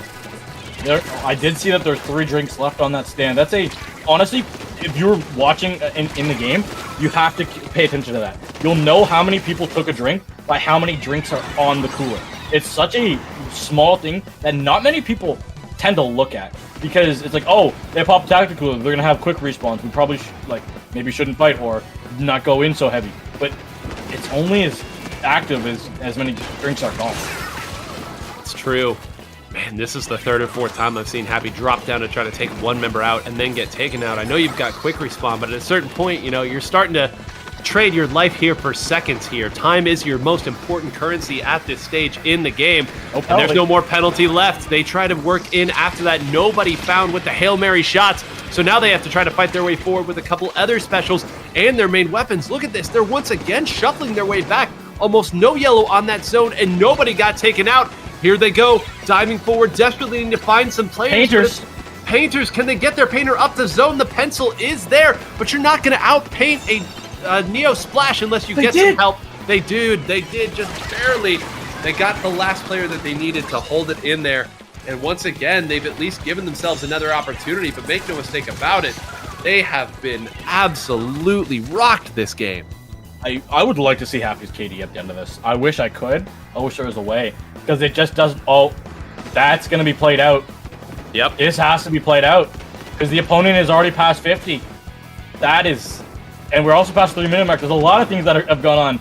So I'm going to say it, Don. I'm going to go out there on a limb. I'm going to say it. Barring a miracle, we're reset. Yep, Swizzy going to try to pad the numbers a little bit here just to run this through and fight against the inevitable. I mean, I guess if there's any consolation to take with that being our game 5, at least it was a game that was pretty heavily in control of the Henlo fan club there. They very clearly had figured something out, and it took a couple miracle pushes to simply get them back to the zone to extend that game out longer. But come what may, bonus Splatoon, everybody! Let's go. Splatoon! I'm honestly ready for it because I've waited for a good set for quite a while, and I'm ready. I'm rocking the old Splatoon 1 coloring with it because I'm ready. Always have to be ready for some good Splatoon action. And I know Judd is ready. Judd's always ready. Born ready. Really didn't have a choice, actually. They kind of built their entire society around his abilities. So Bro woke up and was like, I'm just here. Like, the world is completely different. Dude walked out of his awakening chamber. I am spoiling the scrolls if nobody's read them from Splatoon 1. I was going to say, is it really spoiling if they're almost 10 years old? And has also been spoiled in 2 subsequent games? Oh, true. Did you know what happened when they reactivated that thing? What? They got Baby Judd. It's where Baby Judd came from. Or Little Judd. Judd Jr. They reactivated the machine. So we have an infinite supply of 3D printed cute cats with the ability to know down to the exact percentage how much turf has been put out. That's what we're working with here. I mean, hey, you know, if you're a hedonistic society built around playing paintball with one another, I guess it makes sense that you'd want to be able to create a lot of them. True.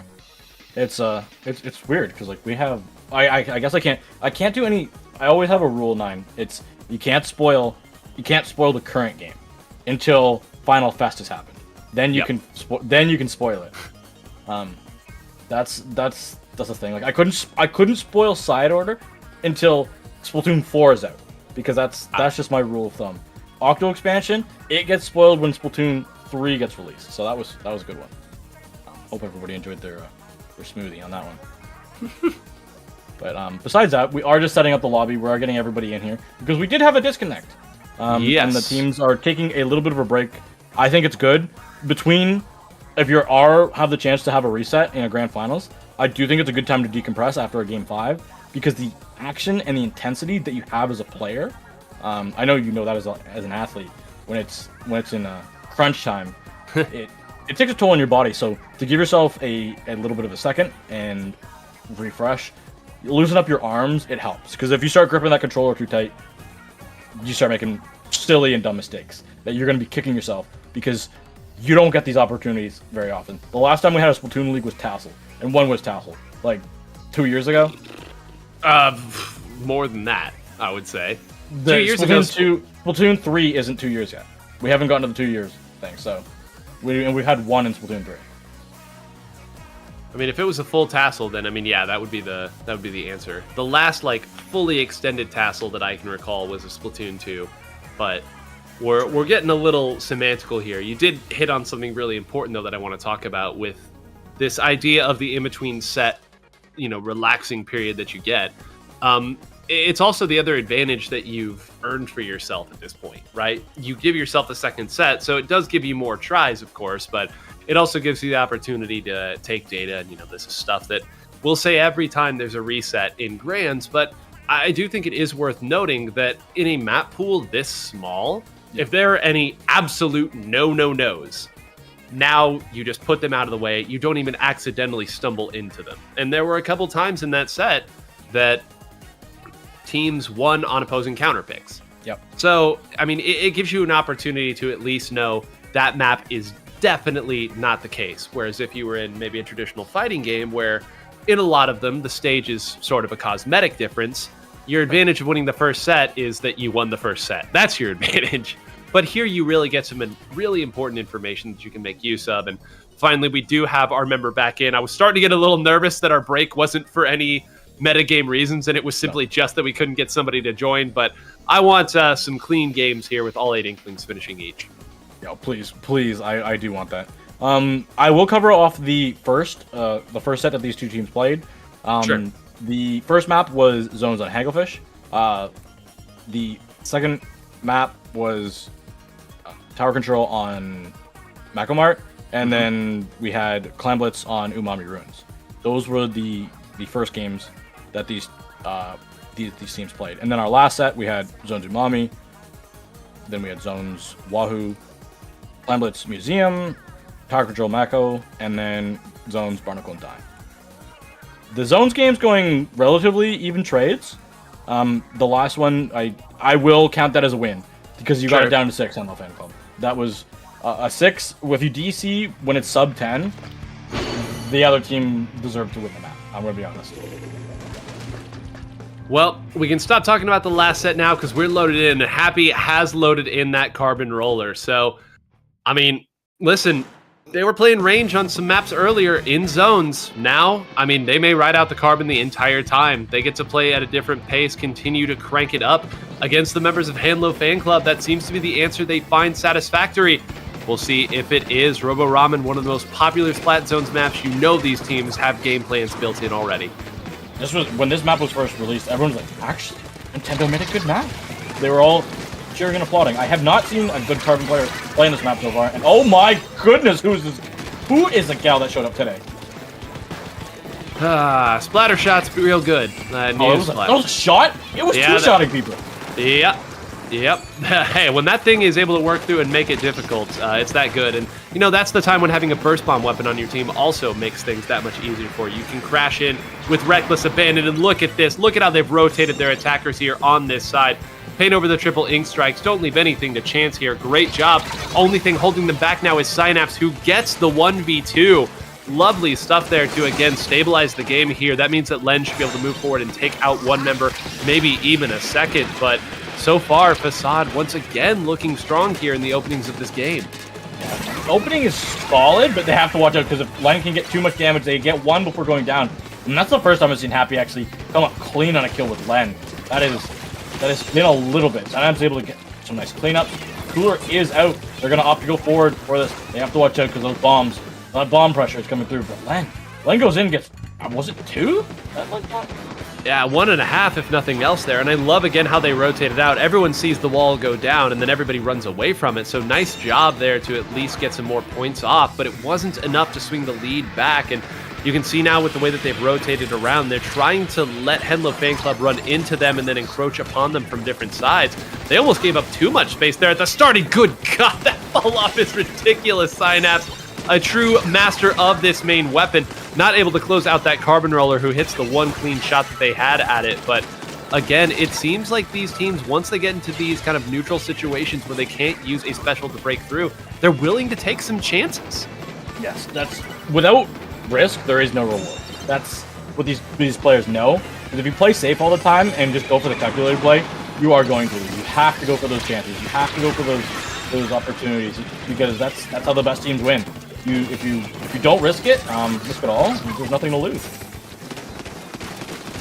Synapse waiting a long time. That wall came down at the worst possible moment. That's got to be so frustrating for Synapse. I don't know if Happy got back there in time to put that out. Oh my gosh, our poor spec cam can't possibly keep up with it, and I don't blame him.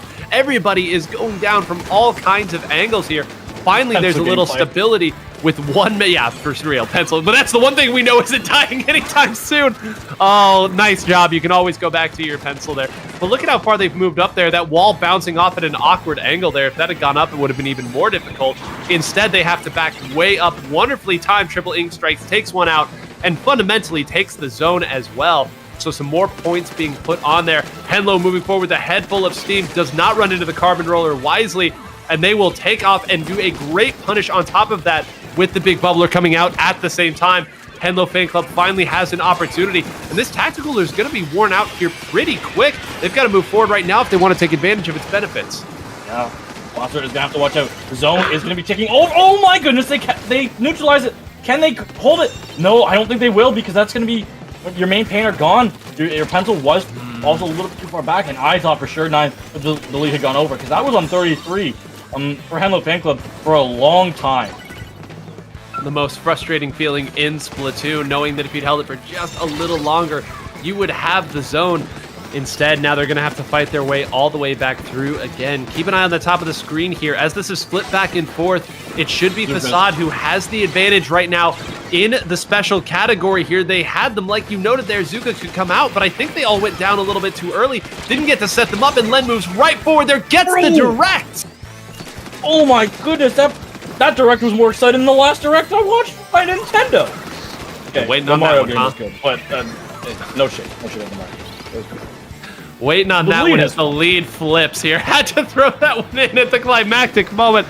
That's why I love you, man. You never miss an opportunity to work one of those in here. Now, double Trizuka trying to paint zone, and that's not great because it means everybody knows where you're firing from, and they can move in and attack you on that side. Len free-firing over on the other side. They know that taking one or two members down should do it here. Happy's in the middle, but that is an orange zone, and Henlo Fan Club continues the trend of winning these Splat Zones games. It's been mostly even, as you noted, but now the pendulum starting to swing in favor of Henlo Fan Club on this mode.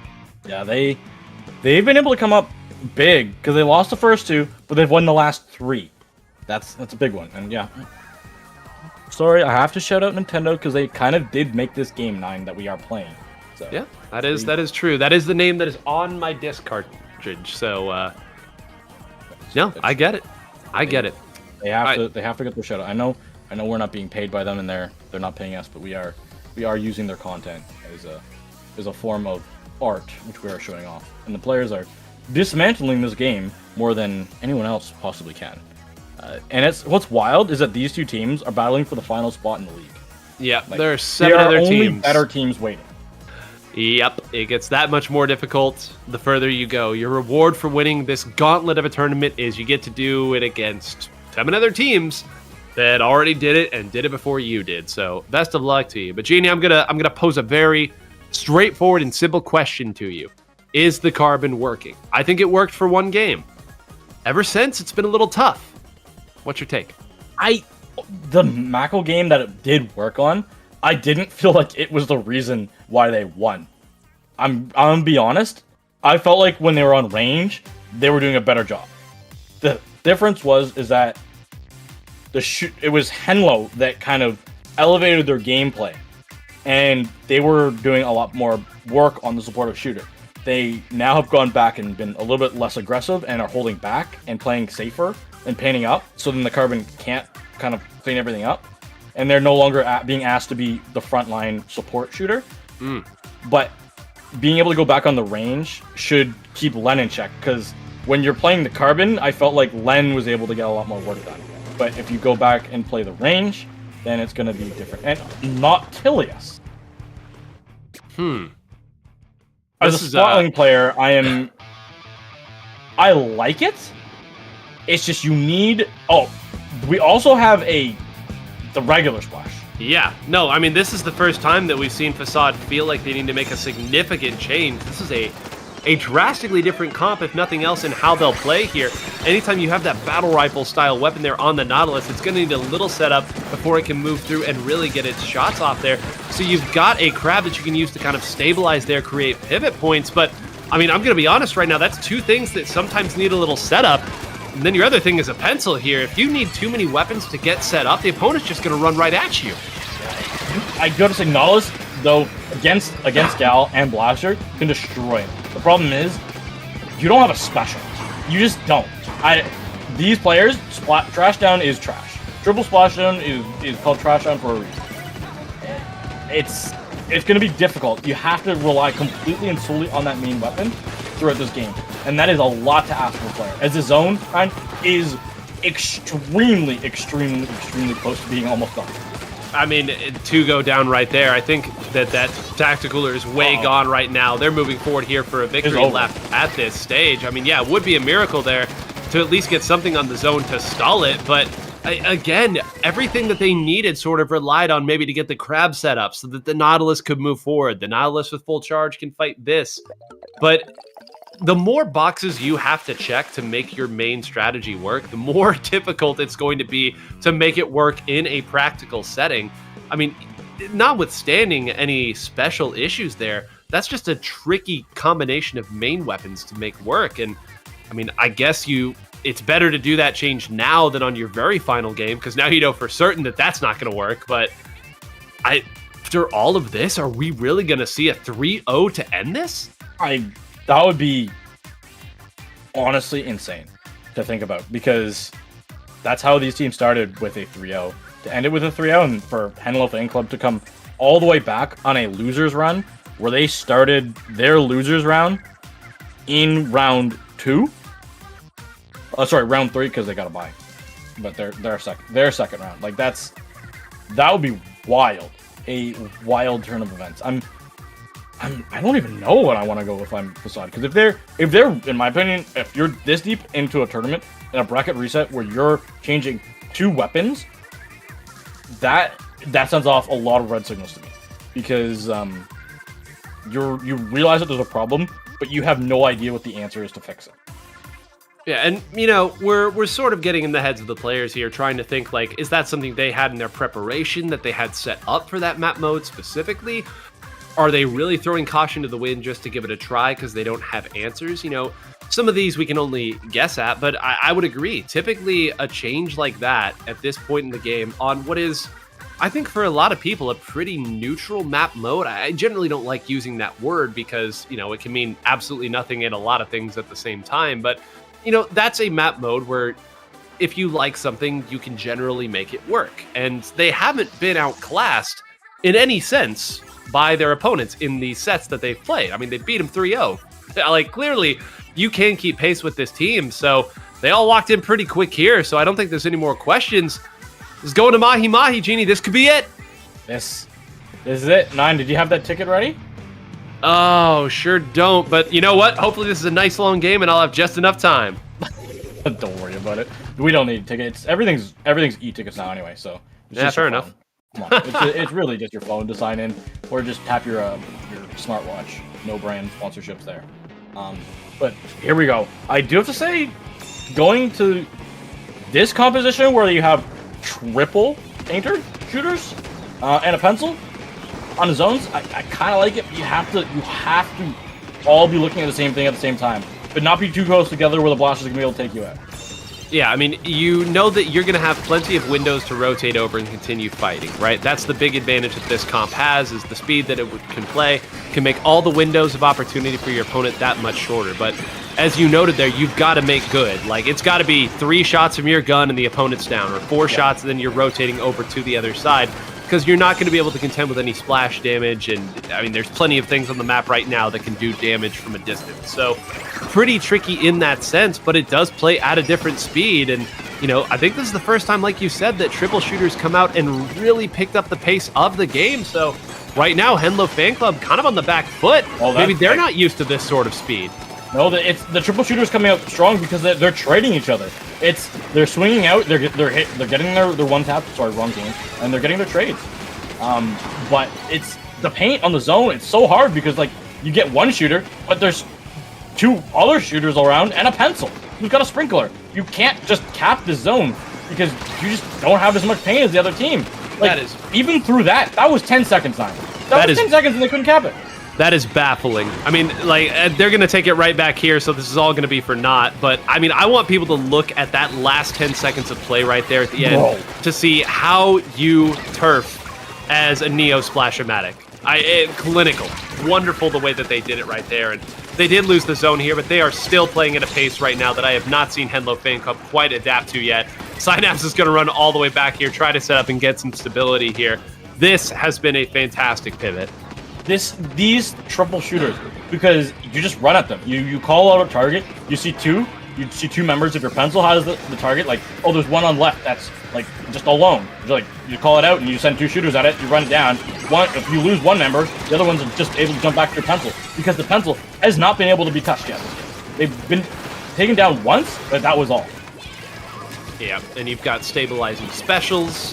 You've got ways to run forward here and attack. You've got lethal bombs to throw at people if you think that they're starting to turret up on one side. And oh yeah, the main weapon here can still also take people out at the end of fights. 2-1, we're going to turf this all the way to the end just to be safe. Those triple ink strikes were thrown at maximum range from spawn and weren't even able to touch it there. So, hey, we said in that last game, a big pivot at this stage is a little risky. But sometimes if you have a couple different pivots that you can move over to, and I know that people in the chat are kind of rolling their eyes right now, like, oh, the great pivot to triple shooter, but you got to understand, it's the little things that can change the dynamic of how quickly you're playing in a game. And if you can't keep up with an opponent over the course of an entire game, you're going to eventually cede a big lead, give up a lot of points, and then the dynamic of the game completely changes. So there you go. If this is the last trick that they had up their sleeve, Facade waited until the very end to pull it out. Great result in that one. I'm going to sleep. Triple shooter. Good night, everybody. That's it. I remember when we first came into the cooler-esque playstyle that we had. I remember a team came out with pencil, and it was blowing our mind. Back when the community first started adapting to pencil, and the comp was shot, hero shot, regular shot, pencil. We've evolved from that to have a gal and the Neo Splash, but like we're kind of back to what everyone was like, oh, this is what we're gonna be playing, because we've all like, it's almost like a full circle of like this was like the last major patch. We started off with that, and we've all evolved to that to add midliners and stuff like that. But when you take away those midliners, it kind of can fall back to what was working before, of that just run it down. Just keep running it down. Keep the paint going. Because in Splatoon, it's, at the end of the day, we're all just playing Turf War. It's just a little bit of a fancier Turf War, where we have objectives that you have to get. But if you have that paint control, you're going to get those splats. And if you have those splats, that's when the objective starts moving. Oh my goodness. Another Zones game. Are we really going to get 5 Zones games here at the end? I mean, hey, I'm fine with it, man. I've commentated enough area cups to know that this can be some of the most exciting Splatoon you see, but there's a little poetic justice, I think, in Henlo Fan Club, taking this back to the spot that they won the last game of the last set on, and why not? They looked dominant on it there. DC, notwithstanding, they're trying to put it to bed right now. No asterisks on it this time, and sure enough, triple shooter staying out. For better or worse, this is what they're going down swinging with. This will be it, because in my opinion, if they win this, that's one, they had a different comp, so it's not going to be like, oh, they could have won the last game, because let's be honest, the Carbon wasn't the answer that they thought it was. It was a little bit of false hope by them winning on that Mako Tower game. But we'll see. We'll really be able to see, because right now, it's just fights back and forth, and both teams, they're just trade masters. Yeah, I mean, Synapse's survivability on that side was unbelievable there. Keeping it stalled out, I talked earlier about, windows of opportunity, how quickly they can close down here. If you don't take an opponent out and you're in a long extended firefight, eventually a timer ticking in your head that someone is going to come over there and punish you for it after they win their fight. Now, this is the moment where things can get really ugly. They do have their cooler up, but they're stuck in a weird spot here. I don't think that Trizuka got any value. They did manage to get one down, will go down in the process. The triple ink strikes will more or less cancel each other out. It's just Swizzy who would move forward there to try to fight a couple members out. Happy needs to get here and have some sort of activity on the zone. Synapse move forward, gets taken down, and we're not going 100-0 in this one. I thought we were. There was a big door opening. I saw the window of opportunity. They weren't able to capitalize on it because they saw the curtain and they did not want that thing to be called curtain. No curtain call here. Swizzy once again has moved forward there. Oh, just beautiful. When you are moving right at your opponent and the only thing that beats them there is your teammate's special, you're on one at that point there. You are working together as a team. The synergy is hot. And take a look, they've got 2 specials that they're waiting to use right now to counteract their opponent's specials. Here comes one set of triple ink strikes, which certainly means the second one is coming forward here. Can Len move forward and take one out? Does move forward, gets jumped on though. Hold on, the zone didn't get swapped over in all of that transaction. Now they've once again moved back to the other side. Just a few more. Henlo Fan Club would love to keep lead here, but they're going to lose it, and that changes the dynamic of all of this. Oh my goodness. But they lose their gal. Facade loses their gal, and the trash checks are out. So the zone should and will be painted. There are going to be spots going in favor of Facade. They have lost a member, though. This is going to be Henlo Fan Club opportunity, and they got to find some space. They got to stay in this game. They don't want a game 5. They want their ticket punched here and now. Well, I mean, they're going to have a real opportunity to do it here in a great position, almost able to take that last. Well, I mean, that also, again, changes the scenario there. Well, never mind. The shot went down already, too. So they should be in a great position as 2 of them go down. Happy moves forward, needs to not go down there. They once again take it out. When the shot went down, I thought that might be it, but they still had one of their painters up alive. Taking it in an instant. They were inside of a bubbler. Who was in there? There had to have been a bomb or something that was covered up there. It happens, but now they're able to move forward and take this spot back there. Now they're all cooler. The cooler loop certainly in their favor at this stage. They might let these land paint over them and then jump forward there, because that's one less special they're going to have to worry about. I'm honestly amazed. Henlo Fan Club, they're losing their members. They've gotten 1, but this is going to be so close. 20 ticks on the clock. That's not 20 seconds, people. That is so much faster. And in their mind, it's going so fast. The Gal RNG can only get 1, but they need to find this zone. They are trying to run at it, but it's going to be too little, too late. Facade, they bring it back all the way to a game 5 in this reset. This is unbelievable here. We're going to get 2 game 5s. Pause. Chat, quick, real quick. I need 1 for Macomart or 2 for Umami. 1 for Macomart, 2 for Umami. Those are your choices between the 2 zone maps that are left. All right, go. All right, back to you now. You actually, I mean, I'm going to build right on top of that there.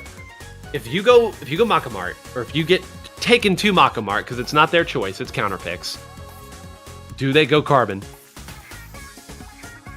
No. I also think no, but No. I hadn't even considered that. I mean, You've just won 2 games in a row with these shooters. It's up. It's completely up to Henlo to come up with the strategy for this triple shooter comp. That is, it's like a whole different set, because it's like, us when we were just throwing stuff at the wall, Nautilus Splash, and the first game, which was close, but we still had our Carbon, which I didn't believe was the greatest pick. It just kind of was a smokescreen of, hey, we won it on Mako Tower Control, but it wasn't really the reason why they won, or wasn't really the main problem. Can I give you a bizarre stat that that we could see here? All right, let's see it. This very rarely happens. If Henlo Fan Club wins this, right? Yep. They will have won 6 games over the course of this tournament against Facade. Facade will have won 7 games against Henlo Fan Club. And yet, Henlo Fan Club would win the tournament. Mm-hmm. I mean, that so rarely happens.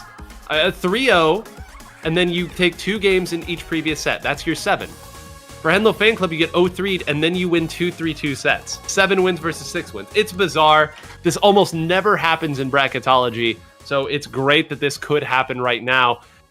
We are not going zones, and that might be the best possible change-up that they could have made at this point, because you've been getting run over on zones since this triple shooter came out. Let's go to Clam Blitz, where triple shooter should have at least some of the teeth taken out.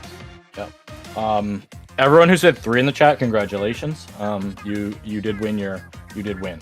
I am sad, 9, because we've gone all day, you and me on this mic, and have not seen Scorch Gorge. We've seen every single other map except Scorch Gorge. Wow. Yep. Well, how the Mighty have fallen, because that was one of the most picked Clam Blitz maps in the early games of S3.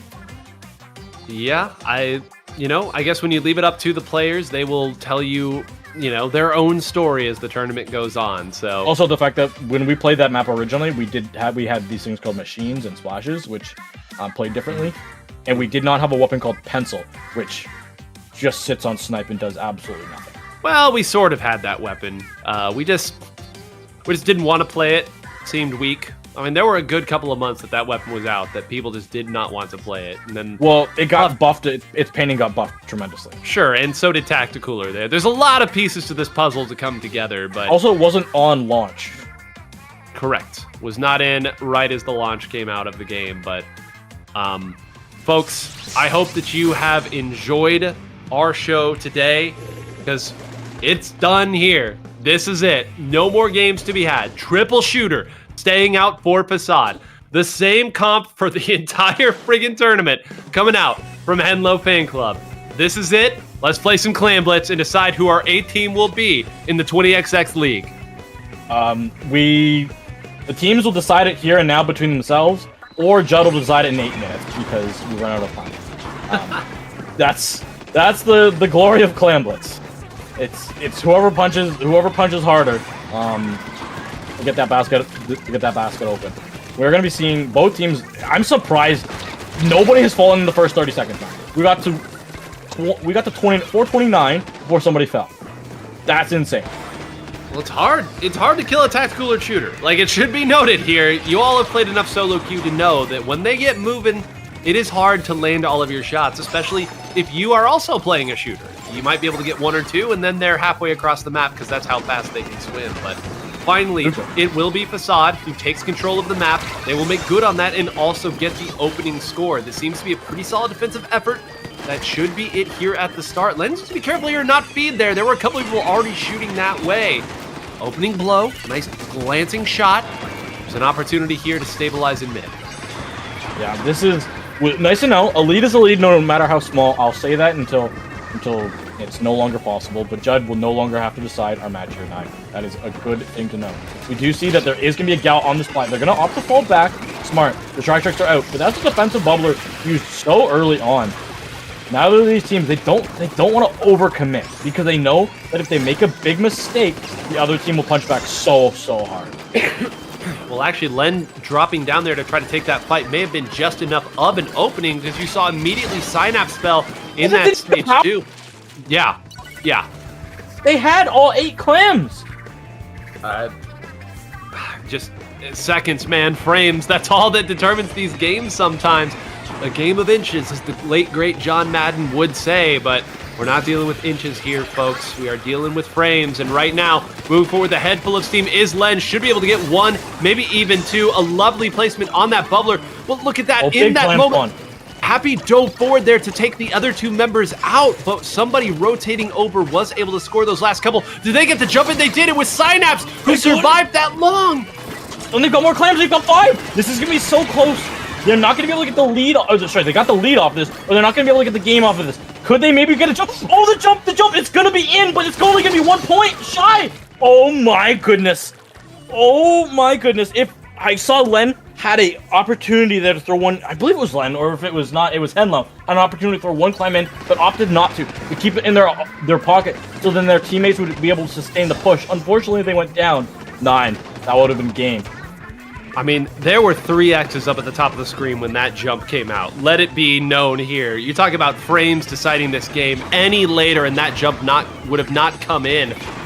Oh my goodness here. Henlo Fan Club finally starting to find their footing against this triple shooter comp. Maybe it's the map. Maybe it's them hitting a different gear. Whatever the answer is, Synapse closing it out. A wipeout there. Look at how quickly they're moving up. They're jumping forward, and they've even got enough specials to make this work.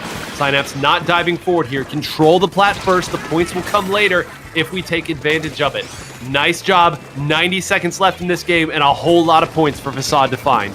Yeah, it has to be a knockout. Facade needs that knockout punch. They have to. That's just the how it is when you have that 1 point. And they use the strikes onto their plat to clear that out. And they still haven't been able to get Synapse off here. That's crazy. They do lose one of their members, but they're going to be back with that tactical. It's so difficult for them to push out here. This map, it's just not proving to be all that useful for their triple shooter comp right now. Yeah, and I mean, that's the other trade-off when you have triple shooter. We've known this for quite some time.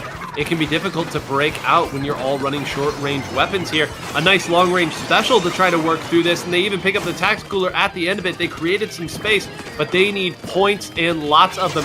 Swizzy waiting, goes ahead and scores a couple, but was not able to get the wall down. You saw them debating there how long to wait to put it in, and that should be the end of the scoring for the time being. One able to get away. They've got a number of clams here to try to make this work, and now they've actually rotated back up and are attacking the plat once again. They are slowly chipping away at this. They have so many clams to their advantage, but the clam spawns, I don't see them right now really on this offensive side of the map. They do have some more coming in, but it's going to be these defensive specials. They get line. That's the big splash damage killer.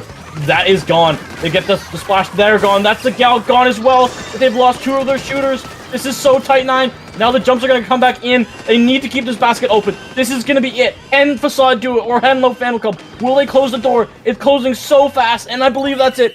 Henlo Fan Club, they are going to be your champions, and they are going to be punching their ticket into the 20XX League. My goodness, what an ending. And what a way. There were 3 sets inside of that set. Like, think about that for a moment there. They looked absolutely dominant in the first 2 games, Henlo Fan Club. Then as soon as triple shooter came out, they looked lost. They were getting outpaced. They were losing fights. And then in game 5, they find something in the great alchemical nature of Splatoon 3 to push themselves into this final spot. Genie, what an incredible duel between these two. Again, the very rare won more games over your opponent, but still lost the sets. Yep. Again, that very rarely happens. It has happened here today. And Genie, I'm going to rattle off some names here for you. Dat Kid Fan Club, BTDX, Black Bull, Gru, Celeste, Moonlight, Metro, and now finally our 8th team. The Henlo Fan Club will make up your 20XX League. That is, those 8 teams are wild. I'm so ready. I'm so ready. It's been so long, and we've needed this as a scene to have a series, a set, and a league to get behind. For everyone who's watching, yes, this match is over. Yes, today's tournament is over, but it's just getting started for the fan club. And if I'm Facade, I'm kicking myself. This is going to be a tough one to swallow. This team is a team that you could not play. You dominated them the first time you saw them. You had an unfortunate switch overheat in the game 5 of that last set of Grands, and this one you brought it back. And after having a game that looked like a scrim where you're trying a composition out for the first time in the middle of the grand finals reset, they brought it so close, but they just couldn't. They couldn't cross that line. I wish I could call the commissioners and get us a 9-team league, but it's not. That's not how it's going. Nope, not how it's going at all. Whew, I mean, you can hear it in my voice. This has been a lot. It's been a lot of very fast-paced action, so we're not going to waste too much more of your time, folks. We've got a couple supporters to shout out. Huge shout outs to our Ko-Fi supporters, Squidaddle and Dual Marmalade. If you enjoy what we do here at Dapple Productions, please continue supporting them on Ko-Fi. You can visit their Ko-Fi page by visiting dapple.inc/Ko-Fi, that's K-O-F-I, or by clicking on the link in the Twitch chat. So with formalities out of the way and me rapidly running out of oxygen in my body, yep. Genie, what a day we had today, my friend. It's been so good, Nine, to be able to be back on the mic, especially with you. It's been great. Let's do our social shout out, because I know the viewers, they've had how many hours has this been? A lot. 5.5 hours, but you can find me at the bottom of the screen here at Genie7, GEENIE7 _ on Twitter, no underscore on all other socials. I guess, I don't know if I'm allowed to say it, but I'll definitely be back doing some more of the action here on Dapple. Please stay tuned and follow Dapple. But with that, you can follow me. I will be doing more than just Splatoon in the future. Announcement coming soon, because I cannot say officially, but I will be doing more than just Splatoon. I mean, that's already an announcement, if you will, of things going on. So congratulations to you getting the gigs. Yep. Well, my name is Ninehole Grains. Thank you for joining us all here. You'll see me on some other casts in the future. You can follow me on Twitter at BURSTI_. Man, what a show today has been. Again, you get enough players in this game, put them together, put some stakes on the line, you're going to see some magic. And again, that was 3 sets just within our final set. Yep. And then you look back and realize that those teams treated us to 2 other sets. So you couldn't ask for anything more today here at the 20XX League Last Chance Qualifier. Thank you again to all of the production staff, all of the TOs, to all of you who viewed, and of course to the players. But until next time, and until the league itself, stay fresh, everyone.